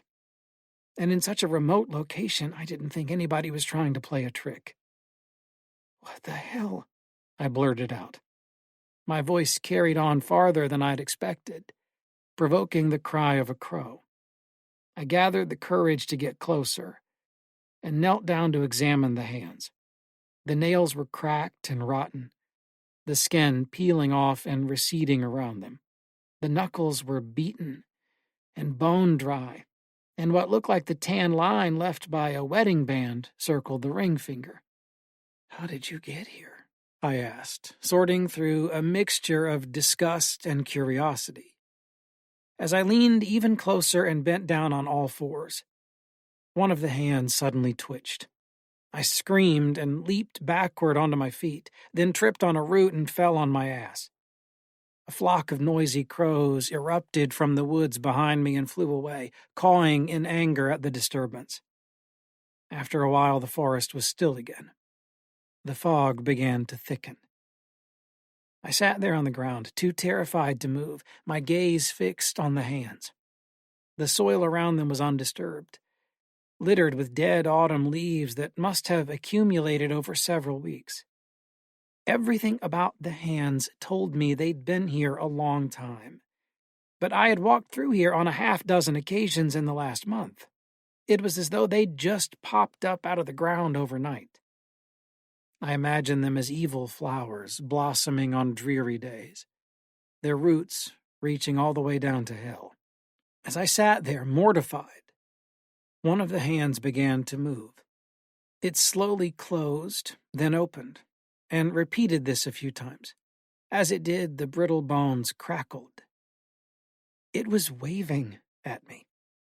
My whole body went cold. My teeth clattered behind my lips. I didn't know what to do. I wanted to run away, but I was still hypnotized by my own morbid curiosity. The hands resumed their stillness, as if awaiting a response. "Hello?" I called out in a cowardly voice. The hands didn't move. I can get help," I said. I began to doubt my sanity. "Who are you?" No reply. I sucked in a breath and clambered up to my knees. A dead leaf fell out of the tree above me and landed on the back of my neck. I jumped. Are you alive?" I asked. It was a ridiculous question, but my wits were hardly with me. The hands remained unmoving for another minute. Then one of them slowly waved again. Perplexed, I picked my own shaking hand up off the ground, examined it, and then waved back. One of the ugly things slowly balled into a thumbs-up expression in response, then returned to its regular position. Nope. I jumped to my feet and took off running, sending leaves and dirt flying behind me. I passed by the hands, keeping far enough away, and strained to see down the trail ahead of me through the fog. Only a few moments after passing them, there was a loud clacking sound from behind. I whirled around to see if anything was following. The sound repeated and echoed through the entire grove. Wisps of fog drifted by, allowing me a momentary glimpse at the hands. Somehow they were still facing me from their little plot of soil. One of them snapped its fingers at me, the way one would snap at a dog. I squinted through the mist and watched as the hand made a come hither gesture. With a rotten, bony finger, the hands beckoned me to return to them. My stomach leaped into my mouth. Everything I'd eaten came up to the back of my teeth, then sloshed back down into my guts. I practically flew down the trail, my body on autopilot. It took me only minutes to get back to the car at that speed, and I peeled out without looking back. That night I couldn't sleep. I tossed and turned, alternating between ripping the sheets off during hot flashes and burying myself in them when my skin froze. Each time I shut my eyes, visions of those hands invaded my mind, visions of a dead man hoisting himself up out of the ground and chasing me through the woods, of thousands of corpse hands popping up along the trails, of the trees themselves becoming gigantic arms that reached longingly into the dead sky. When I did temporarily slip into unconsciousness in the early morning, a nightmare sent me right back out of it. I dreamed that I returned to the hands and helped to unearth them. There beneath the surface, a foot or so down, was a hideous creature, a demon. It smiled up at me with jagged teeth and blinked the soil out of its jet-black eyes. The next day, I thought of calling the police. After rehearsing what I planned to say, I changed my mind, knowing they'd institutionalize me before I could finish my sentence. Instead, I called my buddy Richard over. We hadn't known each other very long, but he was a member of my grad cohort, and we got along pretty well. He showed up in his typical dress shirt and jeans, sporting a perfectly manicured 5 o'clock shadow. His undergraduate students were powerless to that hipster charm. "I'm not saying I don't believe you," he said, stretching out in my computer chair. "But, dude, come on." "I'm not lying," I retorted, sitting down onto the edge of my bed. "You know me. I don't even take cold medicine anymore. This wasn't a hallucination or a mental breakdown. This shit is real. I think someone was fucking with me, and if they were, they should get an Academy Award. I really felt like I was about to get axed." Richard straightened up in the chair and scratched his sandpaper chin. "I know you're not lying," he said, trying to appease me. "Just take me to see it." The mere thought of going back to that place made my stomach flip over. But I thought about it for a while and eventually agreed. It would be good to prove that I wasn't making it up. But it would be even better to find evidence that someone was just messing with me. A small part of me had to know if my dreams were omens.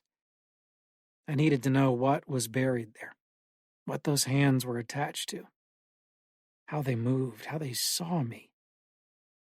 The next morning, Richard and I had breakfast at our regular bacon and egg spot downtown, then headed up to Wilder Ranch. I was feeling better now, and almost no longer believed that the hands had ever existed. Being around all the people in the bustling city, exchanging funny stories about our students, and just plain laughing, chased away the thoughts of death that had possessed my mind. I parked my car boldly in front of the trailhead as a tiny fuck you to my waning fears, then hopped out with Richard and headed on to Brightwood Loop. The sun was beaming proudly onto the woods. There wasn't a cloud in the sky. The world was bright and green again, and a crisp winter breeze seemed to push us along the path. "Nice out," I said, trying to convince myself that today would be a normal day. Richard didn't respond. An hour passed. We talked about random things, our most annoying students, which members of our cohort were unlikely to finish the PhD, our mutual financial woes. The closer we got to the area where I'd found the hands, the more stiff and feigned the conversation felt. I found myself forcing up laughter and offering one-word responses to nearly everything he said. Fear began to creep back over my mind, along with a morbid curiosity that suspended my urge to turn back. The place I dreaded was only a few minutes away now. The path narrowed and the branches hung low over it. We passed a moss-covered "Do Not Enter" sign that dangled from some ancient barbed wire. I'd seen it a dozen times before and had never given it a second thought, but now I realized that it may have been put there for a reason. Wilder Ranch weaved between plots of private land, and occasionally you'd run into tattered wooden fences or keep-out signs, but most people just ignored them. I wondered who owned this property, and whether they knew what was buried out here.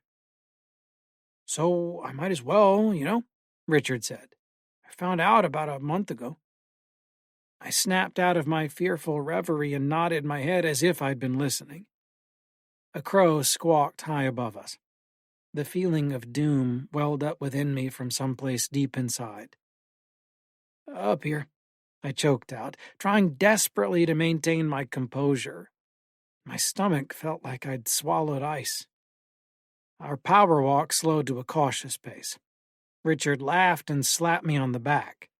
"Chill, dude," he said. "Relax, seriously. You're freaking me out." I could see his breath. The air was rapidly getting colder. The place where I saw the hands was right up ahead, on the north-facing slope of the trail. That little bend was shrouded entirely from the low-hanging sun, darker and colder than any other part of the woods. It's Creepy here, Richard said, noticing the darkness too. The sun barely comes up over the treetops this time of year, I replied, pointing through the canopy. It's like permanent twilight on some parts of this trail. A lump formed in my throat as we pushed through a net of dangling twigs. Richard stepped ahead of me and kept an eye out as we moved. I watched the back of his black jacket in an attempt to regain my calm. "Where did you see him?" he asked, scanning the wall of trees to our left. The sun glinted from between them now and again, lighting up his face momentarily. "Do you know if—" Richard halted, and I stumbled into him from behind. His gaze was fixed directly ahead, far down the trail. I moved up to his side and saw his shocked expression. His eyes led me to them, those awful hands, jutting out of the leafy ground. I could feel the blood draining out of my head. Everything went out of focus. "Holy shit," he muttered after a half-minute of silence. "It's them," I whispered. "Those look real," he replied. "Holy shit, that's amazing!" Richard started cracking up, then looked all around us. "Somebody's messing with you, Felix. This is good. This is really clever." He started off toward the hands, moving in front of me as he did, but then stopped in his tracks again. This time he didn't say anything.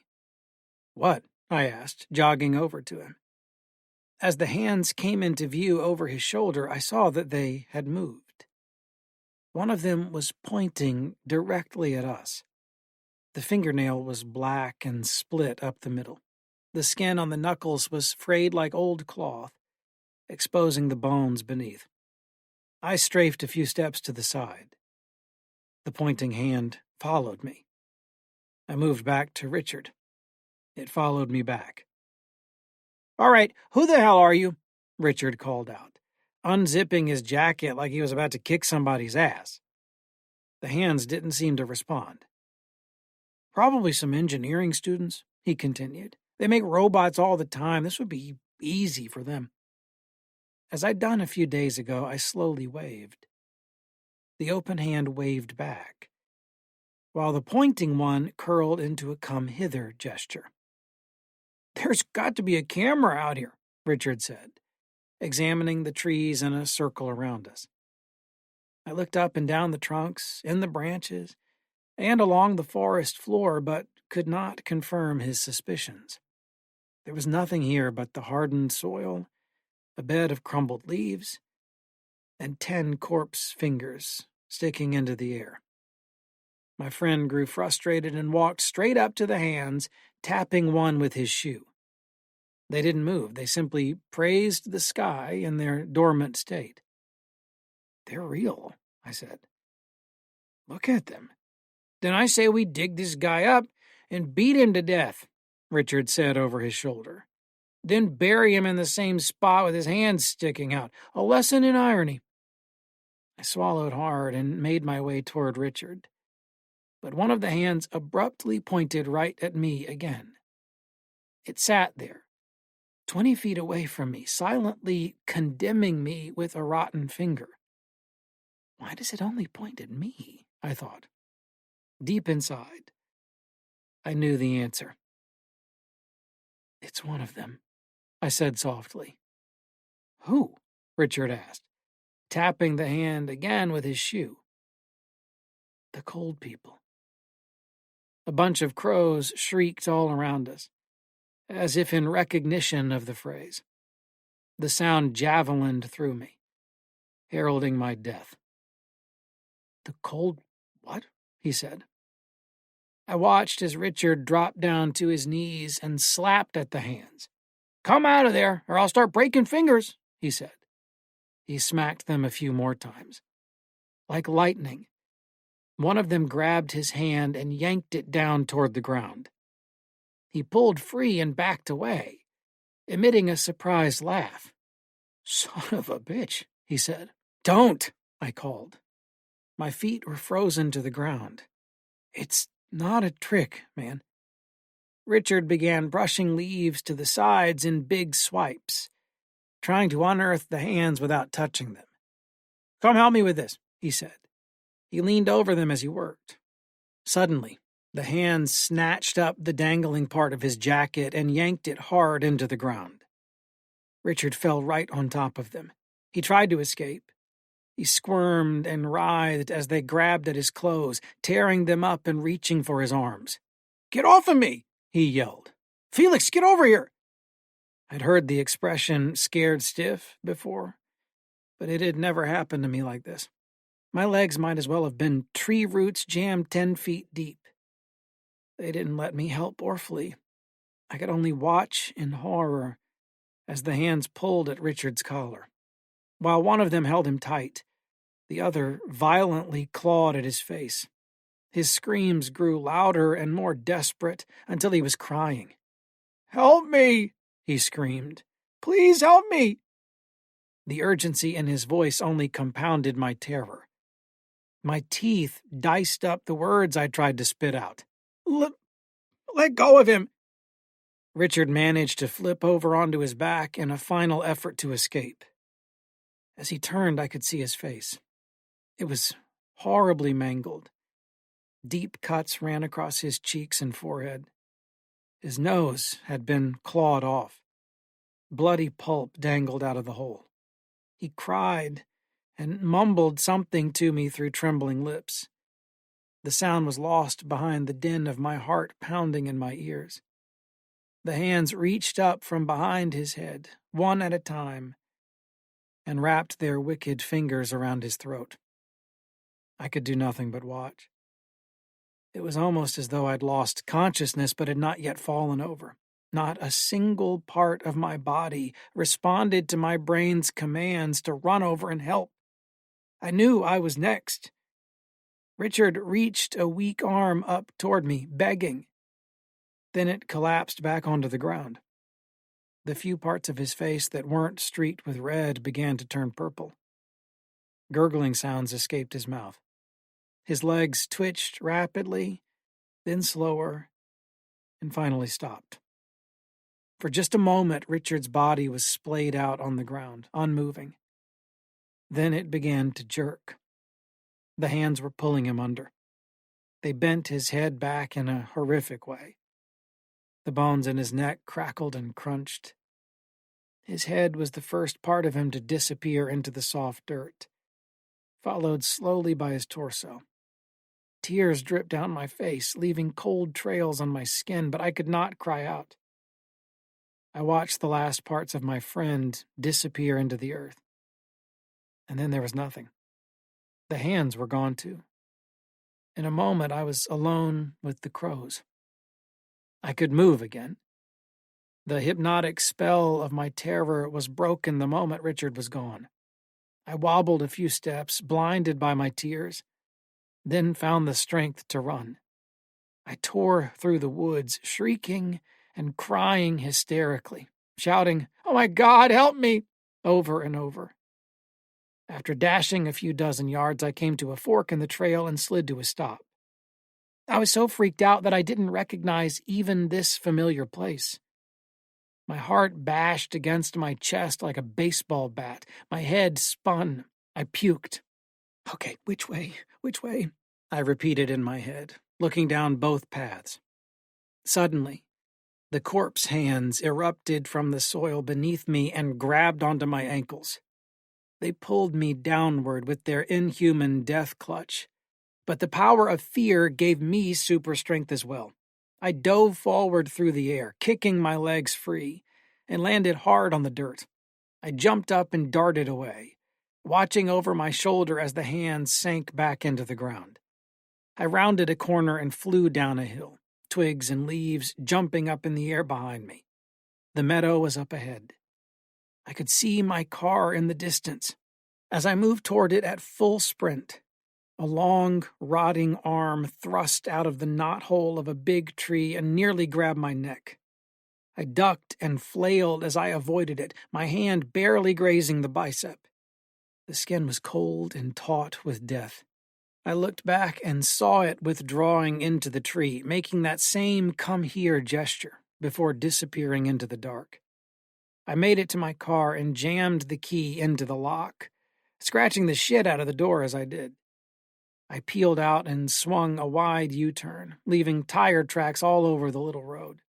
I went home, got into the shower, and curled up in a ball on the tile, crying as burning hot water pummeled me. That night I lay in bed next to a sleeping Fae, staring up at the stripes of moonlight on my ceiling. I imagined Richard's helpless body sinking into the blackness, rotting and transforming into the same sort of ghoul that brought him there. I heard his cries at the edges of my memory and tried to force them down into the oblivion just beyond. Sleep eventually came, and with it a calming silence. I would never speak of him again. It was the only way. I had to forget poor Richard.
Maternal Instinct.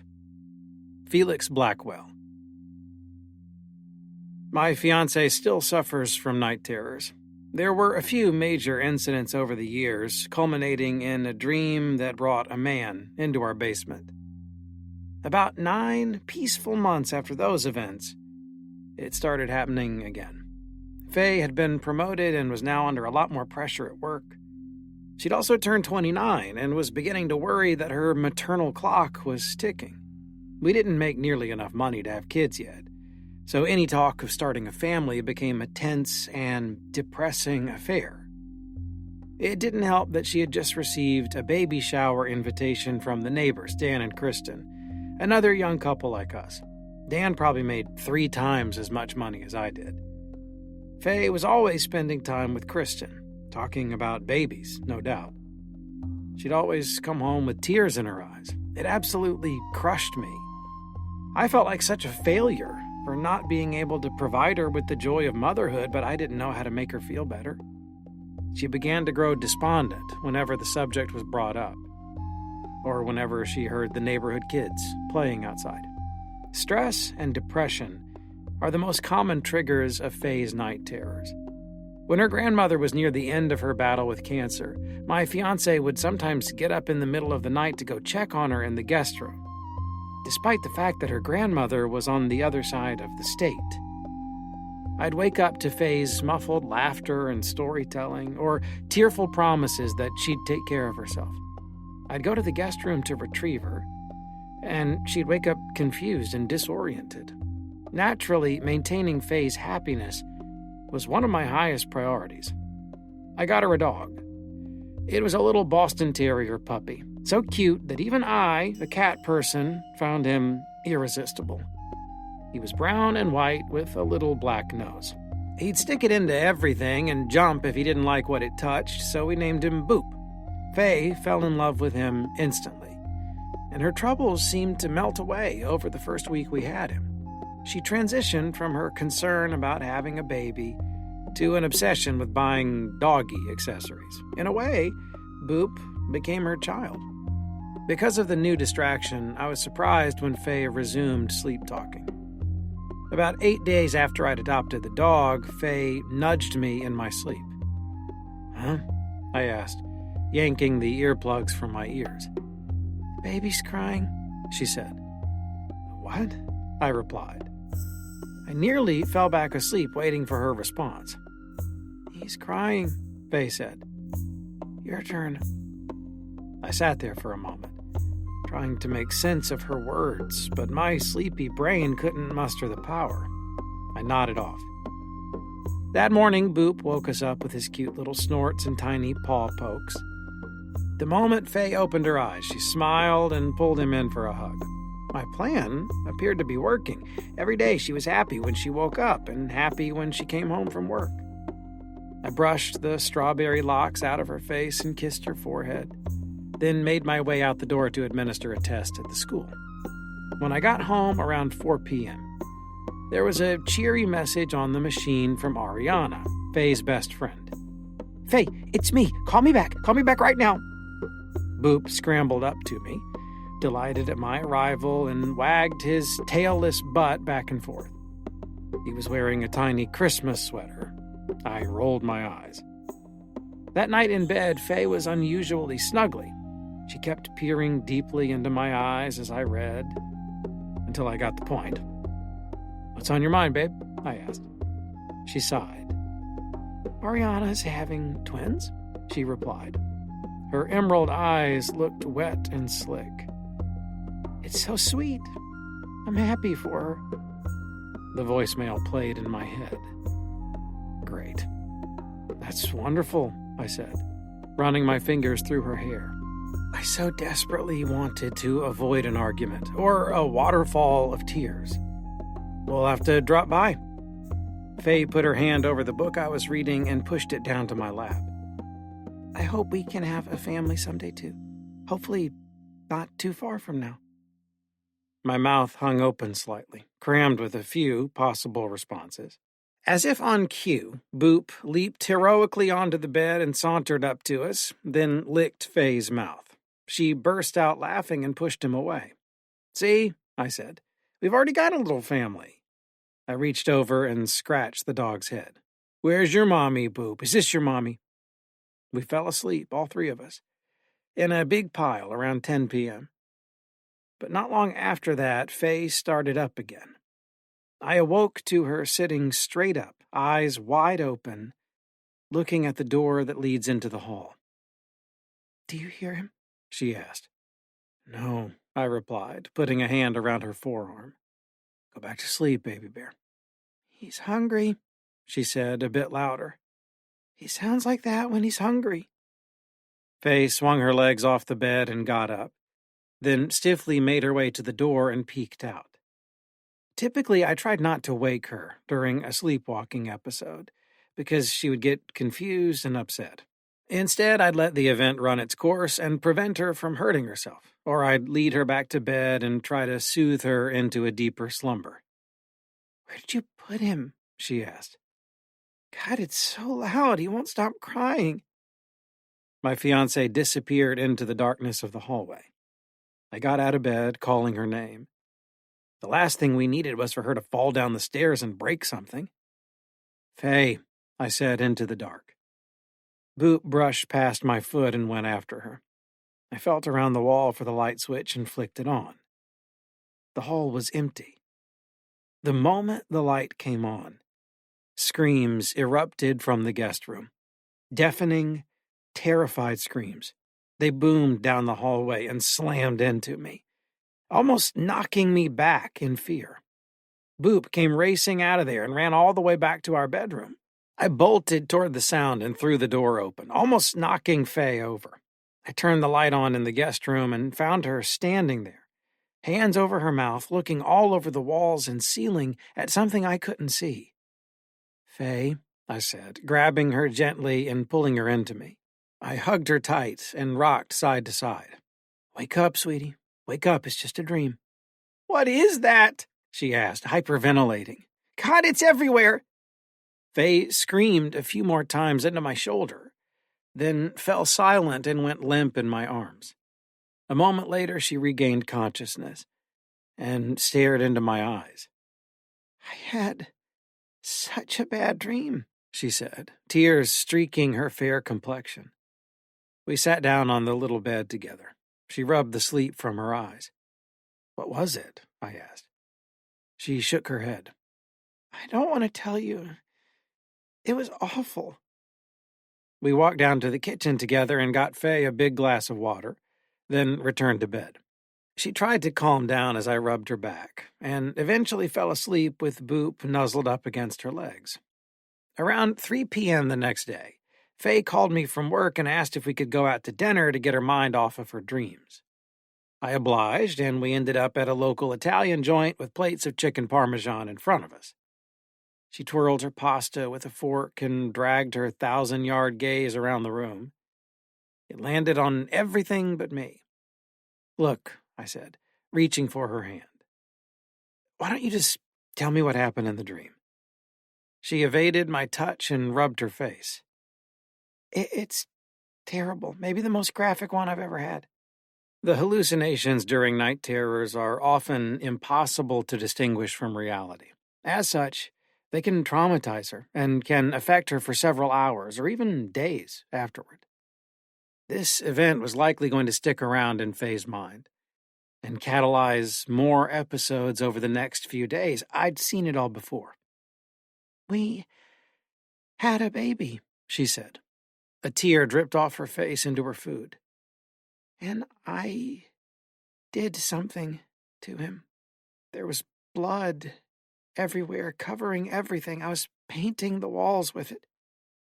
She held up her hands and examined them. They were shaking. Jesus Christ, I thought. I tried to keep the revulsion from spreading across my face. "Listen, these things," I said, stumbling through my words. "These things happen, Faye. I don't know why they happen to you, but lots of people have night terrors. They're actually pretty common." She looked into my eyes, waiting to hear something more consoling. "And Lots of women have dreams about losing their babies or hurting them, I continued. That's even more common, and do you know what it means? She shook her head and sniffled. A waiter walked up, but when he saw her face, he turned around and left without saying a word. Nearby, a little kid smacked his fork against a water glass over and over. It means you're afraid of anything bad happening to your child. That thought terrifies you. It should terrify any good parent. I took her hand and caressed it. It means you're going to be a great mommy someday. Trust me. Faye smiled and put her other hand over mine. I hope so. The candle on the table burned out. We finished our dinner and left. Back at home, Faye sat on the couch with the dog on her lap, both of them wrapped up in a blanket. I was on my laptop at the breakfast table nearby. A movie played on the TV. I would never hurt our baby, she blurted out. What? I said, looking over at her. She tossed her hair out of her face and ran her fingers across the dog's back. He relished her attention. I wouldn't do it, she said. I'm not like my dreams. I didn't know what to say. Maybe it was the low light, or the dream she shared with me, or the fact I was busy writing a horror story when she said it. But the image of Faye holding Boop and promising never to be violent unnerved me a bit. I returned my attention to the laptop. Okay. All night long, I dreamed of bad things happening to the dog. He got trapped in places, crushed under things. I came home to find his body in the kitchen. And in each dream, Faye was there. I got out of bed after midnight and snuck into the bathroom, careful not to make any loud sounds that could trigger a night terror. I splashed cold water all over my face and stared at myself in the mirror. Was Boop safe with Faye? Could she harm him during one of her midnight strolls? She had never become violent in the past, despite having scores of night terrors. But her dream was so unsettling to me that my mind kept returning to the dog's well-being. And the way she tried to reassure me that she wouldn't hurt our child, it seemed more like she was trying to reassure herself. When I opened the bathroom door, I saw Faye sitting up in bed.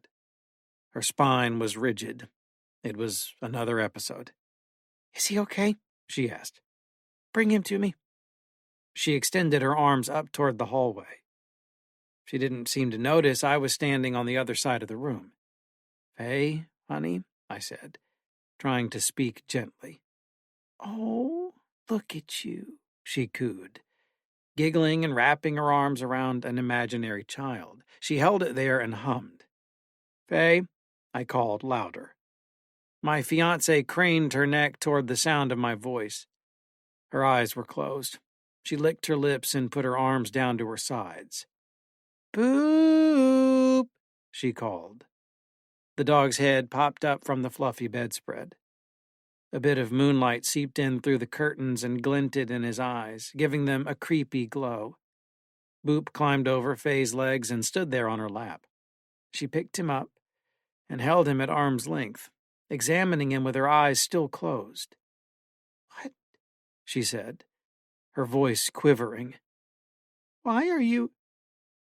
Suddenly, Faye exploded in tears and began screaming. The dog recoiled in fear and flailed his little legs, trying to escape. She shook him as she screamed and turned her head away in disgust. Faye, I yelled, running over to the bed. What the hell is wrong with you? I snatched the dog away from her and turned the light switch on with my elbow. Boop squirmed out of my grip and tumbled to the floor, then scurried out of the room. The light woke Faye up. She glanced around the room, puzzled, then covered her eyes with her forearm. I walked over and sat on the bed next to her, grabbing her by the shoulders.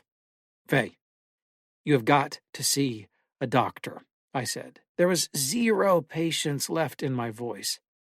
God, can't you hear that? She asked, wiping tears out of her eyes. Yes, I said. I hear you screaming all the fucking time. I'm about to call an exorcist. She glared at me with a mixture of anger and fear. I reminded myself that however annoying her night terrors were to me, they were horrific ordeals to her.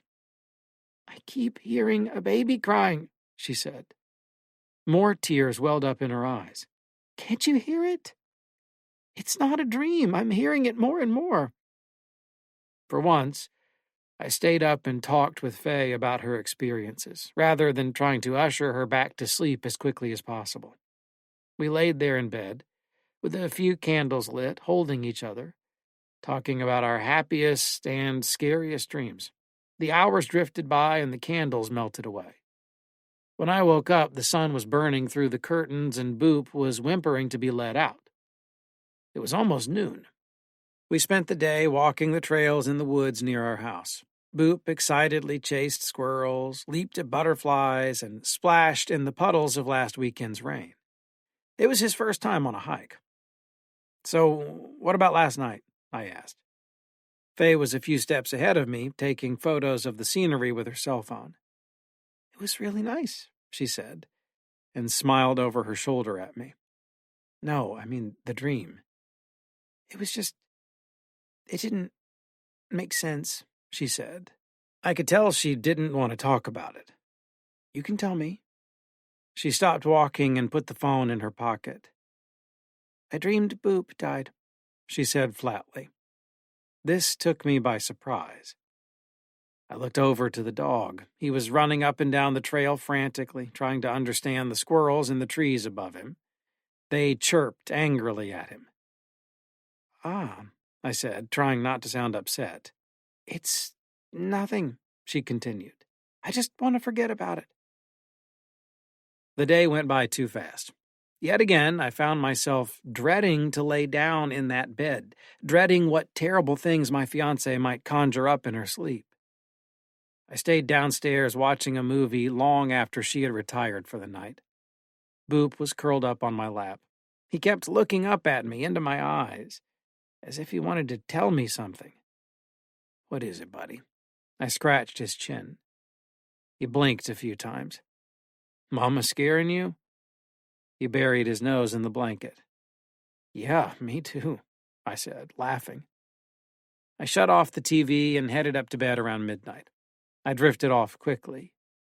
Tonight, the dog slept on the floor. In my dreams, I saw his death. I was sitting in the same position Faye had occupied the night before, straight up in bed, arms out, holding Boop's little body in front of me. It dripped blood all over my lap. It was too dark to make out how he had died, but across the room I could see ghastly stains all over his doggy bed. The nightmare jolted me awake. I threw the covers off my body and tried to wipe away the blood, but everything was dry. My senses slowly returned. The clock read 3:03 a.m. I moved a hand across the bed in search of Faye's warm back, but I found only the cool sheets. She'd been gone for a while. In the distance, there was a noise. It was a cry. Not the familiar sobs of my fiancé, but an unrecognizable shriek. It sounded almost like a dog. My eyes darted over to Boop's bed. It was empty. The door into the hallway was closed. "Boop," I called out. He didn't come scampering out from a hiding place. I leaped out of bed and followed the cries into the hall. As I pushed the door open, the shrill noise invaded our bedroom. It wasn't a dog. It was an infant. There was a baby in my house. This realization confused and horrified me simultaneously. I waded through the black hall, hands out, feeling for the light. Sheer terror caused me to forget the layout of my own house. As I neared the stairs, the crying grew louder. What the hell is going on? "Faye?" I called out. My voice barely rose above a timid whisper. By the time I got to the bottom of the stairs, the baby's deafening wails had shaken me to the core. I could hardly see anything, but a few yards ahead, moonlight poured in from the sliding glass door and lit up the living room. Someone was in there. I moved forward, trembling violently with each step. My jaw locked shut. The glass door was open, and a gentle breeze pushed the curtains around. The screaming grew louder and more fervent as I approached. There was a figure sitting on the couch facing away from me. From where I stood, she was entirely silhouetted by the pale light. It was Faye. Her hair fluttered in a gust of wind. The air was so cold it bit down hard on my skin, making me shiver more. "What are you doing?" I called out. "Faye!" The crying ceased, and she turned her head to the side for a moment, listening. Then she looked away, and the noise resumed. I stormed up to her, fighting to stop my rubbery legs from giving out. I looked down into her lap. She was holding something in her arms, cradling it. Boop flashed into my mind. "What have you done?" I asked, circling the couch and walking over to the light switch on the far wall. My fear was momentarily replaced with anger. "Where is the dog?" I flipped the light on and spun around to see what Faye was doing. Her body was rigid, like a department store mannequin, and she cradled something wrapped in a blanket. She wasn't looking down at it. Instead, she looked straight forward. Her eyes were rolled back in her head, and she was making the crying noises herself. She imitated the cries of a baby with impossible accuracy, and persisted even after the lights came on. "What the fuck are you doing?" I shouted, loud enough to wake the neighbors. She stopped the noises once again, and her head jerked toward me. Only the whites of her eyes showed, and her lips peeled back into a deeply eerie smile. "Wake up, Faye," I said. Anger and fear hung on my voice. "If you hurt that dog, I swear to God." Just then Boop came flying around the corner, issuing a brave and tiny growl. He ran up and stood between my legs, barking at Faye. Relief momentarily flooded my body. He was alive. Then what the hell is she holding?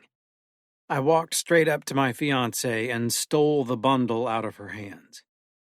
It was heavier than I'd expected. Maybe she'd grabbed a bag of flour from the kitchen. I unwrapped the blanket and screamed in shock when it came off. It was a baby. A real baby. But its skin was hard and gray. Its lips and eyes were dry. This infant hadn't been alive for days, maybe weeks. I tried to scream again, but nothing more came out of my mouth. I tried to inhale, but there was no air in the room for me to breathe. Boop kept up his incessant barking. When I managed to rip my gaze from the child in my hands, I saw Faye standing in front of me, white eyes piercing into me. "We have to give him back," she said. She slammed her palm into my temple, staggering me, and then yanked the corpse from my hands and darted out the sliding glass door. I fell to one knee, clutching my head. "Faye!" I called out. Spots twinkled across my vision. When I managed to stand, I wobbled over to the glass and watched as Faye stood in the grass of our backyard. She was half naked, clutching the child's body against her chest as if protecting it from the cold. She looked back at me with those hideous eyes, then down at the ground. A few yards away, something was jutting from the grass, just barely lit up by the moon. When the static in my vision finally abated, a new terror coiled itself around my throat. The breath went out of me, as if strangled by a python. It was a pair of hands. Rotten hands, as dead and gone as the child itself. They sat motionless, frozen in a hallelujah pose. I recognized them the moment I laid eyes on them. Faye walked up to them, her movements stiff and alien. As she did, the hands came to life and reached longingly toward her. I stood there, immobilized behind the glass, watching as she carefully placed the corpse into the hands. They twitched in excitement as the body lowered onto them, then gingerly receded into the earth, dragging it down with them. Even the blanket inched its way underground and disappeared. An owl hooted in the tree above the yard. Faye then dropped herself down into the wet grass. She sat there, spine rigid as if meditating in her sleep, her expressionless face squared with mine, her eyes still rolled back in her head. The soil churned around her. Fingers and hands angrily poked up out of the ground in a 6-foot line between us. Too many hands. Faye smiled. Something climbed up out of the ground. Something had been living there, patiently waiting beneath the flower pots and manicured grass, waiting for God knows how long. It was a creature from beyond my darkest nightmares. A human head erupted first, followed by a writhing torso with a dozen arms jutting from it like the legs of a centipede. The arms unfolded themselves and dragged the creature up out of the earth, clawing and crunching as they went. Its putrefied skin matched that of the baby. But this creature moved with a terrifying liveliness. It clambered out of its tomb of soil and gasped wheezing breaths, no doubt its first in ages. Its many limbs suspended the foul thing a few inches off the ground.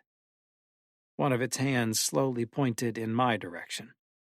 Faye leaned over and placed her face near the creature's head. It met her halfway. Through quivering lips and blackened teeth, it whispered something in her ear. She paused for a long time, then slowly turned toward me, the whites of her eyes glowing in the moonlight. The creature's gaze mirrored hers until its yellow eyes fell upon me.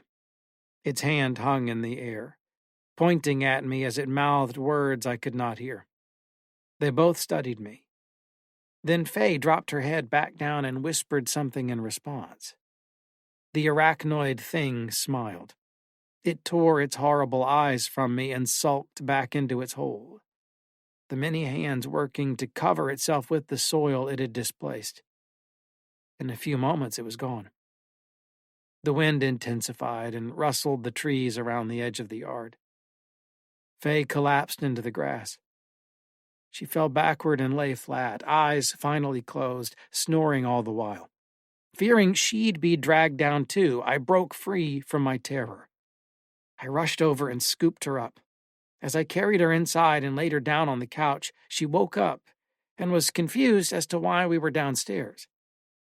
"What are you doing?" she asked. Her voice was innocent and sleepy. Boop nuzzled her hand as it dangled off the couch. I had no words at all to offer her, so I just shook my head in dismay. Rage and fright and hopelessness swirled inside me and welled up in my throat, pushing tears out of my eyes. I dropped down on the floor and leaned against the couch, sobbing into my hands. Faye shifted behind me. "Felix," she murmured, swatting me with a hand.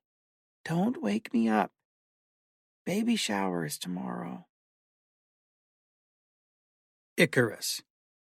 Colin J. Northwood. It was easy to get enough skin. The small bones were the difficult part, such a delicate balance to achieve, with so much variation in materials. Matthias hummed a cheerful tune as he put the finishing touches on the wings. He couldn't wait to finally experience true freedom. This was like Christmas morning. Too many years in this dreary town, too many years among these ungrateful wretches. No more.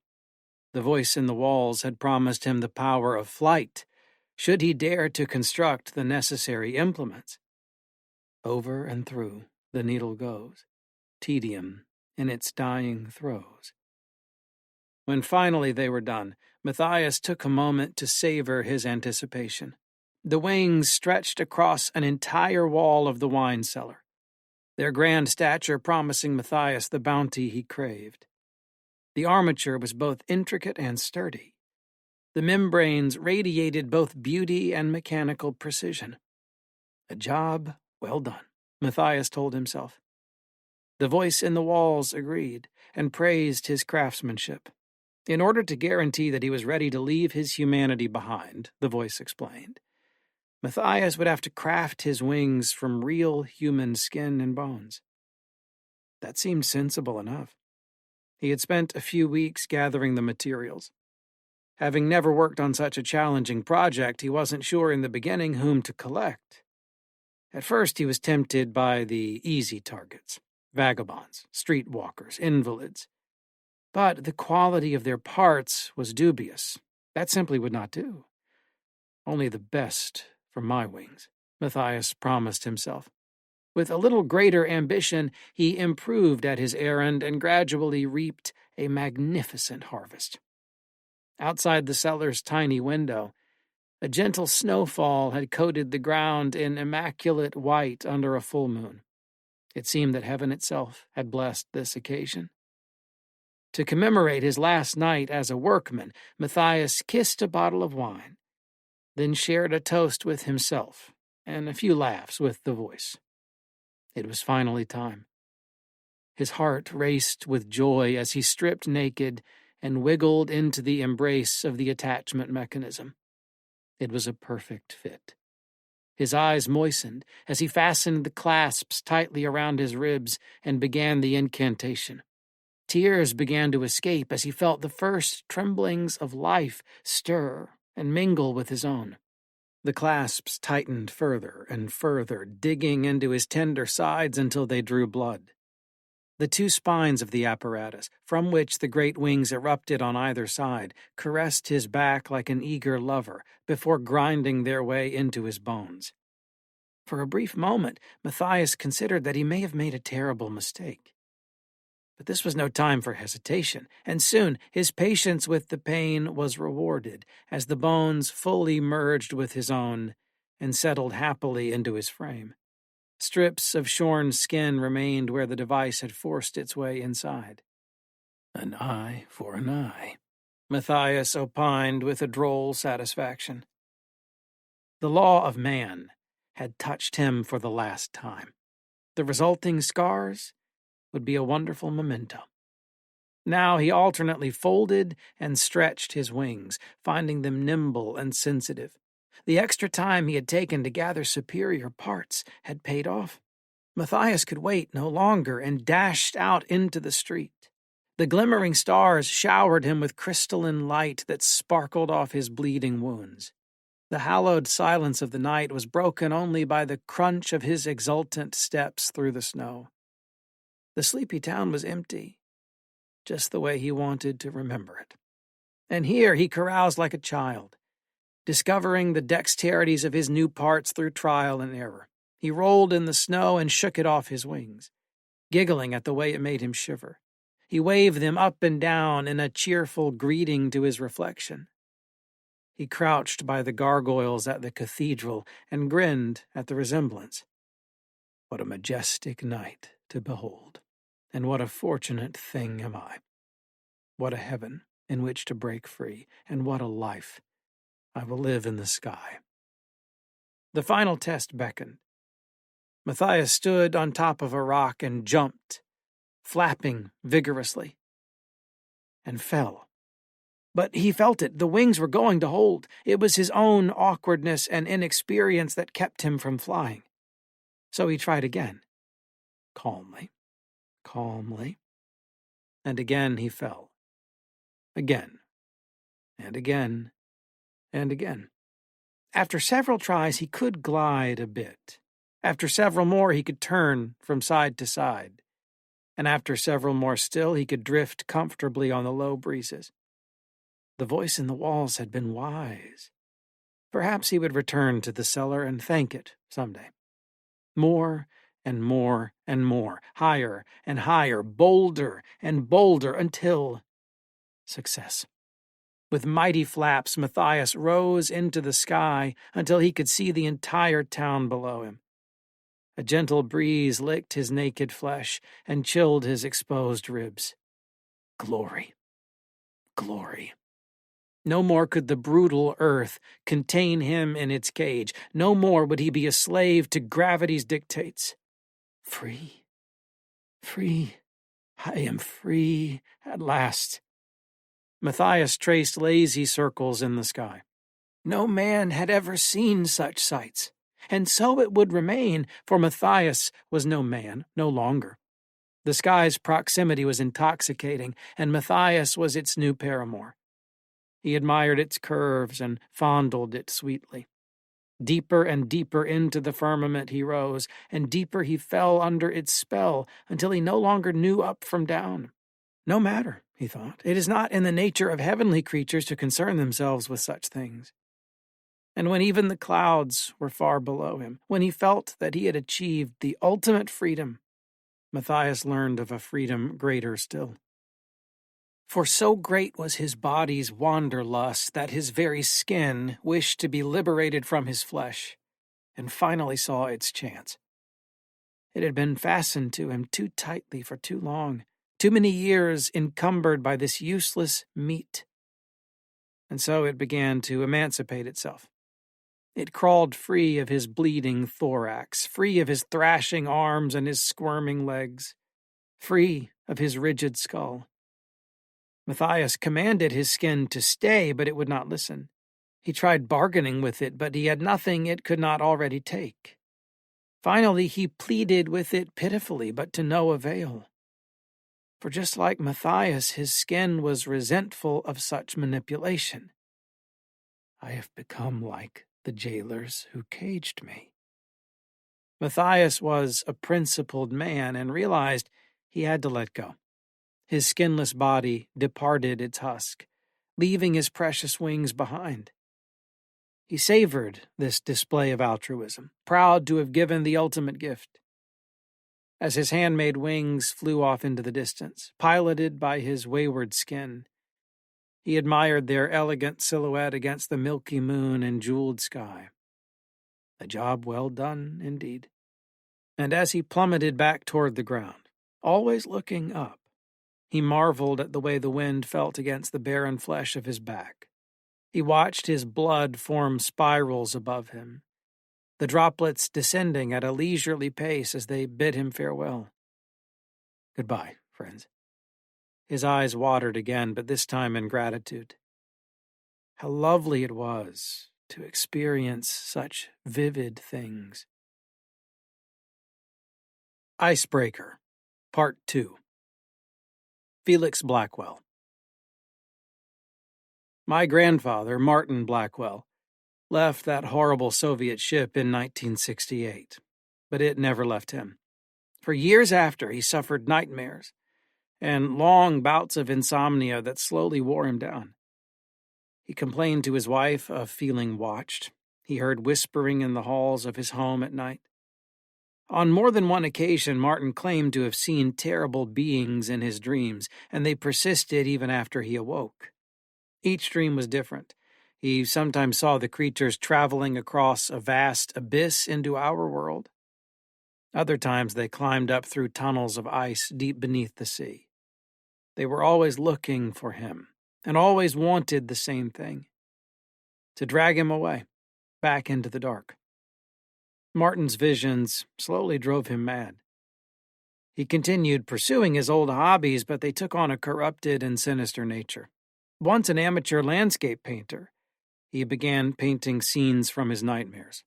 A dark corridor, a frozen hatch, an Arctic midnight. At the end of his life, he gave all of his works and writings to my father, who kept them tucked away in our garage.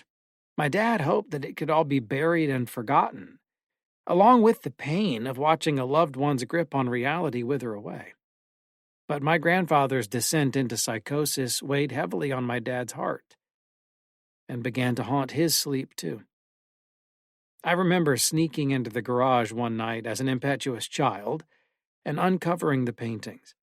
They'd been hidden beneath a stack of old blankets that had since become the home of many spiders. A cold, morbid exhilaration pumped through my veins as I flipped through the canvases. They were glimpses through the eyes of madness, each more surreal than the last.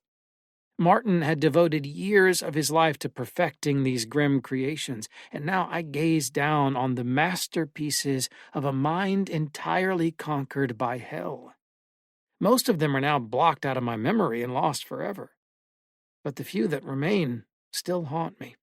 One depicted his wife's rotting carcass, sitting dignified in an armchair, swirling a glass of Cabernet. Another showed the passageways of a ship constructed entirely of flesh. A dark figure stands at the far end watching the observer. Another showed a person's head frozen in a block of ice, the eyes screaming helplessly. Several were of a Soviet admiral, without a face. The painting that stood out to me most, however, depicted a Dali-esque dreamscape before a rising moon. In the foreground, surreal growths jut from the earth, clawing at the night sky. A strange entity stands at a frigid shore, staring out into a dark sea. Its body is composed of gnarled driftwood formed into a skeletal structure. Something glows within it. In the distance, stars gleam down on a massive, shadowy icebreaker approaching from the horizon. Beneath the stack of paintings was something I had not expected to find. It was a leather journal, tattered by decades of handling. As a child, it was a meaningless thing to me. I could not read the strange language of its contents and could not see how it was connected to my grandfather's art. But in the years to come, its significance to my family and the curse we suffer came to light. Martin snuck Admiral Petrov's journal back to the United States and stashed it away for nearly a decade. He feared that the government was watching him, so he kept it secret as long as he could, afraid that it contained military intelligence that could get him imprisoned. But when the darkness overtook him, it compelled him to treat the journal as a puzzle to be solved, and the prize was his life. He searched through libraries and visited universities, hoping someone could help him read it. It turned out that some of the entries were not written in Russian, but rather in a coded form of the language that no one could break. Translating the journal, he believed, was the key to stopping the insanity that deteriorated his mind. But help never came, and many of the words faded from the old pages. Martin withdrew from his family and spent his time alone. Then one day he simply disappeared, just after finishing his painting of the old icebreaker. To my father, he left the journal, the paintings, and all of his crazed scribblings about dreams and curses and dead people who walk around in the dark. My grandmother believed he had decided to take his own life somewhere far away. A search party scoured the woods behind their home but never found any trace of him. It wasn't until years later that my dad found a clue. While moving Martin's possessions from one house to another, he noticed a little string of words written in pencil on the back of the painting of the ship. It read, "I'm going back." My dad reported the disappearance to my grandfather's old military contacts, but they all pretended that the mission and the icebreaker had never existed. Some strange men came to our home one night and encouraged my father to drop the issue and move on with his life. To this day, the ultimate fate of Martin Blackwell remains a mystery. Eventually, my dad decided to rid himself of the eerie paintings. He kept the journal, probably because he knew how much it meant to his father. As far as I know, my dad never made any attempts to translate it, and instead kept it in a safe, with a few other priceless family heirlooms. Out of sight, out of mind did not apply in the case of my family's dark secret. My father began to lose his grip on reality, much in the same way that his father had. Terrible dreams racked his mind with increasing frequency, and he became paranoid that he was being watched. He often refused to sleep. On a few occasions as a child, I remember waking up to the sound of his cries. Once I got out of bed to see him with his ear pressed against a closet door in the hallway. He mumbled angrily and appeared to be having an argument with something inside it. Unlike Martin, who told his wife everything, my dad handled his psychological deterioration in a more private way. He avoided all conversation about his strange night terrors and refused to open up about his insomnia. My father's death is difficult for me to talk about, but I feel that it's time to share the truth. In the last year of his life, he barely recognized me anymore. He looked at me like I was a monster and eyed me with suspicion most of the time. We became strangers living in the same house. and eventually we ceased speaking altogether. He would barricade himself in his office all through the nights, furiously writing and talking to himself. We drifted worlds apart, and my mom began the process of divorce. In the summer before I entered high school, there came a day when my dad suddenly changed. In our backyard, he built a huge bonfire with everything he'd ever written. We watched as it burned. A satisfied and relaxed look rested on his face the whole time. He wordlessly hugged me and walked away, then spent the rest of the evening watching movies.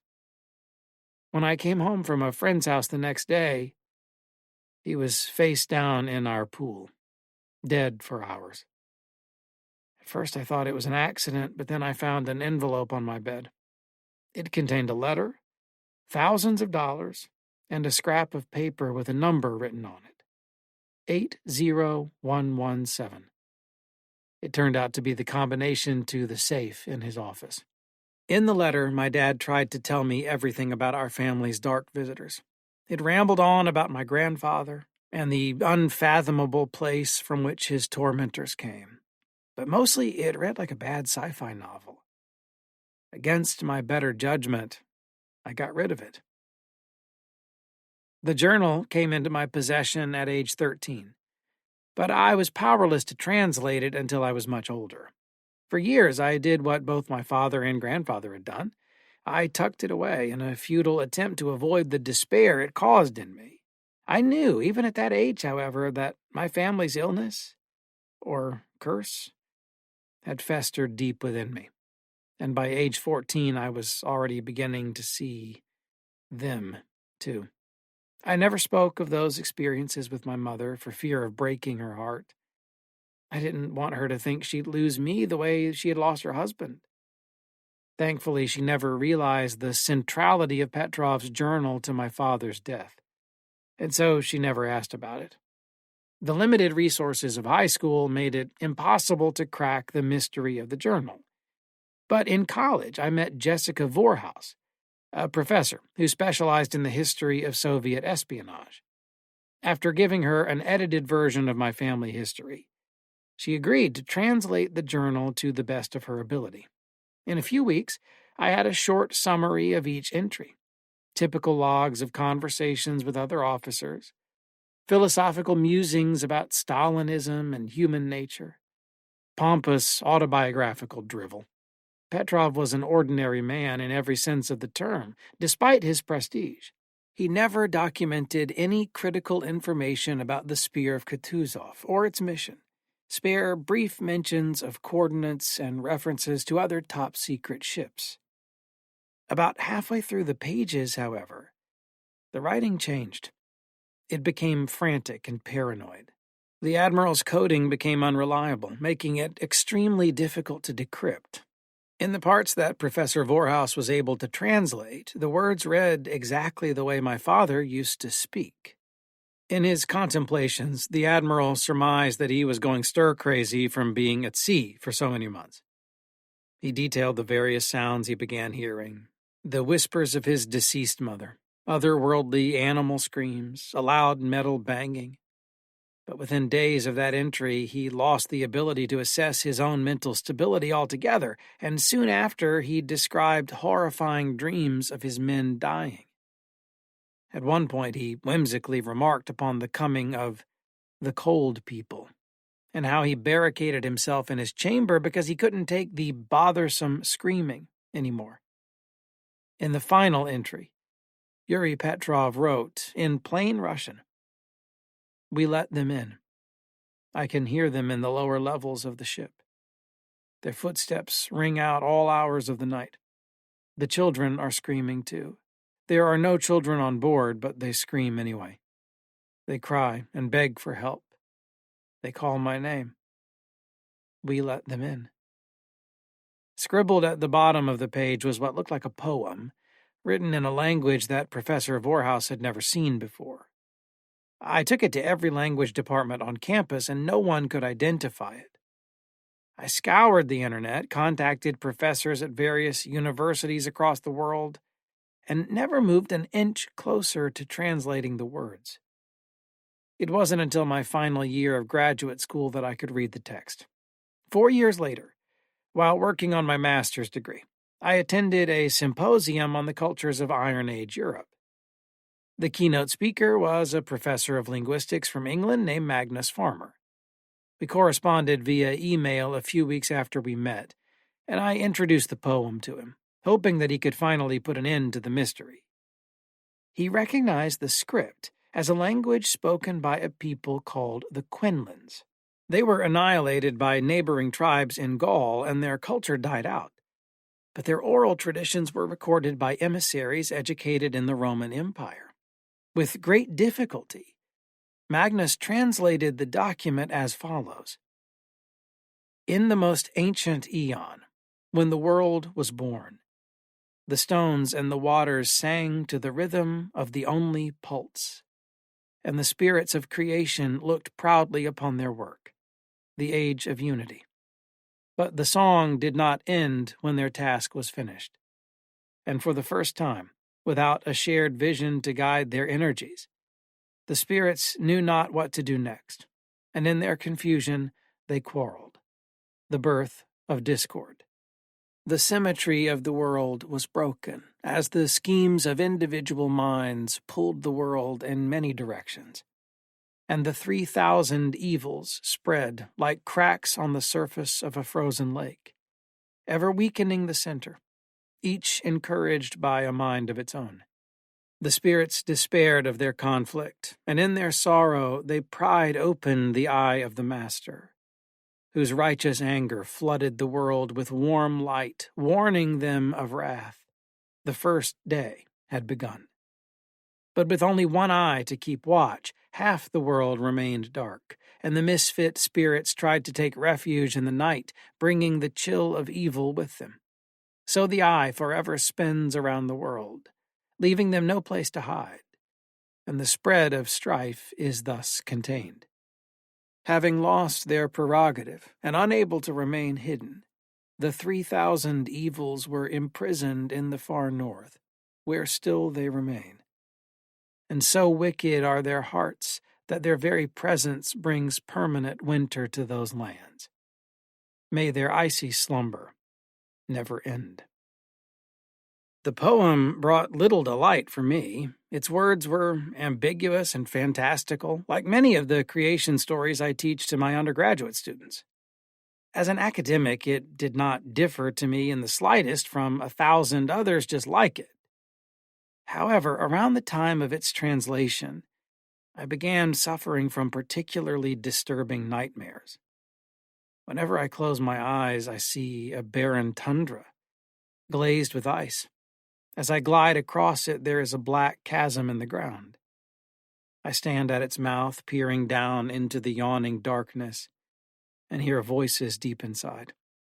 My grandfather and father are down there, crying for help. Their voices are joined by a chorus of children's screams.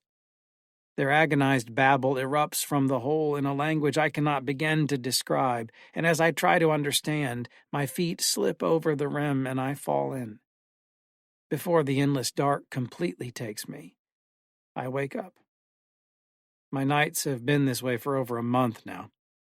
Last night in my dreams, while gazing down into the same chasm, I saw the hull of a distant ship. It was moving away into the darkness, and I felt a strange urgency to chase after it. It beckoned to me, like there was something on the ship that I needed to find, like someone was trapped deep within it, silently calling to me. Sleep comes to me less and less now. When it does, it is fitful and filled with unspeakable terrors. For reasons I can't explain, I feel pulled northward, into the snowy wasteland of my dreams. I want to understand my family's curse. I want to see the ship where it all began, and the hole where it might end. And although I do not know how I will ever find either of them, or whether they even exist, I am more confident with each passing day that I must leave. My grandfather calls out to me now, even while I am awake, and he beckons me to the answers waiting in the dark. I have only to follow his voice. This concludes The Cold People by Felix Blackwell and Colin J. Northwood. Narrated by Matt Godfrey. Copyright 2016 by Felix Blackwell. This unabridged audiobook is published by arrangement with Felix Blackwell and was produced in the year 2023 by Tantor Media, Incorporated, a division of Recorded Books, which holds the copyright thereto. Please visit Tantor.com for more information on our growing library of unabridged audiobooks.